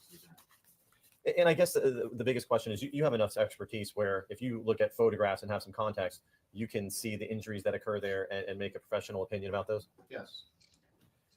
Were you asked, and you were asked to review the two autopsies for Robert Baker and Peyton Baker in this case? Yes, sir. And following your review of their autopsy reports, diagrams, photographs, scene photographs, investigator reports, everything you reviewed, are you able to render opinion about cause and manner of death? Yes, sir. Before we get to that, let's tell the jurors, what is the cause and manner of death? Since we're going to use that, what does that mean and why is that important? The cause of death is why the person died. It's the proximate cause of why that person died, be it metastatic breast cancer, heart attack, myocardial infarction, pancreatic cancer, fall down the stairs with blunt force trauma to the head, stab wound to the back, gunshot wound to the back. These are all examples of a cause of death. This is the reason why the person died. In this state, manner is a medical legal descriptor. It's that pathologist's opinion. It can either be natural, which of course is related to natural disease, suicide, that person dies by their own hand, accident, homicide, which for us is that person dies by the action of another individual acting on them, pending, which means we're just holding for more information, and then finally undetermined, where after extensive work, autopsy, and investigation, the pathologist is unable to determine a manner of death. You use the big word autopsy. I think we all have a general idea of what an autopsy is. Can you just describe the process that you go through when you do an autopsy, starting from the very beginning to the end? Yes. An autopsy starts with the receipt of the body.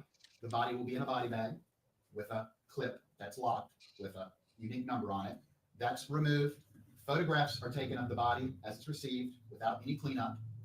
Then the body is cleaned. Then more photographs are taken. And then we start the process of the internal examination.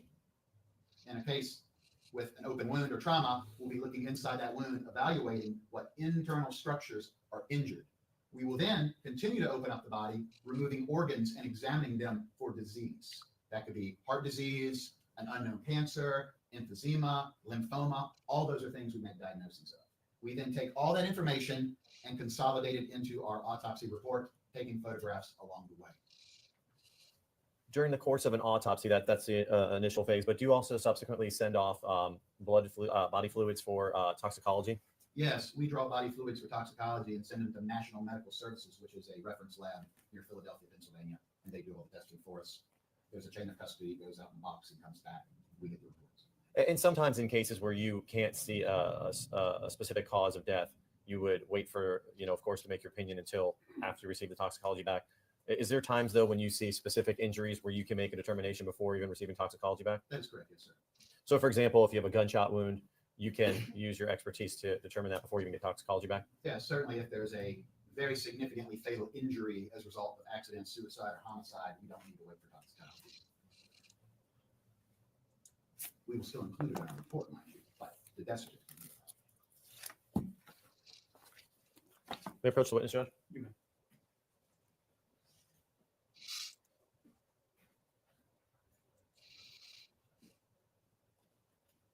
Dr. Fulcher, I'm going to approach and show you what's been marked as states P 1 through 8.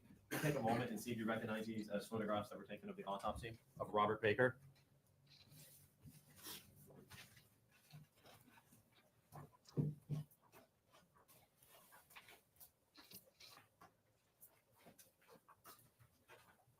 Yes, these are photographs from the autopsy of Robert Baker.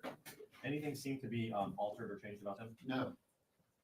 Fair and accurate depiction of the photographs that you reviewed? Yes, sir. Judge, at this time, the state would move in states P 1 through 8. Thanks. No objection, subject to our prior review. Understood.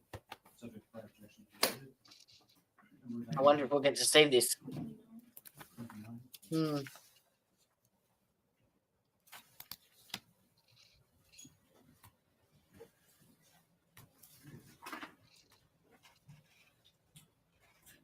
I'm going to show you what is marked as 29A, Dr. Fulcher.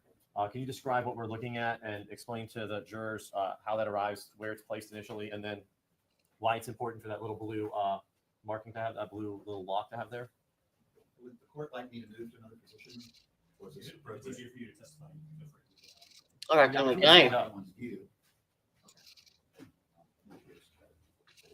Okay. This is the body bag. It has a zipper. These two zippers are locked with this U-line tag with its identifying number. This is the evidence that we have that this is sealed at the scene and brought to autopsy without being tampered with. This is the identifying autopsy number, District 23, the year 2020, autopsy number 539. And that's the number that would be utilized through all the file work and everything like that? That's correct. Yes, sir. This number stays with the body the entire time, including the toxicology specimens and any outside work. Before we go into specifics, can you tell us how old Robert Baker was? 12. How tall was he? I will refer to the autopsy report. Yes, sir. I don't have that committed memory. The decedent was 64 inches in length. So 5 foot 4 inches? That's correct. How much did Robert Baker weigh? 123 pounds. Let's look at, if we can, 29B. Can you just tell us what we're looking at, Doc, and what just identify certain things that you see on there? Sure. So this is the body as received, somewhat cleaned up. We have obviously the face, the head, torso. I just want to orient everyone. We have on Robert Baker sharp force injuries to the neck and then blunt force injuries to the head. We have the largest conglomeration of sharp force injury at the neck, an abrasion, an abraded incised wound, multiple smaller stab wounds, superficial incised wounds, and this is described as a semicircular blunt force trauma injury with a depressed skull fracture underlying. We'll talk about that in a moment, but based on your review, are all of the injuries of Robert Baker basically above, I guess you would call this the torso, or mostly above? There's no injuries below his. That is correct. In this case, all injuries are essentially above our white autopsy placard.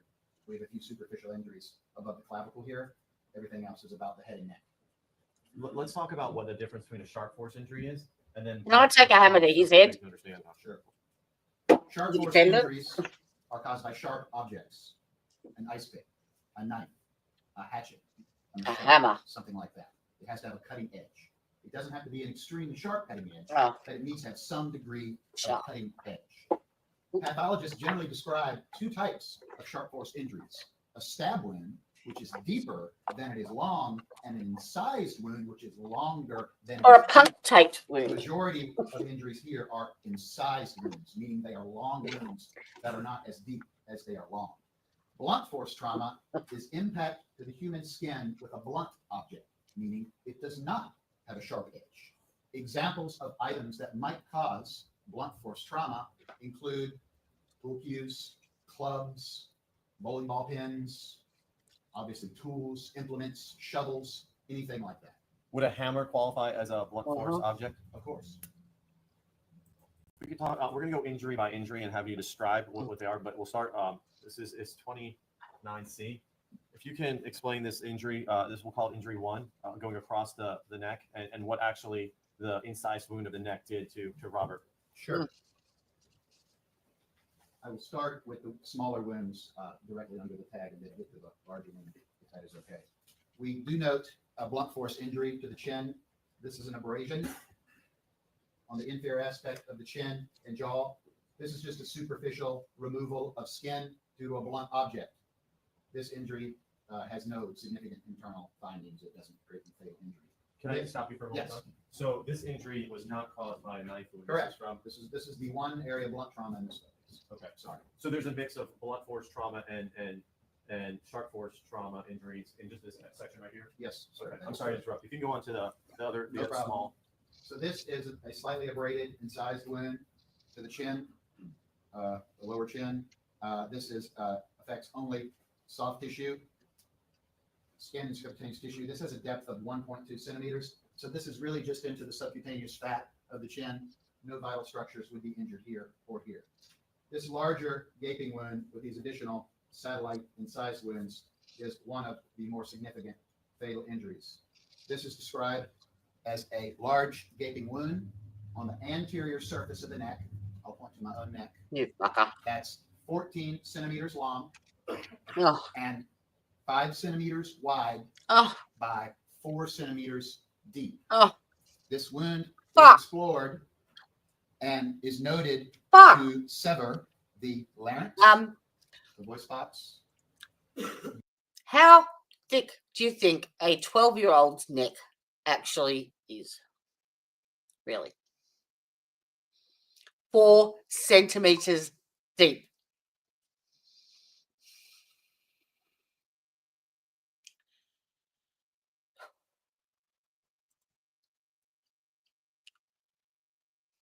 Both sides of the carotid artery, both sides of the jugular veins, and this is takes a fair bit of force. Both sternocleidomastoid muscles, which is a So very there you large go. muscle See where he's that goes pointing? from the sternum.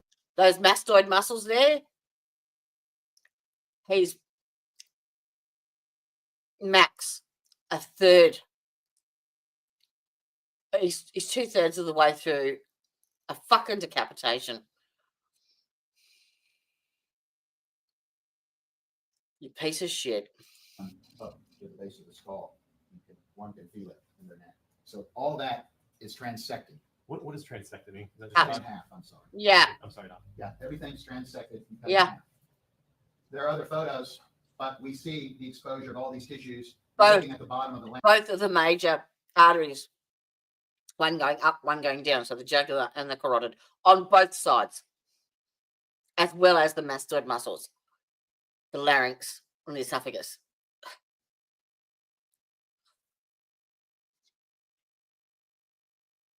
Larynx here, which is basically transected here. It's as if Your the hammer carotid wasn't and your fucking jugular enough. out to the edge. These are additional incised wounds. Yes, that the are other way, associated with this Club. larger gaping wound. I was thinking you was very What is the quiet. purpose of Yeah, your jugular pretty much. vein and your carotid artery? Why are they important? That's why when I did the summary at the very start, I hadn't pre-read the goddamn script, and yeah, it's but yeah.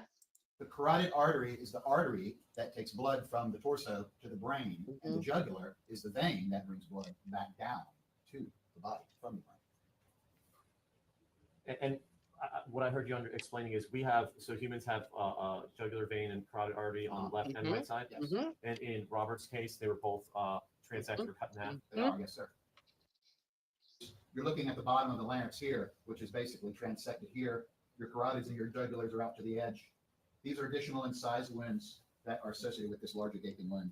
What is the purpose of that your jugular? Max 2 minutes. He would have bled out straight away.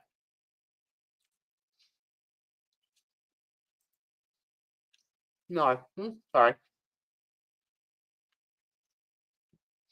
I found it in trial archives.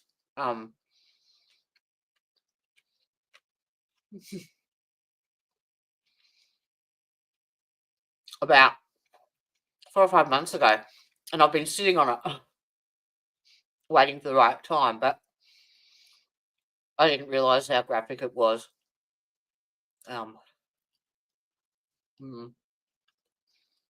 But yeah, I try and pick stuff that's old enough that either people can't remember all the details or they haven't seen.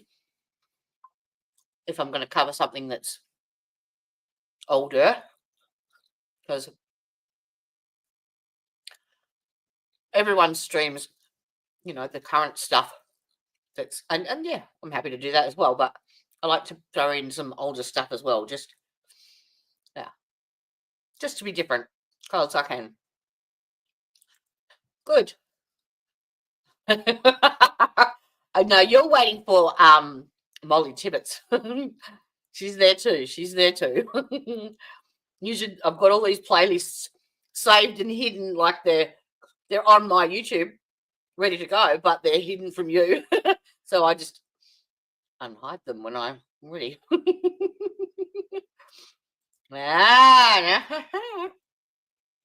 Actually, I found a couple today.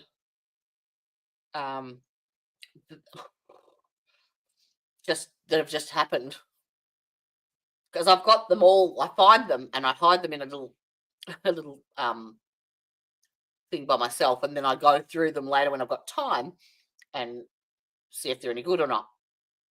And then and then I watch them and I mark them in my diary until they're ready to come up. For the newer ones, anyway. Why are they important? The carotid artery. Gold star. Takes blood from the torso to the brain. Well, it's nice to have something different. That brings blood back down. Yes. To the body. Yeah, I know. And what I heard you explaining is humans have jugular vein and carotid artery on the left and right side. Yes. And in Robert's case, they were both transected or cut in half. They are, yes, sir. There is another one too that it's going to be a long one, but it's where is it?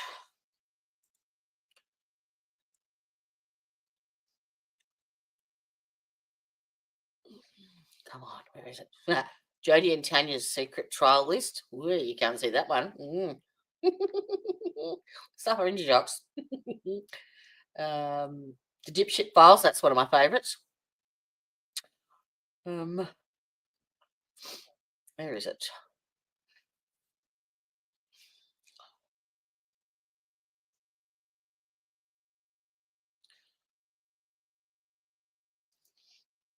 Oh, I had a Judge Fleischer playlist that was full. It had 23 videos in it, and then he deleted everything before Christmas. Gone. Everything off his channel. I saved the Lake and Riley trial. I'll wait for 12 months and I'll play that. I'm hanging for the Brian Walsh, but that's not later in the year. Where is this? I've got the Chandler Halderson trial. That's sitting there waiting. Madison Marshall, that's going to be a, yeah. Yep, that's going to be nasty. And where are those? Holly Tibbetts, there she is. Where's the other one? Come on.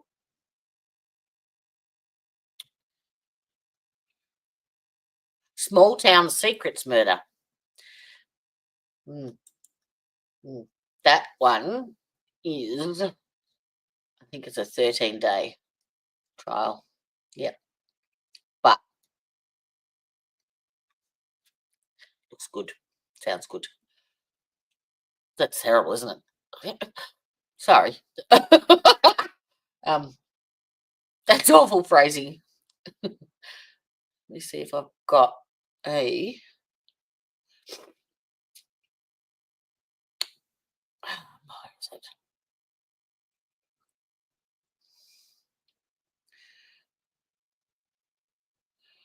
closings. No, I want no.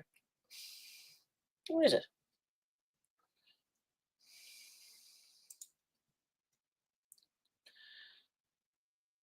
Got a description for you. Hopefully.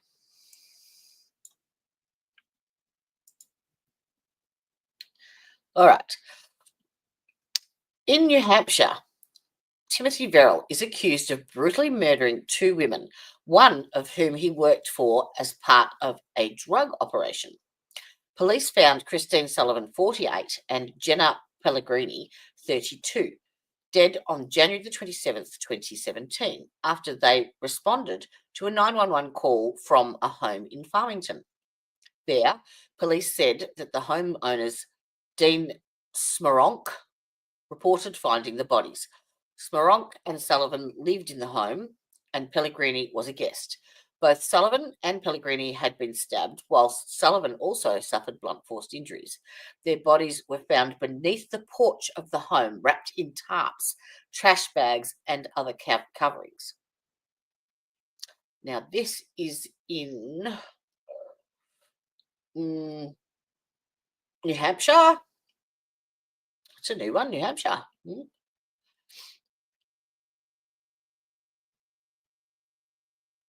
And yeah, it's a 13 days, I think. So, but why was it called secret?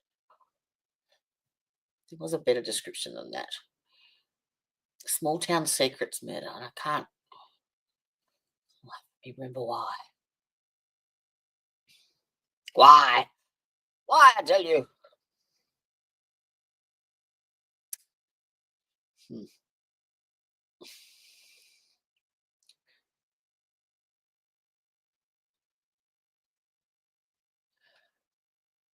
Maybe it's on another one. Let me have a look. No, same. I know I read it somewhere. I'll find it. I'll find it. Eventually. All right. Sorry. Got distracted. This wound, it cut through these big muscles, but did it also go all the way back to any of the vertebrae in the back of the neck? Yes. The third cervical vertebrae. The body. Yes, we do. Not the spinal cord. Does show an incised wound. It's it's a joint playlist we share between us. It's easier for, like, if you're, you know, having a look on YouTube and you stumble across something that you like, instead of writing it down, you just chuck it into that playlist, and I've connected Tanya to it, so she does the same, and then we go through them and choose the ones that we want to do together. Yeah. I'm more than just a yeast infection, you know. Presents the deepest extent of this injury. So from the anterior neck all the way back to the spinal column, not the spinal cord. I will find out more details on it because I know there's more to it than that. Wound, which is horizontal, meaning it sits in orientation on the vertebral body, much the same as the long axis of this wound, which makes sense. Did the motion of this cutting and what you observed and saw, did it look like there was some sawing motion involved with this injury? So it is my opinion that these satellite incised wounds indicate that this injury did not happen with one pull of the blade. This injury took multiple movements of the blade. Because we don't have large wounds in here, more likely than not, the blade was cut in, and then there was movement back and forth, and as it comes up, it creates these satellite injuries. So this does represent multiple lateral movements of the blade. We can go on to 29D, I'm sorry, 29D. Can you explain what we're looking at? And I guess this is the side view. I'll orient.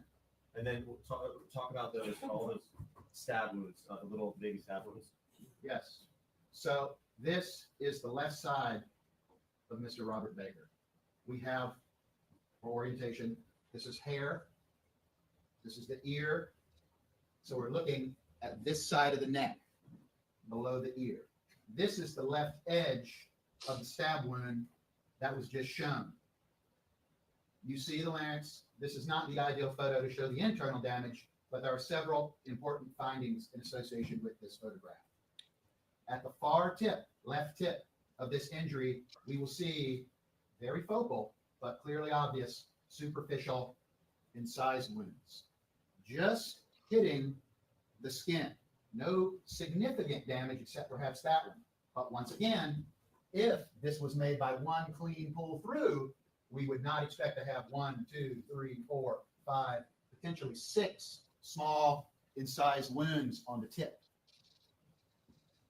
These represent the superficial stab wounds as described by Dr. Bulick. These are all non-life-threatening. Superficial stab wound, superficial stab wound, superficial, superficial, superficial. I believe there's one down there. We count in total, I believe, 8 in this case. Non-life-threatening.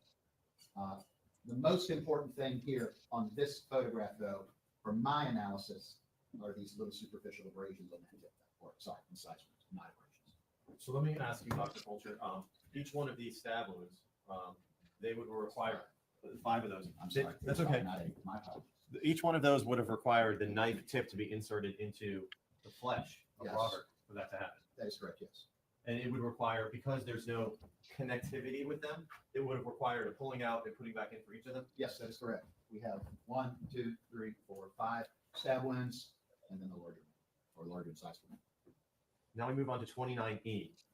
Can you describe mainly we're looking at this injury? I think we talked about these already. We did. If you could talk about what that is, doctor. This is a abraded stab wound to the left side of the jaw. It's described as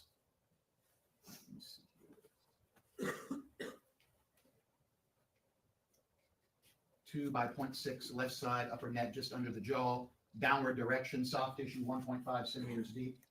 1.5 centimeters deep in this area, really just talking about soft tissue. Perhaps a little bit of minor salivary gland is injured, but nothing life-threatening here.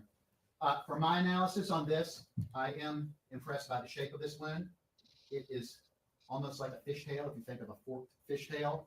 Usually that implies to a forensic pathologist, I would testify to this, of course, that the knife blade is inserted and then somewhat twisted or reoriented. That's how you take something that's linear and make something that has this unusual shape. So that would be my interpretation of this. This photograph is also excellent to illustrate these superficial incised wounds as well. They're shown in good detail here. Once again, Dr. Fulcher, this would have been an additional incised or stab wound that would not be connected with any of these others, so it would have had to be inserted individually. Yes, stab wound. Incised wound, stab. And then, if I can refer you to, it is 29F. Can you tell us what we're looking at here, specifically, what's right here, why that's important, and if that's stab wounds, blunt force injuries, what that is, Dr. Fulcher? For orientation, we are looking at the right side of the head. This is obviously the right ear, the right eye. These are indicative of blunt force trauma. These are contused lacerations. There are other pictures with the head shaved, which show these in more detail, but these are not stab wounds. These are caused by blunt trauma. Can you explain that a little bit? Because to just a layperson looking at it, it appears that they're like cuts. But can you describe why those are different? And let me zoom in a little bit.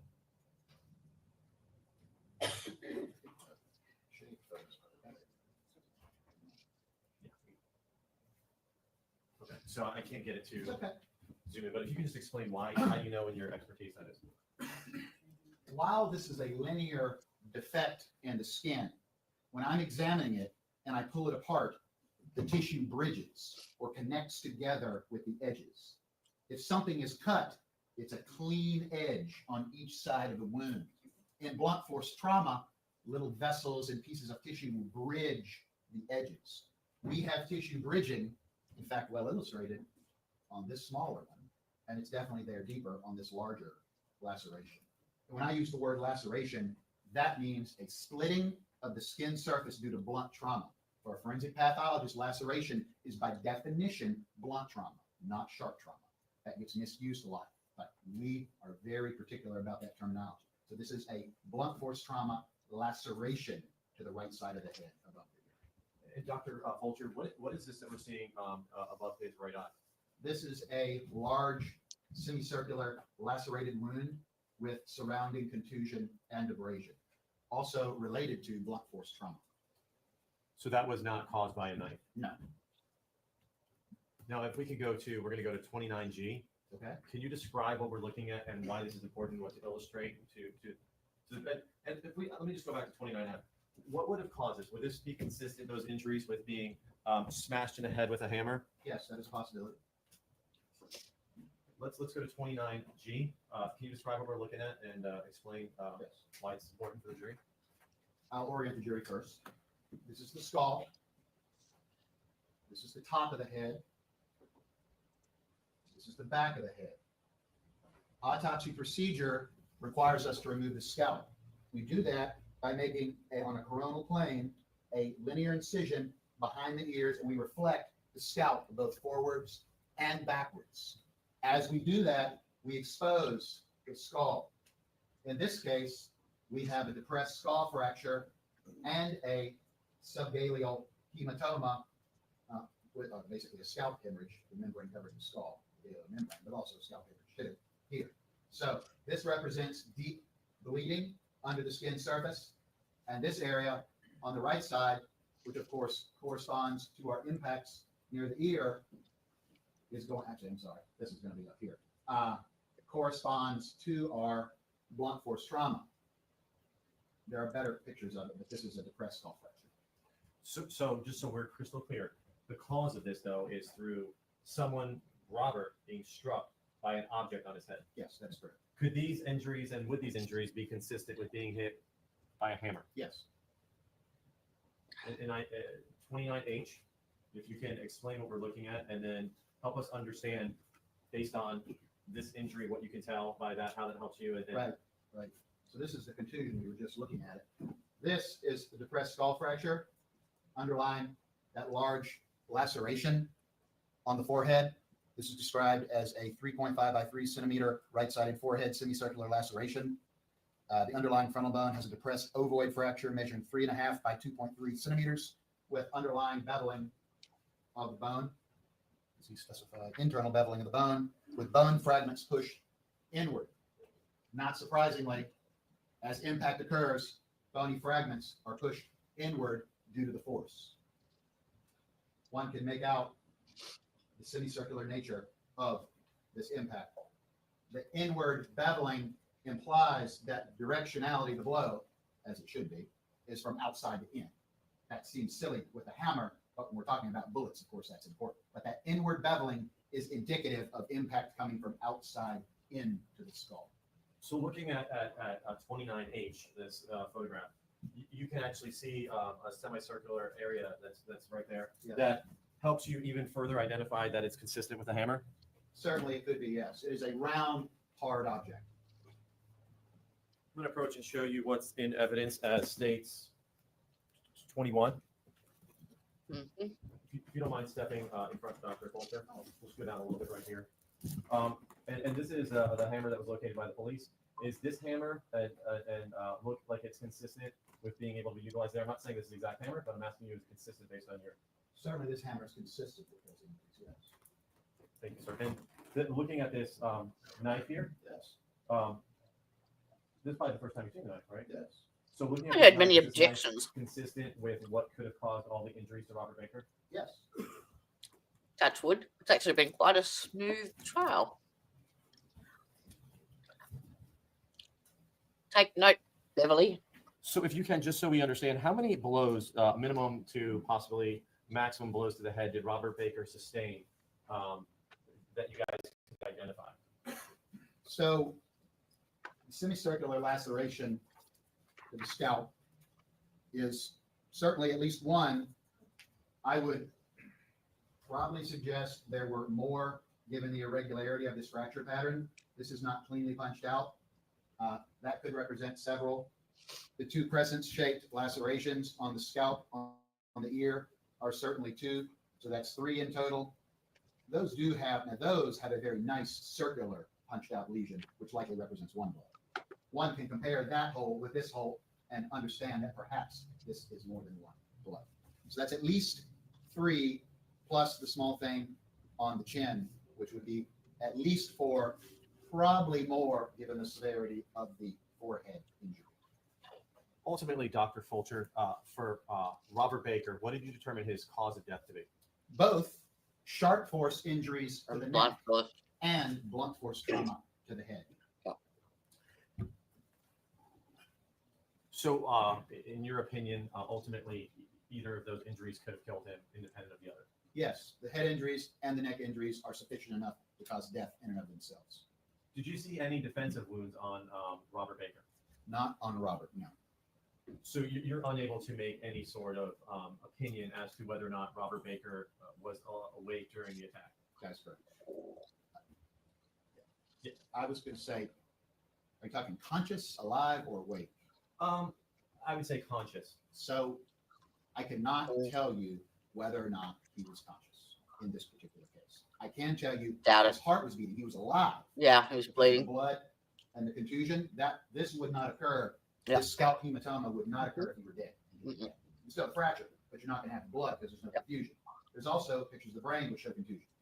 That would not happen if the heart wasn't beating. Mhm. Also the neck, the blood loss, the hemorrhage around that. The heart had to be beating during all these events, but that does not mean they're conscious. And even though they've been Sometimes just a in couple. order to make a determination about consciousness or what's occurring at that time, can you look towards scene photographs, defensive wounds, and other information you gather outside of the actual autopsy? Yes. And in Robert Baker's case, there's no evidence indicative that he was struggling or conscious during the time of the attack. That is correct. I can't tell you. Thank you, Dr. Fulcher. Are you okay standing up still? Yes. Need a break? Okay. Do you need some water? Thank you. Thank you, sir. I appreciate it. Now Tayton's turn.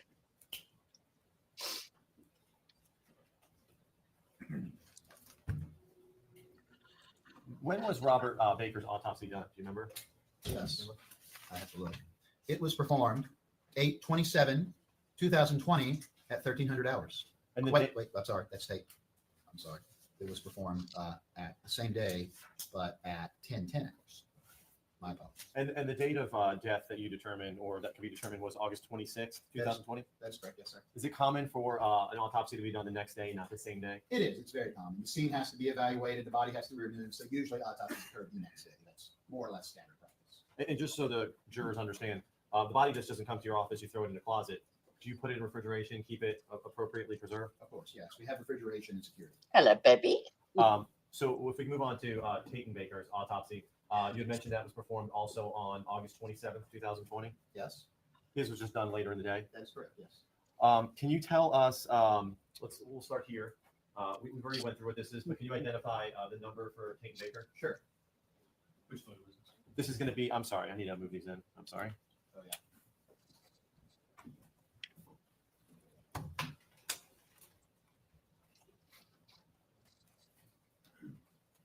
May I approach the witness, Judge? Let me show you what's been marked as states Q 1 through 10. If you just take a moment, look through those.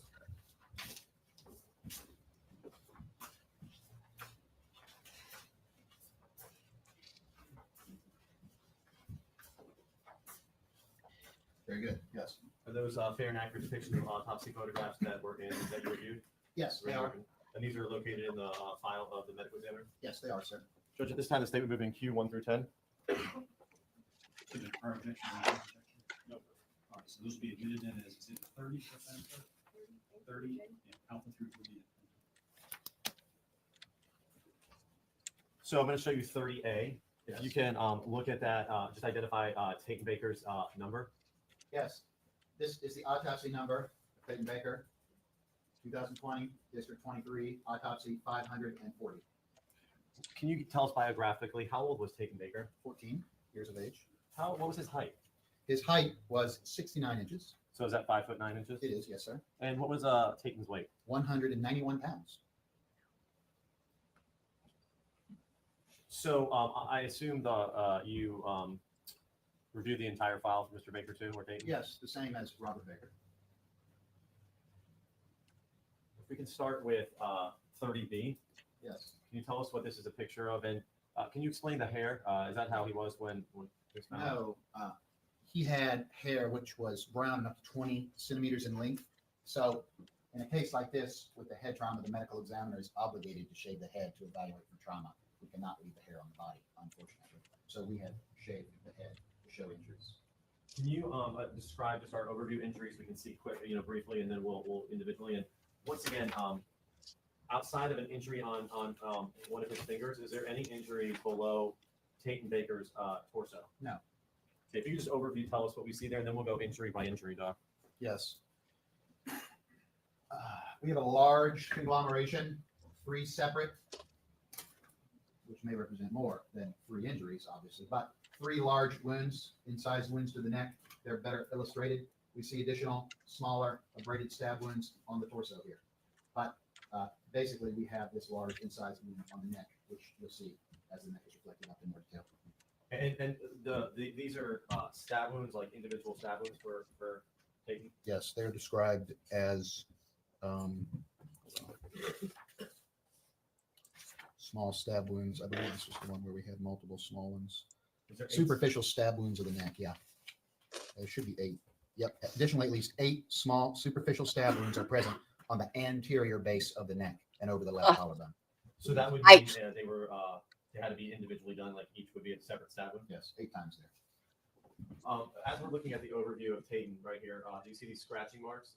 Is that important for you too, sir? It is, yes. Just as we saw in the previous He case, said, he said on the left side, didn't he? I wonder which of his arms is dominant, the defendant's arms. Superficial incised wounds. One of his left-handed. While they don't do damage to the body themselves, they do imply that the blade moved across this plane of the body, at least superficially injuring the neck. Another way of saying that and making sense of it is, of course, you have a large incised wound here.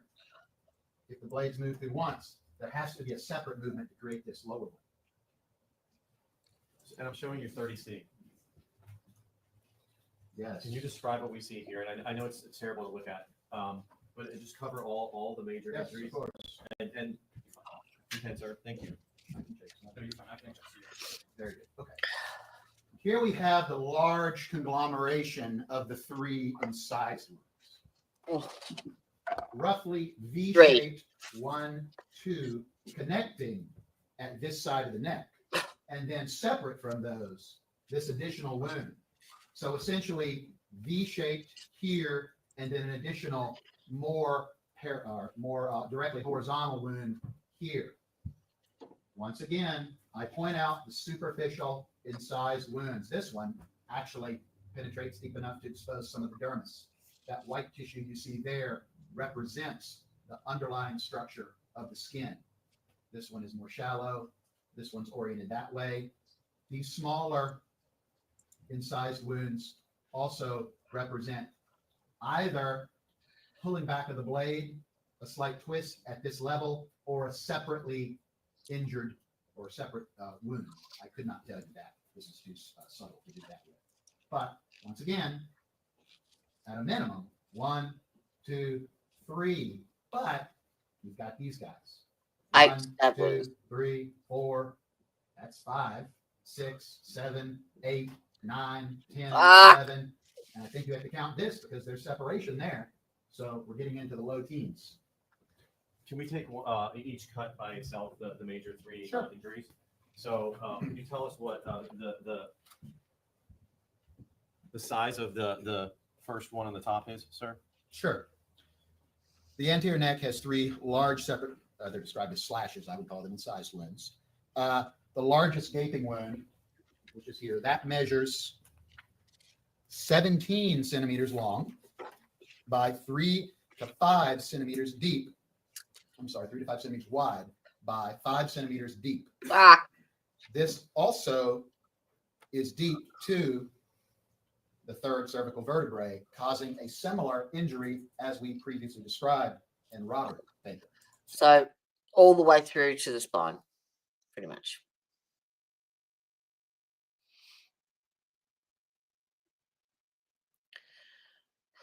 As well as the separate individual stab wounds. So just so we slow down, so because I know we're using medical terms for us regular folks, that's just going through all the way to the back again and hitting the spinal. And during its course, I skipped ahead, I apologize. We do have transection of the jugular vein and carotid artery on the right side only. So on the right side, he's facing us, on the right side only, we have the transection of the jugular and the carotid. The left side is intact in this particular individual. And let me ask you some questions about that, Dr. Holter. Don't you think how nonchalant he is about it? They do that shit so often and they see that shit every day that this is just another anatomical piece of meat in front of them at the end of the day. And I suppose they kind of have to be able to cope with the shit that they see and deal with. It's just sad that he can rattle it off like it's a butcher's auction. Forensic pathologist. How long could Robert live and be conscious with that injuries to the right side carotid and jugular? So because you have one side intact, the brain will get some perfusion. However, which makes it this will slower. be very significant. Yeah. You can never say with absolute certainty. It depends on the health of the individual, all those things. Given that this is a reasonably healthy young man, I would suggest this is something where you might have 20 to 30 seconds of useful consciousness, maybe a little less. When determining that consciousness, though, and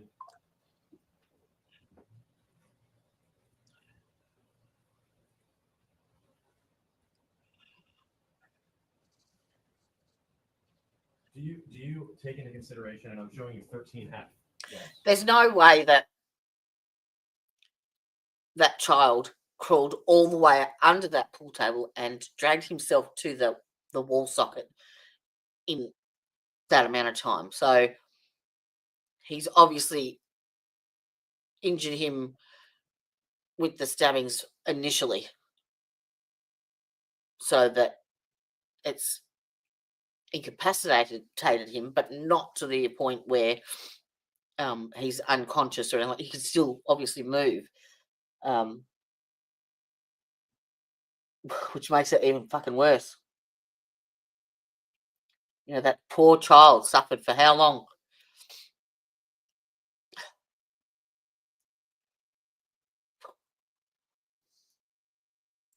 You see there the beginning of the blood trail. I do, yes. And you've seen these photographs, and if I show you 13G, yes, you see the blood path continue And 13H, the path continues all the way till it gets to. It's one of those things, Elizabeth. I think you put on your hat when you get to work, and you leave your hat at the door when you go. It was like flipping a switch. It was just like, okay, work mode. That's it. I suppose you have to, and you have to have. You nurses have the darkest sense of humor. Like, yeah, yeah, the shit that we used to come out with was, yeah. If I had my time again, I would probably be a forensic pathologist. I reckon it's something that's always interested me. But I like the criminality side as well. So I'll just call me Brian Koberger. Would that indicate to you that somebody is alive and conscious during that time? Yeah, pretty much. You have to just certainly that's an explanation. The fact also. Just get on with it. And I'm going to show you what is marked as states.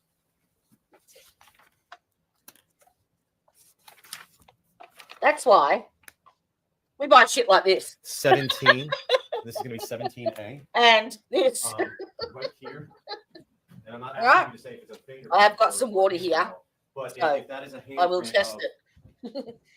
of Tate and Baker, would that indicate to you, Dr. Fulcher, that he was still alive when he was crawling into this position? Yes. Well, it's obvious. That is a handprint, then yes.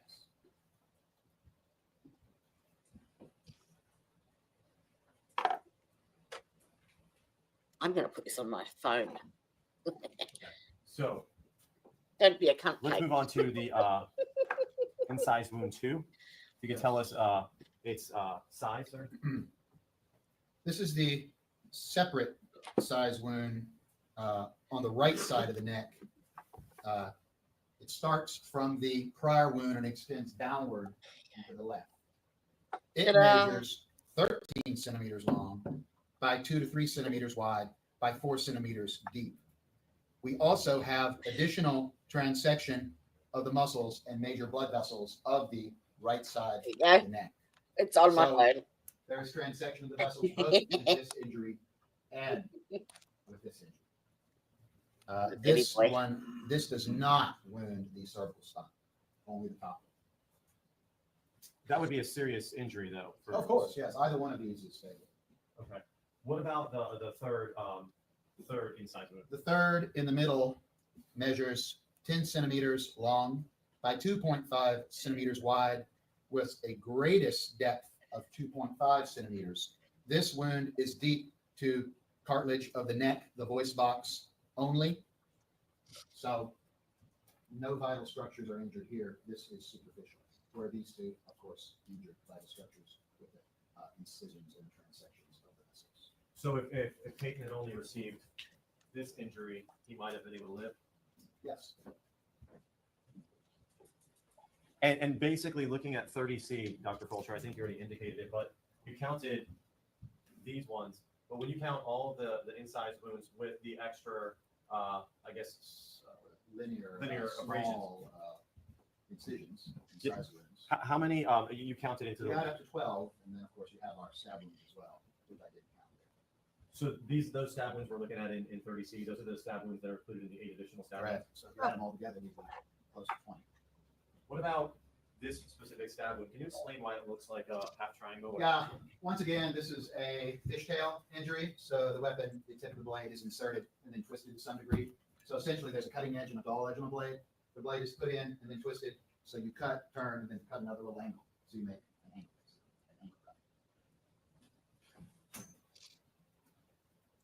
cut. Like you talked about with Robert, are you able to tell, does it look like there's some sawing motion in this injury, these incised wounds, at least the two that are connected? Certainly there is, yes, with these trailing and connected incised wounds superficially located.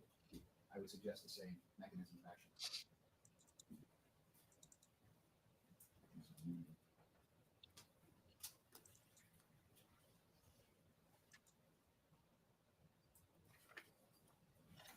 We can move on to 30D.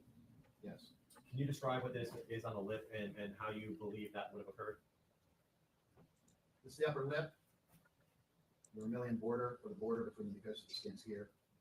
This is the mucosa, or the lining underneath the lip. We've pulled this up with these forceps to show a small contusion with a minimal amount of mucosal tearing. This is from blunt force trauma to the lip. Importantly, when we look at the outside where the mustache is, there isn't an impact there that's well demarcated. It is my opinion that this is likely from the face being on a soft surface, carpet, clothing, whatever, as impacts are coming in from above to other areas of the head, implying that the lip was in contact with a soft structure. To cause this tear with an instrument, the blunt force trauma, you'd certainly have a significant laceration or injury to the outside of the lip if it was caused by that. So it's consistent with Peyton being on the ground, His head into the ground and hammer strikes to the back of his head. Yes. If we can talk about these injuries to his head, we'll call these injuries, I guess, if you can, are these sharp force injuries or blunt force injuries? I'm sorry, this is going to be 30E. Yes, sir. Photo 30E shows blunt force trauma to the posterior aspect of the head, the back of the head. One is looking at the left ear. The neck is, of course, down here. The head has been further shaved to show both linear and curvilinear abraded and contused lacerations. I know these are not sharp force because of this significant contusion. It's bigger. The abrasion is around on the edge. I haven't defined that. A contusion is a collection of blood underneath the skin surface, like a bruise. An abrasion is a removal of the skin surface from blunt trauma. A scrape versus a bruise, basically. So we have this laceration surrounded by a scrape, surrounded by a bruise. Same thing here. This is more linear, more curvilinear. At least 3 blows here, of course. What about these red abrasions there? Do you know what that's from? It's difficult to tell. They could be from carpet as other impacts occur, or they could be very superficial injuries from something else, perhaps something softer. If the assailant had a fist or hand or whatever, but it would be very difficult to tell. These have no real particular class characteristics that allow them to be characterized. So this injury right here. Yes.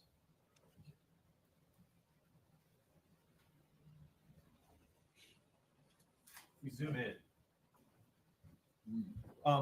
Could that be caused by a hammer? And can you explain how that could be caused, if it could be caused by a hammer? Yes. The head of a hammer has a curvilinear radius, of course, and depending on its impact to the skin, it can create wounds that aren't perfectly circular. I will use my water bottle to illustrate. If the hammer comes in straight, you might very well have a circular injury. However, if it comes in sideways at a glancing blow, you'll have just the impact of the radius. And as you turn this, that radius can appear different shapes. Human skin is flexible, and as impact occurs, it gets twisted and torn. So you don't expect to see a perfect representation of that circular object. This abrasion, this abrasion is associated with that and kind of correlates what I'm saying. You have a curvilinear area here, and one would expect the directionality to have more abrasion to the outside edge as it's coming in. I would testify that this impact probably occurred from this direction, giving this laceration and this larger contusion there. Let's talk about, we're looking at 30F. Now, if you can describe these, we just talked about this injury, Yes. but can you describe these two right here, what they are, and whether or not they're sharp force or blunt force injuries? These are blunt force injuries. These represent the 2 lacerations described, one of them being 5 centimeters in length and one of them being 3.5 centimeters in length. They have underlying hematoma and hemorrhage. There's tissue bridging, very well illustrated tissue bridging here, with contused abrasion surrounding. These are indicative of blunt force trauma. The edges are ragged. There are significant contusions. These were not caused by a knife. These were caused by something blunt. Would those be consistent with being inflicted by this hammer, Dr. Coulter? Certainly the lower one, the curvilinear one, more likely than not, the head, if that's what, if we're going to assume it's the hammer. The linear one, there are a couple possibilities. You have both the flat aspect of the hammer where the handle comes in. That generally has a long, hard rectilinear angle. If that comes in, it can cause a guttered or linear wound. Also, sometimes we see the lateral edge of the claw of a carpentry hammer coming in and making the same injury. So the constellation of this long, guttered, fairly narrow, really, for a blunt force trauma, this is very narrow. Wound does, it certainly is explainable by that, combined with, of course, these semicircular injuries. So that would be the best explanation for this. Other things that could theoretically cause this wound would be something, like if it was this width, but extremely heavy, maybe like a long pipe or something, maybe, but it has to have a nice hard edge of it to make this injury. He uses the word nice far too much when he's describing an autopsy. I'm sorry. And what caused those injuries? Yes. These are described, I believe we're talking about the occipital scalp. Yes, sir. This is the left side. This is the, we have 2 impact contusions with semicircular lacerations measuring 3 centimeters in diameter. There's a depressed skull fracture underlying the occipital bones. We're looking more at the back of the head here. Can you illustrate on me where that would be located so we understand? It's hard, it's difficult to tell. Yes, the scalp is there. So we're kind of in this area here. We are located, let me look at the body diagram. We are located overlying the occipital bone. And we know it's on the left side because the left cerebellar fossa is injured. So probably more right here, if you will. When you say there's contusions underneath or whatever word you use, what does that mean for us? A bruise. Okay. Was there damage from that goes past? Oh, yes. Oh, it does. Okay. Can you describe that? Sure. This is associated with a depressed skull fracture of the cruciform eminence, which is basically the cross-shaped eminence on the occipital bone right here. There's a depressed skull fracture with an associated,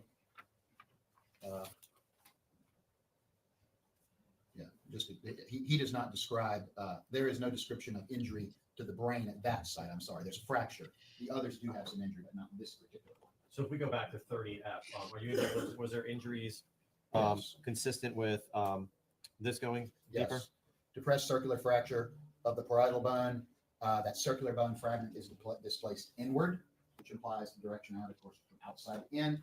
And in this case, we do have a rounded contusion of the left-sided parietal lobe of the brain, measuring 5 centimeters in diameter. And that's under, so that when we peel, and I think we'll have a photograph, when we peel everything away, you can kind of see that more. Okay. When you say that it depresses in, does that mean like the skull is broken? Or? Yes, the skull is broken, and that fractured piece of bone is pushed inward. Forensic pathologists often describe these types of depressed skull fractures as pond injuries, P-O-N-D, and we mean to say that if you take a rock and throw it on a frozen pond, it creates a very, very, very similar appearance as the rock impacts the frozen surface. You mean going through the surface into the water? Correct. The fracture is the same thing. Those sort of injuries, to do that, does that require a lot of force? Yes. So now we're looking at 30H. Yes. This is the occipital bone. Now we're looking at the back of the head, those ones we previously talked about.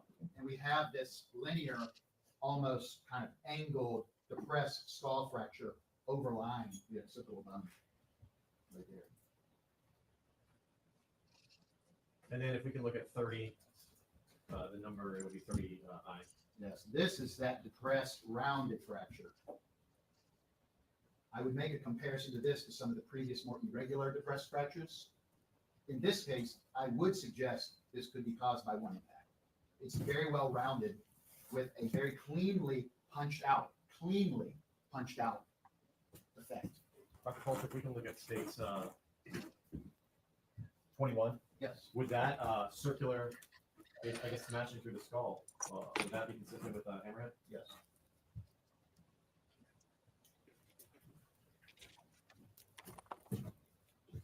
And we don't have another picture, but just so the jurors understand, in another picture you can see that the hole's just basically there by itself and the fragment is gone. Yes. Dr. Gulick was good enough to remove the skull take the pieces and take photos with wide angle scales for illustration on a blue background, illustrating nice the of him. rounded nature of this defect. Really? And I'm interpreting someone else's work. In this case, I would have done that because I was impressed by the circular nature of this. It deserves a special photo.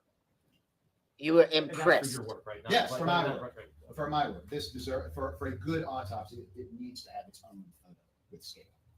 Now, how many blunt force injuries to Tatum's head are there? Well, the three on the left side of the scalp, the semicircular one on the left back of the head with the occipital bone. That's 3. And then we have the 2 big lacerations, the longer ones. That's 5. And then you add in the 2 circular ones on the very back of the head, the nearly circular contusions. The lacerations weren't very circular on those. That's a total of 7. 5 plus 2, 7.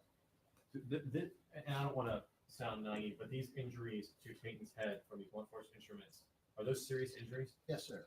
Would they have rendered him unconscious if he was hit with those? Certainly the ones that cause the depressed skull fractures, yes. The more superficial ones, maybe not, but the majority of these do have some sort of fracture associated with them. So globally, yes, there might be a couple exceptions, but globally, yes, most of these will cause unconsciousness. So let's talk about the timing of the injuries.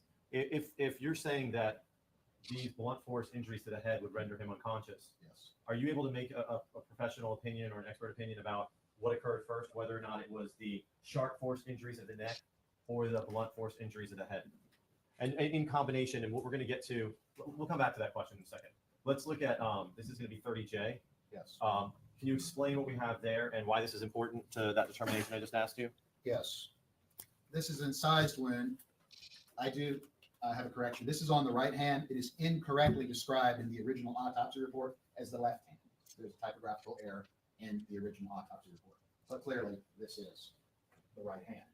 On the palmar surface of the right hand, underlying the first digit, we have a linear incised wound that exposes subcutaneous fat of the palm of the hand. Why is that important to you as a forensic pathologist? It's a defensive wound. Classically, we describe these types of injuries on the palmar surfaces of the hand as defensive injuries, meaning that this person is Should have been a trying to nurse. catch or keep the blade away from their main body mass, torso, or neck. Now, so that's consistent with, like, if you are attacking me with that knife, if I hold my hand up to protect myself, and you're kind of slashing at me. Yeah. Okay. Would that indicate that that person is conscious at the time? Yes. Based on the totality of everything we looked at, including all those blood smears and stains that go up there, and if that handprint is Tatum's handprint, based on this defensive wound and all the blood you've seen at the scene, do you have an opinion as to the timing of the injuries? Do you believe that the sharp force injuries occurred first? Objection calls for speculation. In this particular case, on this particular decedent, given the totality of evidence that I've evaluated, including the defensive injury, scene photography, and my knowledge of the severity of the head injuries, it is my opinion that the incised wounds occur first and the blunt force trauma occurs second, largely based on the defensive injury and the fact that I'm fairly confident he would have been unconscious with nearly all the head blows. And you testified before he could have been conscious up to 30 seconds after receiving those sharp force injuries. Yes, because we only have one side of the jugular in the carotid cut. You would expect some degree of useful consciousness. You will not die instantly. When somebody is conscious in that situation, are they aware of what's going on and what's happening? Yes, their brain is perfused, so there's consciousness and awareness. Ultimately, in your opinion, what did you determine the cause and manner of death of Tatum Baker to be? Sharp force injuries to the neck and blunt force injuries to the head. So ultimately, though, Tatum probably would have, from the sharp force injuries, he would have died. Oh, yes. I mean, but he was able to stay conscious for 30 seconds knowing what was occurring. But he also independently could have died from those blows to the head. Yes. May I have just one moment, Judge?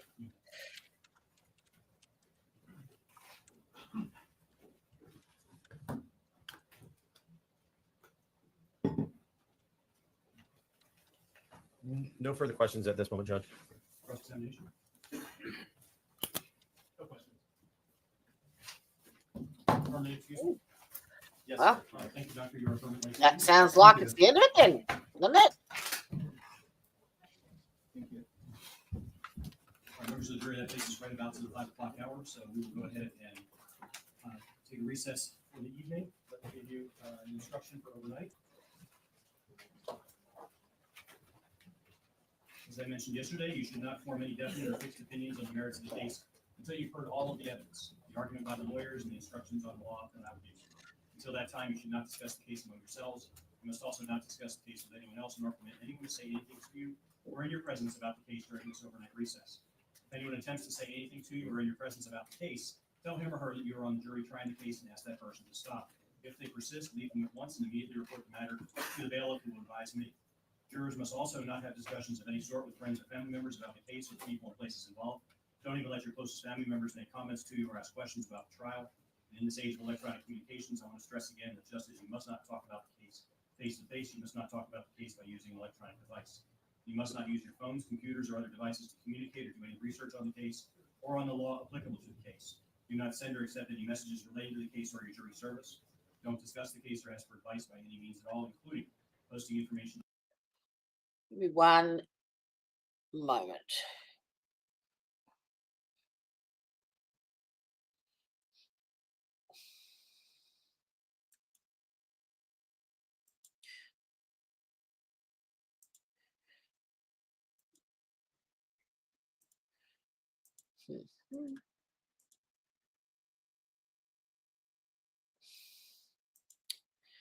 Where is it?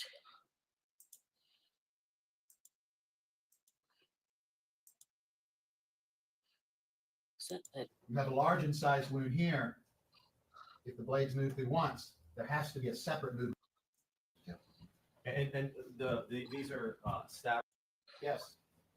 I can tell you, his heart in evidence as being at the right side of the head. It's described as the tip of this injury, bony spinal column. as a blunt force object. Of course. Sorry. The decedent was 64 inches in length. Testing for us. Jurors, I how need it a arrives, timestamp. where it's placed initially, and then why it's important for that little blue. Okay. That still doesn't really help me. Oh my lord. Never mind. Just forget me. Just don't worry.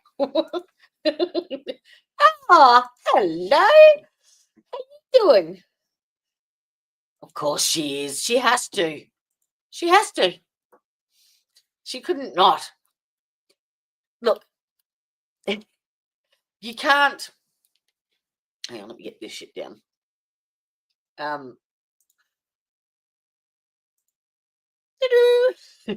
Congratulations on, well, you've been a family member for way longer than 2 months, but officially 2 months. Congratulations. Yeah, no. What are you going to cross, Elizabeth? Are you gonna argue with that? No.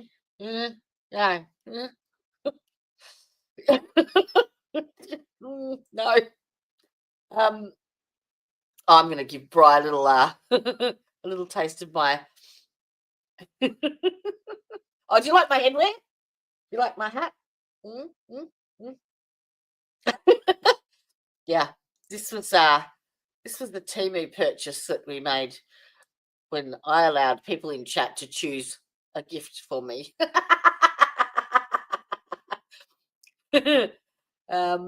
Now where is it? So this is it's a super chat response, but we're going to give it for Bri's membership. Yay! Shout out to the person that just gave us a super chat. This community is just the best. Love you all the different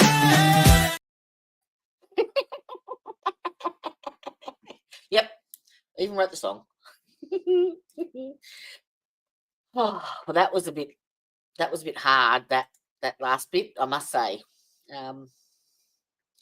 Yeah, was way more graphic than I had anticipated. We got to see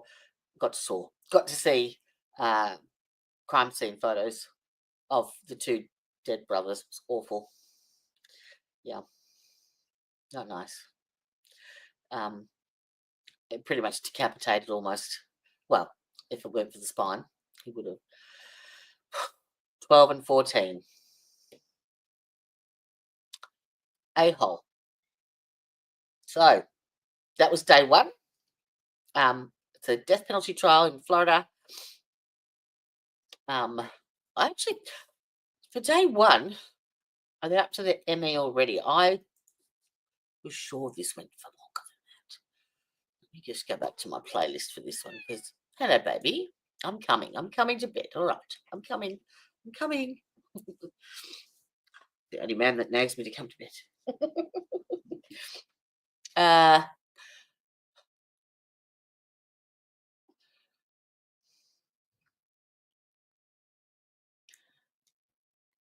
Oh, okay.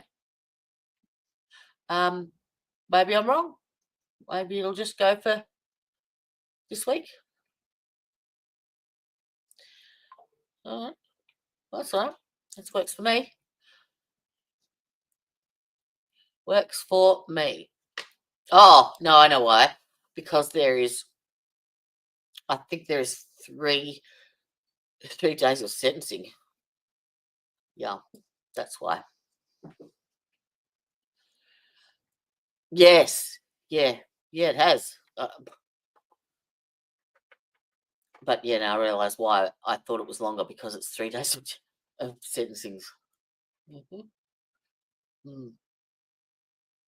Right. Well, we shall get to day 2 tomorrow.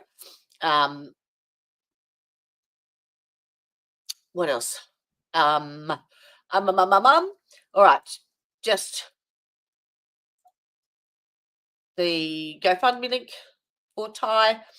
And as I said, he was on Aussie Insider your time, 10 p.m. last night, and he will be back there again, your time, 10 p.m. this evening, for his next installment. She's actually done a fabulous job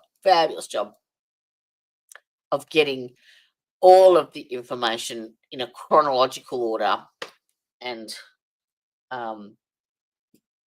pointing out the areas where, mistakes have been made and shit. So thank you very, very much for your generosity this evening, Miss Tricia and Miss Tanya and Miss Christine.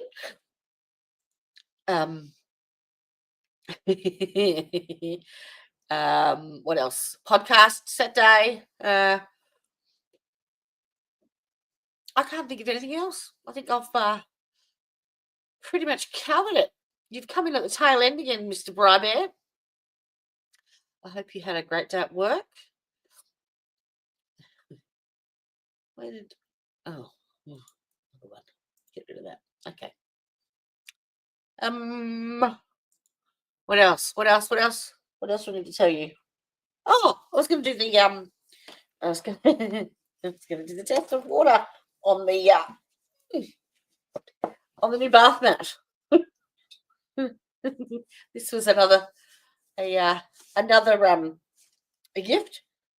Okay, it's supposed to turn red when you add water to it. All right, let me have a look. This is going to be a bit difficult. You know what? I might record it on my phone and upload it tomorrow. All right. Mwah. Thank you again for joining me. Me and my yeast infection are heading in the direction of off. Love you all. Have a safe day. Stay warm.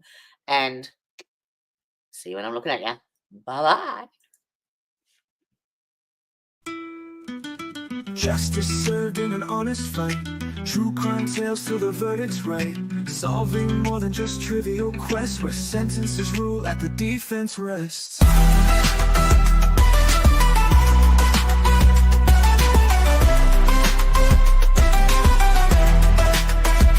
Justice served in an honest fight. True crime tales till the verdict's right. Solving more than just trivial quests, where sentences rule and the defense rests.